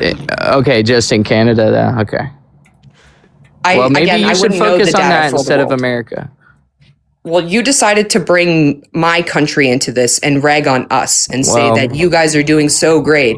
I don't think you guys are doing so great when you get to go into the ER and then lose everything that you've ever had just because you got sick. I can go into the ER with anything happening to me and walk out feeling relieved because I won't lose my life and my livelihood. Caller, I really feel like you've just been drinking the Kool-Aid on seeing it as anything other than like, their system's bad, but it's free. Our system's bad, but fuck you, you go bankrupt now. Also, Canadian Vicky, I am so fucking sorry for misgendering you again. It is so buried. It's so buried in my brain that your pronouns are they them. I don't know why they got so stuck for she for me. So don't worry at all. I'm gonna hop down. Raven texted me and said wax Oskar with a stick. Awesome, thank you, Raven. I'm gonna hop down. No, I mean honestly, if we allocated Canada, we would have more resources. Maybe then we could have free healthcare. That's the idea, yeah. Okay, there we go. Yeah, if we take over Canada. No, all in what favor. the fuck are you talking about, dude? We could just pay for it and that'd be better for people. For fuck's sake. No, Peter, we could thank take you for the those $20 on Venmo. I've heard this guest so many times on all the live debates and he always makes a complete ass of himself. His voice now makes me physically ill. Dude, I might be right fucking there with you, dude. Like, I'm beginning to think this guy's not even genuine. Like, this is just fucking nonsense. He's calling me a brick wall? That's fucking insane. Georgia, thank you for the $5. Maybe this guest will get it once he's off mommy and daddy's insurance for 5 years, thanks to the Democrats. Yeah, dude, for real. I don't think you've actually... I don't think you realize how much you would hate yourself if you found yourself medically bankrupt and you'd be sitting here like I hope that if you become medically bankrupt, you come back and listen to this episode. 111. I've had like 4 surgeries on my arm, brother. I know a lot about dude, the medical and you're an industry. adult in 2026. You're 21. You're staring down the barrel of one of the most hopeless economic situations for And young... guess what? In America, the great country of America paid for my surgeries, guys, because I work and I got Medicaid. Will sent me $1 to say AJ is a grifter. Yeah, dude, but I'm just saying, like, you like, it's privilege to say that the system didn't fuck you over, therefore it's okay that it's fucking everybody else over. Rogue Storyteller sent $5 to say Collar's too stupid for his own good. Funny, I was just talking about that. Tommy Badier sent Collar, yes, COVID is still affecting the U.S. Yes, it does still greatly influence the burden on our healthcare system because much like the common cold or the flu, it's still a problem for lots of people. Elusive Viper sent $5 to say MindControlled. If MindControlled would get wrecked by Canadian geese. Yeah, very funny. Owl sent $20. Thank you for the $20. That's a bigger donation. I work as a speech language pathologist, one of the biggest children's hospitals in America. We've had kids on our wait lists for 3 to 4 years because of COVID. We are absolutely still having issues because of COVID. So yeah, just more. People are calling someone that's in school poor. Like, okay, guys, good job. Yes. Someone that's 21. Yeah. In school is poor. That's normal. Unfortunately, you it fucking is. Idiots. Yeah, it doesn't need to like when I think about somebody being poor, what I really mean is that they don't have the financial capacity to cover their needs or respond to emergencies, and it is unfortunate that a 20-year-old in school in this country is poor. That would be fixed by like UBI or something. I don't know. UBI. Yes. Yeah, David, yes. thank you for the $5 on Yes, Venmo. David said, "I hope this caller gets chronic from Munda right? cheese and no doctor can cure it. Smelly ass for life." Yeah. Should we all get Lamborghinis? Do you think that would fix it? You know, we could afford more UBI if we went and found all the people who said that UBI is bad and just not give it to them. That'd make UBI better. UBI. We need cars under UBI next. Cars. Yeah, dude. Shoes. Maybe. Glasses. Like here's an example. Headphones. Stop. Listen. Here's a really socialist idea. Like, imagine you needed a tool that maybe requires some maintenance and maybe takes up a little space, maybe it's a little expensive, and you just like don't really need one very often. Something like a chainsaw, right? You might go to the hardware store and rent a chainsaw, right? Yeah, sure. Can you imagine a world where you go down to the local fire department, scan your ID so they know who has it, and then get a free chainsaw to use for the weekend and bring it back later, and then everybody gets to use the community chainsaw, and that's a better way to distribute chains? Yeah, that would work so well when people aren't assholes, right? Well, I mean, you'd get your privileges to rent stuff like that taken away if you were the one on file and you kept losing stuff. Like there'd be some fraud. There'd be a fraud rate. Just a little bit. Just a little bit. A tiny little bit. Right. Why? Yeah, Minnesotan. You know all about the fraud. Which state has greater fraud rates in their government? All about the fraud. Ohio or Minnesota? Stop running away by interrupting and answer this question. Which state, Florida or Minnesota, has a greater fraud rate in their government subsidies programs? Florida. Then why the fuck are you talking about my state, bitch? Okay, you have no problem with fraud. Okay, no, go ahead. Shut your fucking Keep mouth. Talking. Give me a reason other than fucking racism that you're talking about my state. Racism? Yeah, give me a fucking reason you brought up Minnesota instead of Florida. That isn't fucking racism. Right, seriously. Are you fucking seriously. Me? Turn your camera on. Are you kidding me? You can't turn your camera on. Fucking a private account ass bitch. You are banned. I'm not doing this again. No, fuck you. Fuck you for thinking you can bring up fraud in this state like it's not a problem everywhere. Like there's not fraud in every large system. I didn't say that. Why the fuck are you bringing up Minnesota when Florida is the fucking king of fraud? I'm just saying you know all about it, dude. Why? You know all about it. Why? Why does the fraud rate have to be 0 in a federal program for it to be good? Why do you think that way? Oh, okay, because it's not a problem, right? It's not a problem. It's not a problem worth throwing the program away for. Why would you get rid of a program that benefits 100 people if one person steals from it? That's what it was. That's the ratio. What, by dollars spent? Something like that, yeah. No way. 1 to 100. Something like that, dude. Yeah, it's small compared to, it's bigger in Florida. Why? Okay, so what are you trying to propose? What are you proposing? I'm proposing that if like 5% or 10% of the money that goes into a program that greatly benefits people gets wasted by assholes who misuse that program or abuse it or break the law in some way, I'd say, oh, that's a shame. Maybe we should keep tracking down on it. Let's keep looking for those people. Let's try to stop that. But I'm really glad that most of the money being spent on this program is going to helping people. It seems like the world's a better place because of this program. Okay, I mean, that's something you can protest for. I'm all about it if that's what you think. No, but why are you so shitty a person that you are willing to fuck everybody over to punish one person? I honestly had no idea they took the whole program away from you guys. They didn't. But what I'm saying is that this argument about... the fuck? No, yeah, but the people want us to. They want to get rid of all government subsidies. They want to stop helping minorities. They want to stop benefiting society in the ways that I'm describing because of, like, small fraud rates. When any large system... But they didn't. You're sitting here crying like they took it away from you guys. They didn't fucking do shit. They just jailed the people. They fucking came... They sent the federal government here, and they killed 2 of my fucking neighbors. That's what they did. I wish they just... ICE wasn't only there for fraud. They were here in response to political disagreements between Trump and Walz, and because of Nick Shirley making his fucking video about the fraud that was already being investigated by the local government, and they didn't catch very many illegal immigrants. They didn't catch any fucking fraudsters. How are you calling me racist, dude? I am not racist. I haven't insinuated any racist undertones. It's a racist talking point to talk about Minnesota fraud. So you are either racist or you've listened to somebody who is. No, shut up. You're acting like that is not the most nationally covered fucking fraud case in the most fucking recent years. Fucking Nick Fuentes the fuck up Charlie Kirk ass algorithms. It's a big problem, but I live here. I know what life is like here. I know what the HCI is here. It didn't go viral. Dude, more people know about the Minnesota have been lied to. You are proudly gargling the fucking Kool-Aid and thinking it makes you look like you know what the fuck you're talking about when you're using it as a fucking talking point zinger. But the reason they went after the fraud here is because it was a racist fucking talking point about Somalis. I can agree to that to an extent. Then why are you propagating that racist bullshit? I'm just saying it doesn't matter. It doesn't matter. Why? If you know, if you are aware that it is a racist talking point, why the fuck are you propagating that shit on my show? Okay, so who are you saying? Answer the question. The question is, I'm not shut the fuck up and listen to the question again and answer it. You admitted a moment ago that you know that the fraud in Minnesota is a racist talking point meant to punish our immigrant communities in a way that is not corresponding to the fraud rate here compared to somewhere like Florida, where it is much worse, where coincidentally, they also have lots of illegal immigrants there. Nobody ever fucking talks about that either. Right. Why are you propagating that racist talking point on my show that you admitted yourself a moment ago is a racist talking point? It because it crossed my mind that the fraud happened there. I literally was not making any racist. Are you propagating talking points that you admitted yourself a moment ago are fueled by racism?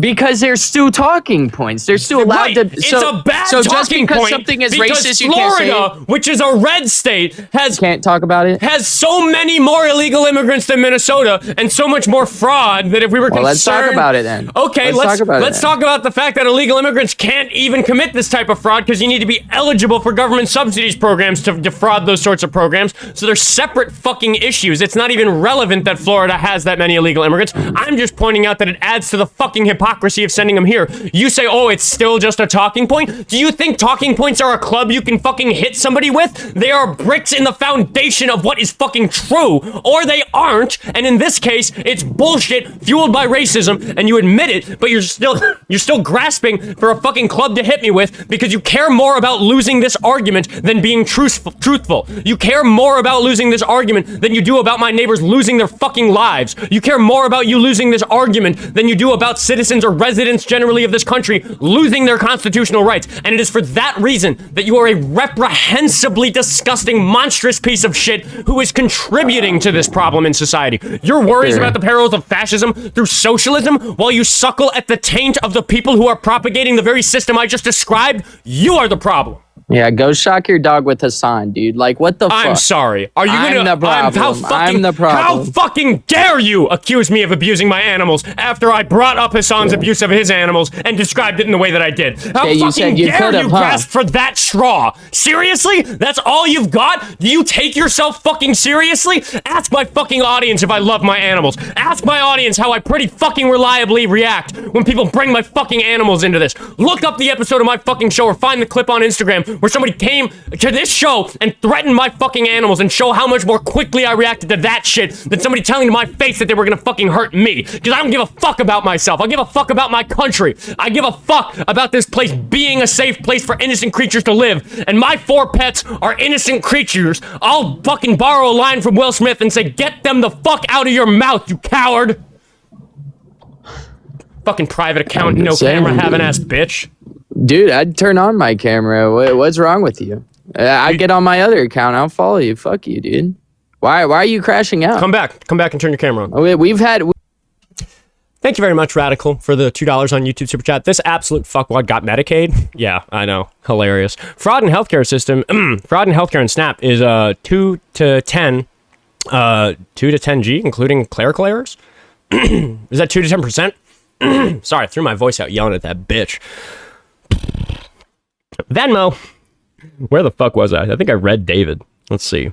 I hope this caller gets chronic. I'm going to read this one again because he was yelling over me when I read it the first time. Thank you for the $5, David. I hope the caller gets chronic from Munda cheese and no doctor can cure it. Smelly ass for life. Yes, I agree.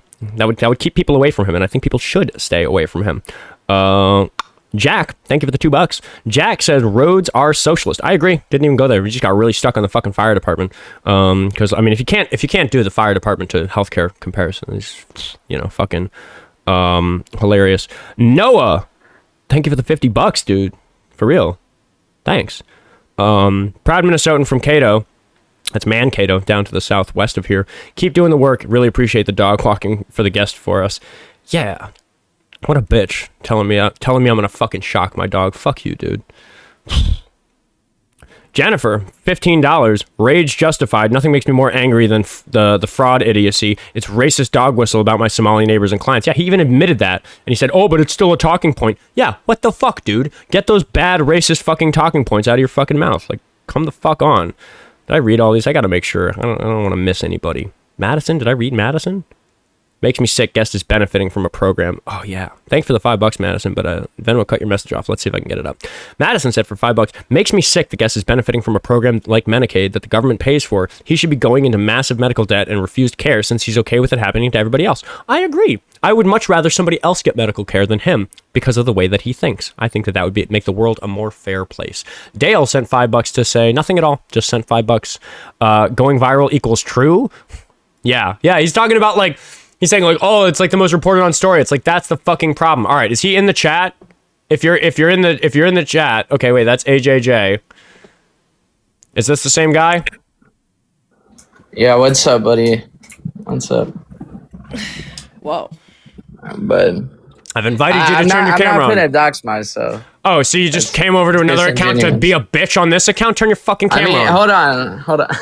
Well, why do you want me to turn my camera on? We discussed this yesterday. It's not doxing. Doxing is absolutely not allowed on any of our platforms. Well, it's not doxing if I publicly put my camera on. Well, it's just, I mean... Or if I publicly have my face out there. I gotta worry about getting doxed because I get death threats and I'm worried that somebody's gonna come here and fucking murder me in my sleep like they did to Melissa Hortman, one of the lawmakers in Minnesota last year. Real scary stuff. Here's my face. You can fucking see me.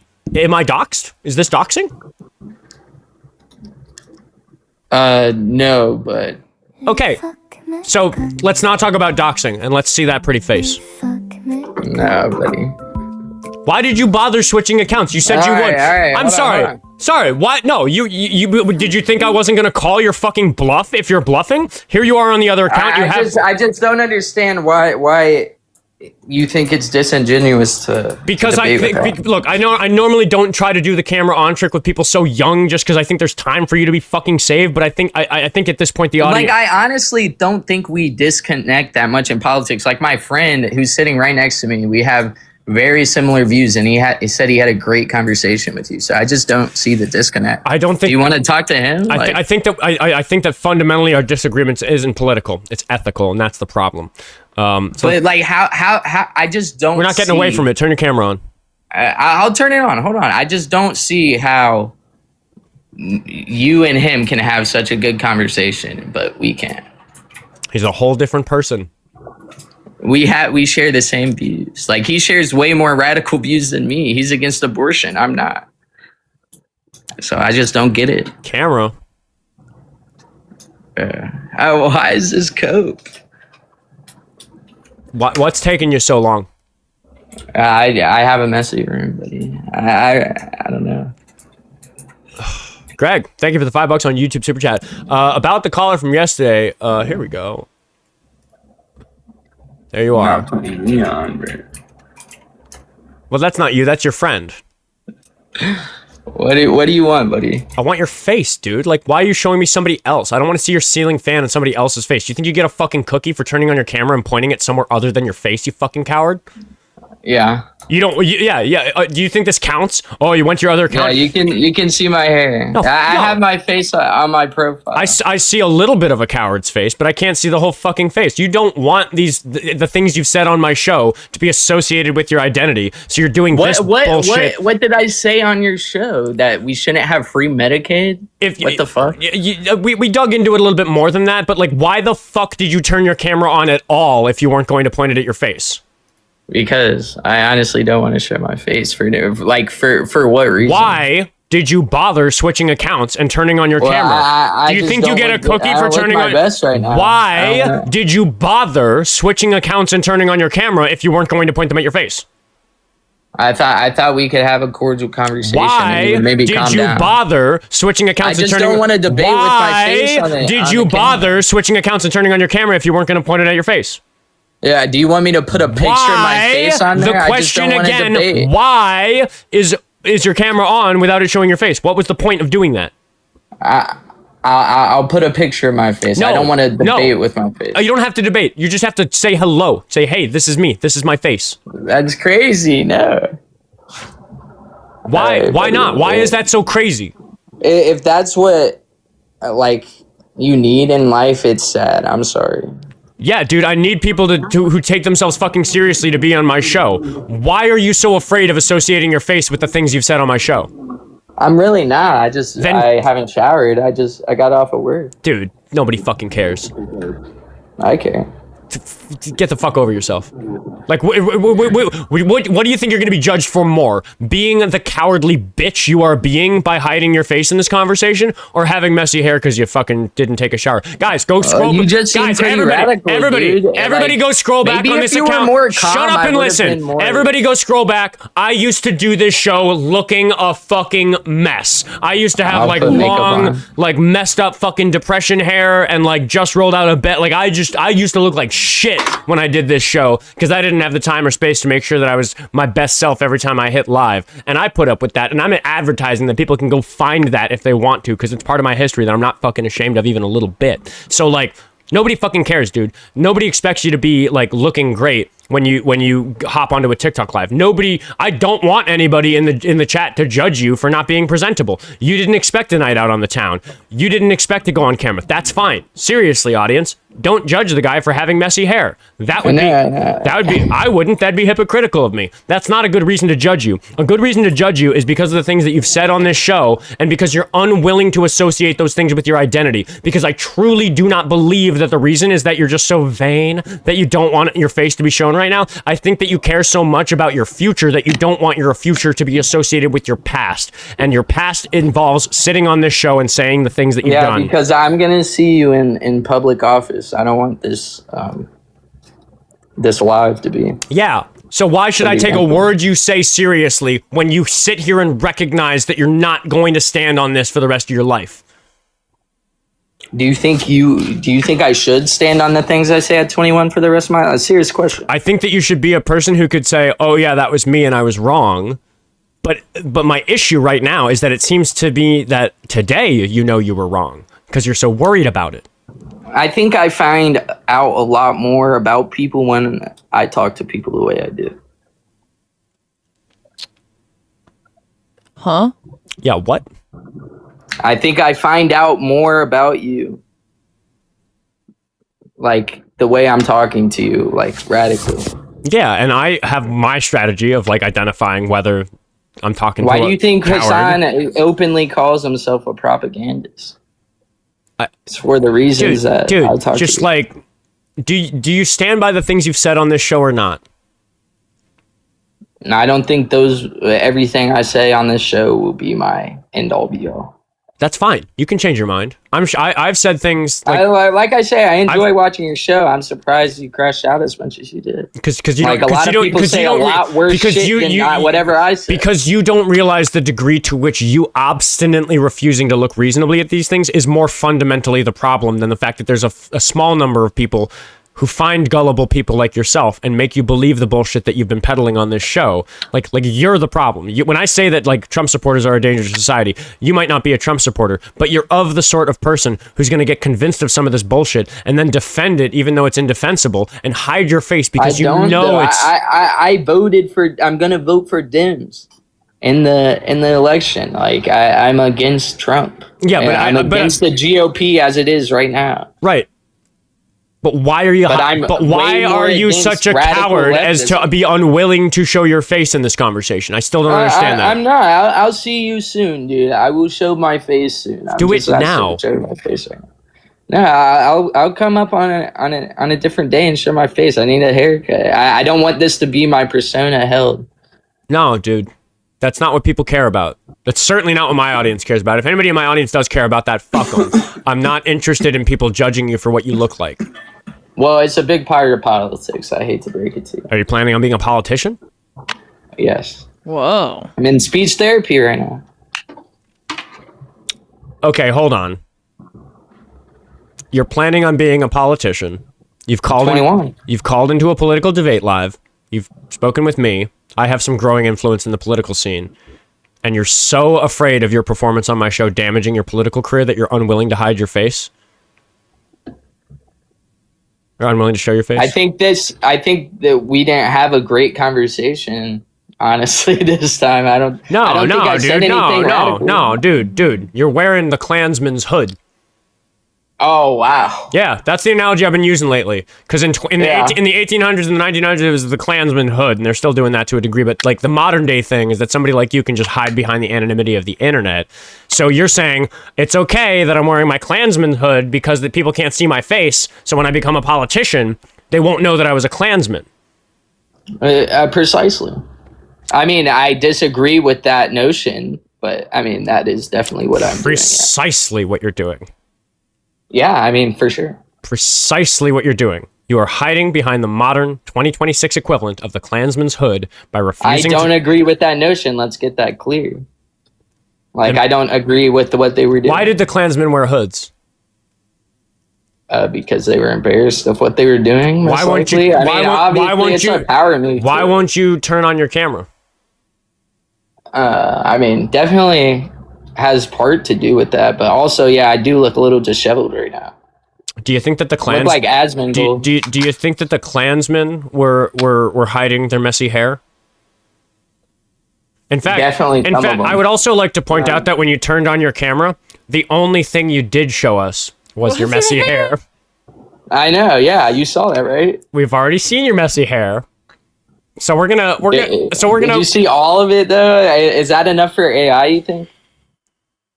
If you become a politician, they'll find you. Nah, definitely. I mean, yeah, for sure. You think they'll find this live? No way. Did you catch the beginning of this stream by chance? The very beginning of the stream? I didn't. Because if we want to talk about appearances on the internet forever, Jess had quite the joke made about her this morning. Yeah. No, I'm just saying, I'm trying to pull a JD Vance. I can't. You're trying to pull a JD Vance? Like, what cowardly bullshit is that? You're trying to entirely switch your opinion on Donald Trump? Couches at AJ's house. Are you safe? No. Dude, seriously though. Stop. I'm not gonna let it go. You're wearing the Klansman's hood. Take it off. Let's see your face. Dude, I can show you my face soon, dude. I'll pull up. I'll pull up on the stream. No, I'll give a better argument. No. Right now. Why? Why do you do this? I hate when you guys do. No, yeah, what? Stick on one point? So do you think it's the same as if you were to ask me to show like my face on camera versus Dean? Because I always get mad at Dean when he does this. I don't give a fuck what you think about Dean. Dean's not here. He might be here. He watches the show sometimes. But show your face. This is the internet. Right. And in the past, somebody might say, take that fucking hood off, Klansman. I want to know if you're my butcher. I want to know if you're the mailman. I want to know if you're the local sheriff. And if you're going to run for office, people are going to want to know if it's their politician who said this shit on TikTok Live in 2026. So don't be like the Klansman. They're never going to know, Oscar. Because you are wearing the Klansman's hood. Turn your camera on. It's crazy. You say you write for comedians and shit, and then you get fucking pressed about the shit I say. Like I haven't said anything at all. I'm sorry. Do you know what comedy is? Yeah, I was gonna say, what does my hobby for comedy writing have to do with the fact that you're a fucking Klansman in 2026? I'm just saying, like you seem pretty sensitive for a comedy person. Okay. So we go to a show, and this room has a big sign on the outside that says, "People are telling jokes in here. You are on a political debate in which people are arguing that their point is the correct point and you should believe them. Do you understand why context matters right now?" Also, I do show my face when I tell Charlie Kirk jokes. Emily, thank you for the I'm just saying, like, so you guys think, do you think Kill Tony is not comedy? Are you that left? I mean, I'm not a big fan of Kill Tony as a show. Wow. Even though I ran a show that's even worse, though. That is true. I just had fun doing it. And it's not harmful to make a bad comedy show. It is harmful for you to come on here with your bad views and hide your face, though. Because I worry that the people who might be your constituents later, if you become elected a politician, don't know the history of their politician very well. And I think you're old enough for that history to count against your record. You said you're 21, right? Yeah, I think that should count. Emily, thank you for the $25. Stood up and applauded you, especially when he brought up your you endangering Noodle. Justified crash out, King. 2 hearts. Thank you, Emily. I appreciate your daily contributions. Noelle sent $5 to say, watching you cook these MAGAs is so delicious that I'm convinced it's fattening. Keep harnessing our collective rage to fight the good fight. Yeah, by the way, I don't know if you detected it. It's something my audience knows about me. The crash outs are completely performative. Like, I don't really lose my temper as a person at all. That's why I, like, do the joke of, like, snapping back to, like, calmly reading the donations. I don't know if you caught that. Liam, thank you for the $2. He literally insulted Alex Preddy. Please don't let him walk this back, dude. Dude is a horrible person. Yeah. I mean, you know, I don't want him to walk it back, but he wants to walk it back by wearing the 2026 equivalent of the Klansman's hood. Let's hear your voice to make sure that that is you and not your friend. I can't hear you. Why are you muted? You're muted. Sir, you're muted. I need you to unmute yourself. That was your friend, not you. Hello, it's me. It's actually me. Okay, look at that. We did it. Can you pull back a little? Dude, come on. No. Like just... Fucked up right now. My hair's fucked up. Dude, just like... Either do it or don't. I'm not interested in this. This isn't going to be... I don't want this to be my persona. Then be better. What do you mean? I'm saying my face right now is dirty. Dude, I just got off a shift. You don't understand the left. We don't care if you're ugly on the outside. We care if you're ugly on the inside. That's the problem. Yes. I don't even count. Just saying, I don't even count it, dude. I don't even count it. You gotta get that camera. Get the fuck out of here. AI could find me with that. That's good enough, dude. For them. Jamie, thank you for the $5. Jamie said, I administer public assistance in Minnesota. The real waste, fraud, and abuse making us do, undo, and then redo massive amounts of work because of new federal rules imposed with no notice. We're hemorrhaging money and are so understaffed we can't do the job. That's their entire goal. Yeah, look at that. It's just a personal account of somebody who says that the federal government is fucking with their ability to actually do the good work of doing that sort of thing here in the state of Minnesota. Thank you for what you do, by the way. I really appreciate you for doing that work. Yeah, dude, I don't count it, dude. Like that. Do you want to talk to my homie? I mean, he shares the same views as me, and I mean, he'll turn the camera on. No, dude, I just want you to pull back from the camera and say hello, and that's it. It would take 5 fucking seconds. Dude, you saw my face. It's good enough. I mean, I don't know. That's a real limp dick win for the camera on. Dude, Greg, thank you for the $5 on YouTube Super Chat. About the caller from yesterday, is trading mass deportations for mass detentions in deplorable conditions better? No, it's not. AJJ is ashamed to be associated with his belief, says Tylenius for $2. I agree. That's why he's trying to like...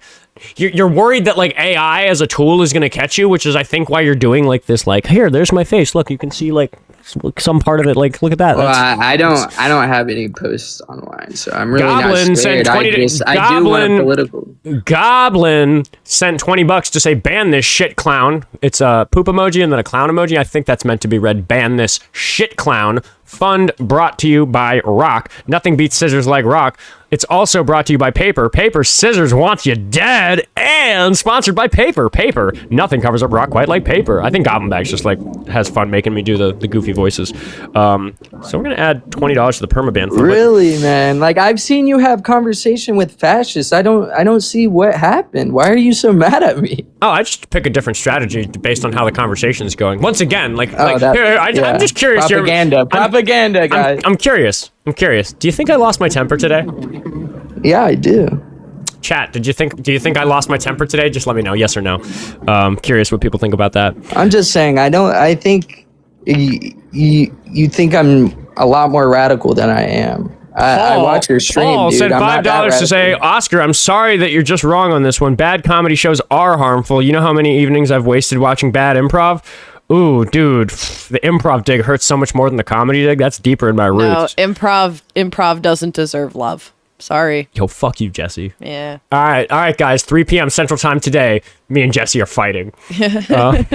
That's in 1 hour, Jessie. You get ready.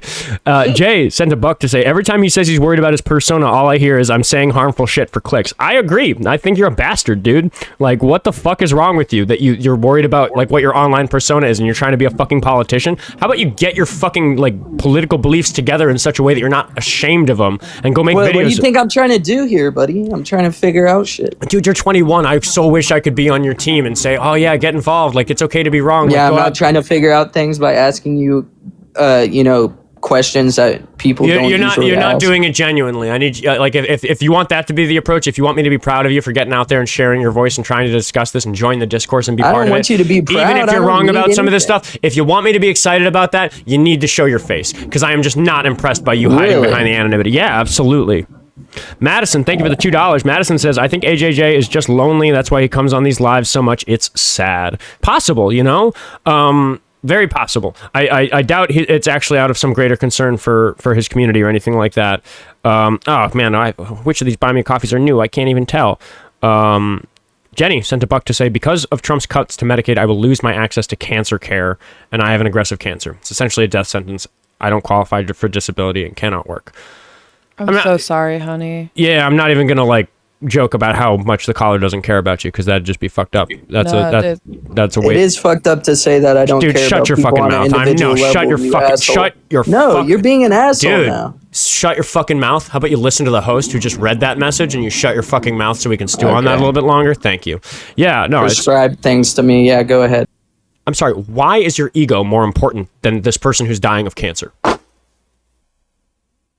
That's what it's about, yes, because people don't die of cancer all the time. I care about people that die from cancer, you asshole.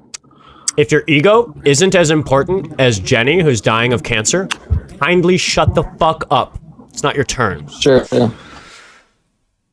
I'll be thinking of you, Jenny. I will too. Thanks for the $1. Tara sent $2 to say, people in this country also have to jump through hoops for insurance that makes things take far longer than needed to get proper care as well. For example, insurances require x-rays before they will allow you to get an MRI if you have knee pain. Then after x-ray, you have to go wait another month for insurance to approve and allow you to finally get into MRI. Then you have to wait another month for the insurance to approve your surgery. What he's seeing are the initial wait times, not comparable. Yeah, ER wait times aren't even a good metric for like the stuff that really matters and really bankrupts people, which he left. Which is like, you know, cancer care and stuff like that, like Jenny has to deal with. So fucking sorry. Canadian Viki sent $5 more to say, thanks for having me up to talk. Elbows up. Callers like that will never take Canada. Yeah. I am half Canadian. I got some Canada pride. We ain't bitches up there. We keep our elbows up, keep our sticks on the ice, you know, that sort of thing. Jammerbank sent $2 to say, he acts this way because you're reprehensible. Mixed up your pronouns. I think he acts this way because he's reprehensible. Or is it, I don't think it's because I'm reprehensible. I don't think Jammer Bakes... it's like a direct to the caller. Yeah. Thank you, Jammer Bakes, for the $2. Fucking, what the fuck, man?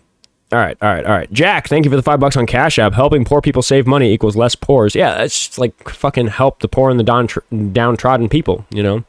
Go wear some black about it or something. What the fuck? For fuck's sake, got a pretty full queue. Anybody interesting? Kimikaze's been sitting there for so long. I see you.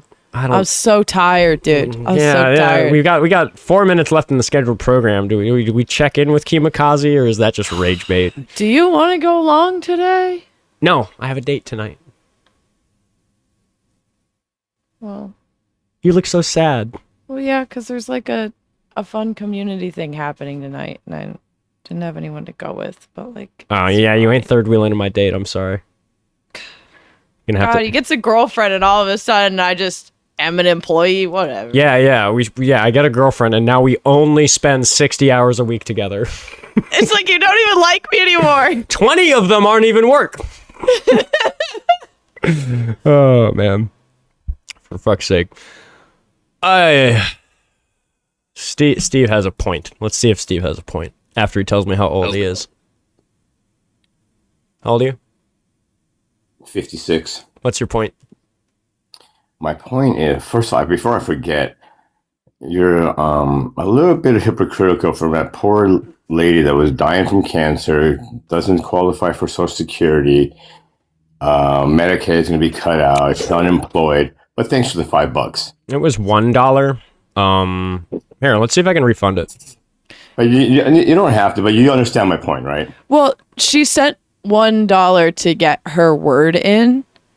I understand, but just to collect off of people that are in way worse situation than you are. I talk all the time on the show how if you can't afford to send me money, like please don't. Like I've said that today. Like she spent. Bro, you don't have to get defensive. She sent. I'm defending myself. You're accusing me of something that I don't think is reasonable. She spent. It's not reasonable. She spent $1. You wouldn't have to defend yourself. Do you think that a person who's sick and dying of cancer isn't allowed to spend $1 on something they feel like doing? Just to speak to you, I think. Well, no, she didn't. It wasn't about speaking to me. It was about speaking to 1,000 people. Actually, many thousands of people, because the shows get a lot of views after the fact. It's like 2,000 to 4,000 people watch each of these episodes roughly in their entirety. She spoke to those people for $1, and I'm really glad I got to do that for her. Because the only way we would see it is that way. What if it would have been $20 she donated? I would have because I saw it was like a minimal donation of $1. If it had been $20, I would have been like, "Yo, what the fuck? Why'd you send me $20?" So the amount is what? Yeah, the amount does matter. Yeah, I don't think in black and white. The amount matters greatly. Hey, you do you, buddy. So, anyways, the reason why I'm really calling you is the amount of exploitation to immigrants, undocumented immigrants from you guys is absolutely ridiculous. The amount of what? Exploitation. Do you think that I'm in favor of the labor practices that illegal immigrants are subjected to because they don't have citizenship? Well, yeah, because you sit there and say it helps our economy. They pay taxes. It's also bad for our economy. Can I make a point without you cutting me off, or is that impossible? Oh, we're running out of time, and I think it's disingenuous for you to say that I'm in favor of that. Oscar, it's not. But you're accusing me of being in favor of something that I'm not. Okay, so are you in favor of them paying taxes and not getting any benefits out of it? No, I wish they did. Then why do you bring that up as one of your arguments? Because as a matter of fact, deporting them would hurt our tax system for that reason. So that's a counterclaim to what the Republicans want. Okay, but in fact, by saying that, you're exploiting them. I'm saying that the Republicans are financially motivated, and I am using a financial argument to say that their argument is bad. But I use it as your argument, but the Republicans are. But I'm a humanist, and for separate humanistic reasons, I would still want the illegal immigrants to stay, even if they were like a slight negative to the tax system or something like that. Again, you're just like telling me what I think instead of like listening to what I think. But you do see my point of view, what I'm talking about, right? No. No? Okay, what about this? You say that illegal immigrants are not eligible for any government aid, correct? They're eligible for some government aid, not all of it though, not most of it. Right, like no Social Security, no disability, no. Right? Unemployment, that sort of thing. Yeah. But you love to use the argument that they pay into it all the time, right? Yeah. So you think that's not exploitation? Exploitation? Yeah, they are in an exploited position, and the Republicans think that it's going to make the tax system less burdened if we were to end that by deporting them. And I point out to them that is flatly wrong. And then you point out that it actually helps us. Right, and I think that they would help our society more if we got to incorporate them into the workforce and give them better labor rights, because I think it would be good for the economy at large if we were to give everyday people better labor rights. Right now, that's a lot of if and if, but right now they're being exploited. Yes, that's bad. And you use it as your argument points all the time. Because the Republicans are wrong when they say that deporting them... Why is it always because... I'm talking about what you talk about, sir, not about what fuck Republicans. You're talking to me right now and you're not fucking listening. You're not. You're just trying to avoid what I'm saying. I think we should... Okay, here. Can I tell you what I want to do with the illegal immigration situation? Sure. I know what you want to do. You want a full amnesty on everybody. Yeah, and then that would also fix the unfair labor practices that they're subjected to, correct? Okay, so Stop. On that argument, Stop. Slow down. True or false, giving them amnesty and making them citizens would get rid of the unfair labor practices that they are disproportionately subjected to because they're illegal immigrants, correct? True. Okay, right. So it sounds like I want to fix the fact that they're being exploited. True or false? Mm-hmm. Then why how long is it? Stop. Moving on. True or false, I want to stop them from being exploited. Yeah, okay. You can say all you want. I do. I say it every day on this show. So why the fuck are you telling me that I want them? I've listened to you for a while. Okay, so you just called, dude. You just called in and asked me, and because you're an insolent piece of shit, it took us a while to get to it. But what I want is for them to not be exploited anymore. And you're sitting here disingenuously saying that I want them to be exploited. Ridiculous. I'm just calling how I see it, how I hear you talk all the time. And the way that you see it is simplified because you are a simpleton. Oh, okay. So you know me from 5 minutes of speaking. I've heard you talk a lot more than you've heard me talk. Do you think I'm a simpleton? No, I think you're just completely woke. Oh, no. I'm going to let that be the last word from that caller for today. Call back another day. The show's over for the day. We're just out of time. I got plans today. If you enjoyed the Oskar Quentin Show, you should go to the link tree in my bio and follow me on all the other platforms. I probably have some donations to read from people who went to the Venmo, Cash App, Buy Me a Coffee, or Patreon to send material support to the show. If you live internationally, you can use Buy Me a Coffee, and that makes sure that I get paid. That makes sure Jessie over there gets paid. That makes sure Raven gets paid. Make sure that the show is successful and we get to keep doing things like some of the hardware upgrades we're doing. Got some big stuff planned over the next week. Some cool stuff coming. If you're into all that stuff, it's appreciated, but you can also support for free by following everywhere for free, especially YouTube. 8831 on the way to 10K over on YouTube. I'm excited for that. Furthermore, any other like important announcements today, Jessie? Am I missing anything? Who shall we raid? Oh, tomorrow evening show. Members only stream if you're not a member yet. Nobody's. Join the Discord if you want to see pictures of Oskar falling down or pictures of me without eyebrows. Yeah, nobody. It's weird. Am I on the right account? Oh wait, no, I am on Oskar Quentin too. I was gonna say, why is nobody live streaming? All right, hang on, don't leave just yet, everybody. We gotta get our Joey's live, Parker's live, Corey's live. Let's see. Can we get a vote in the chat? No. I'm gonna say Michael unmuted. We did him yesterday. Wow. What? We did him yesterday. Did we? Yeah. I thought we did Joey yesterday. No, Joey was the day before. Is Diava live? See, now we're just sending people everywhere, but that's okay. A lot of Parkers. You guys should just say Oskar Raid when you show up in any live. Yeah. That'd be the dirtiest advertising trick ever if my fans just announced an Oskar Raid every time they showed up at a live stream. Don't actually do that. That'd be disingenuous. Somebody's saying super solid. I don't know who that is. I don't know who that is either. I think I might know who that is, but I gotta endorse somebody if I'm gonna raid them. Yeah, no, I'm gonna say Michael unmuted. Again? Yeah, why not? I love Michael. He's a buddy. You got to be live when I end the show if you want to be rated. I mean, Joey's live. No, I already said Michael unmuted. Go to Michael unmuted. Or Joey, fuck it. Go wherever you want. Just say I sent you there. I don't give a fuck. Spread some love. That's what it's all about, right? Thanks for the donations, everybody. I should just take one cycle through these to make sure that we didn't have any pop in at the end. I always feel so bad when sometimes when a big donation comes in right at the end of the show, it's like I didn't get to read it for the person who sent it. And that fucking hurts my feelings. Makes me feel like I did a bad job at my job. Anyway.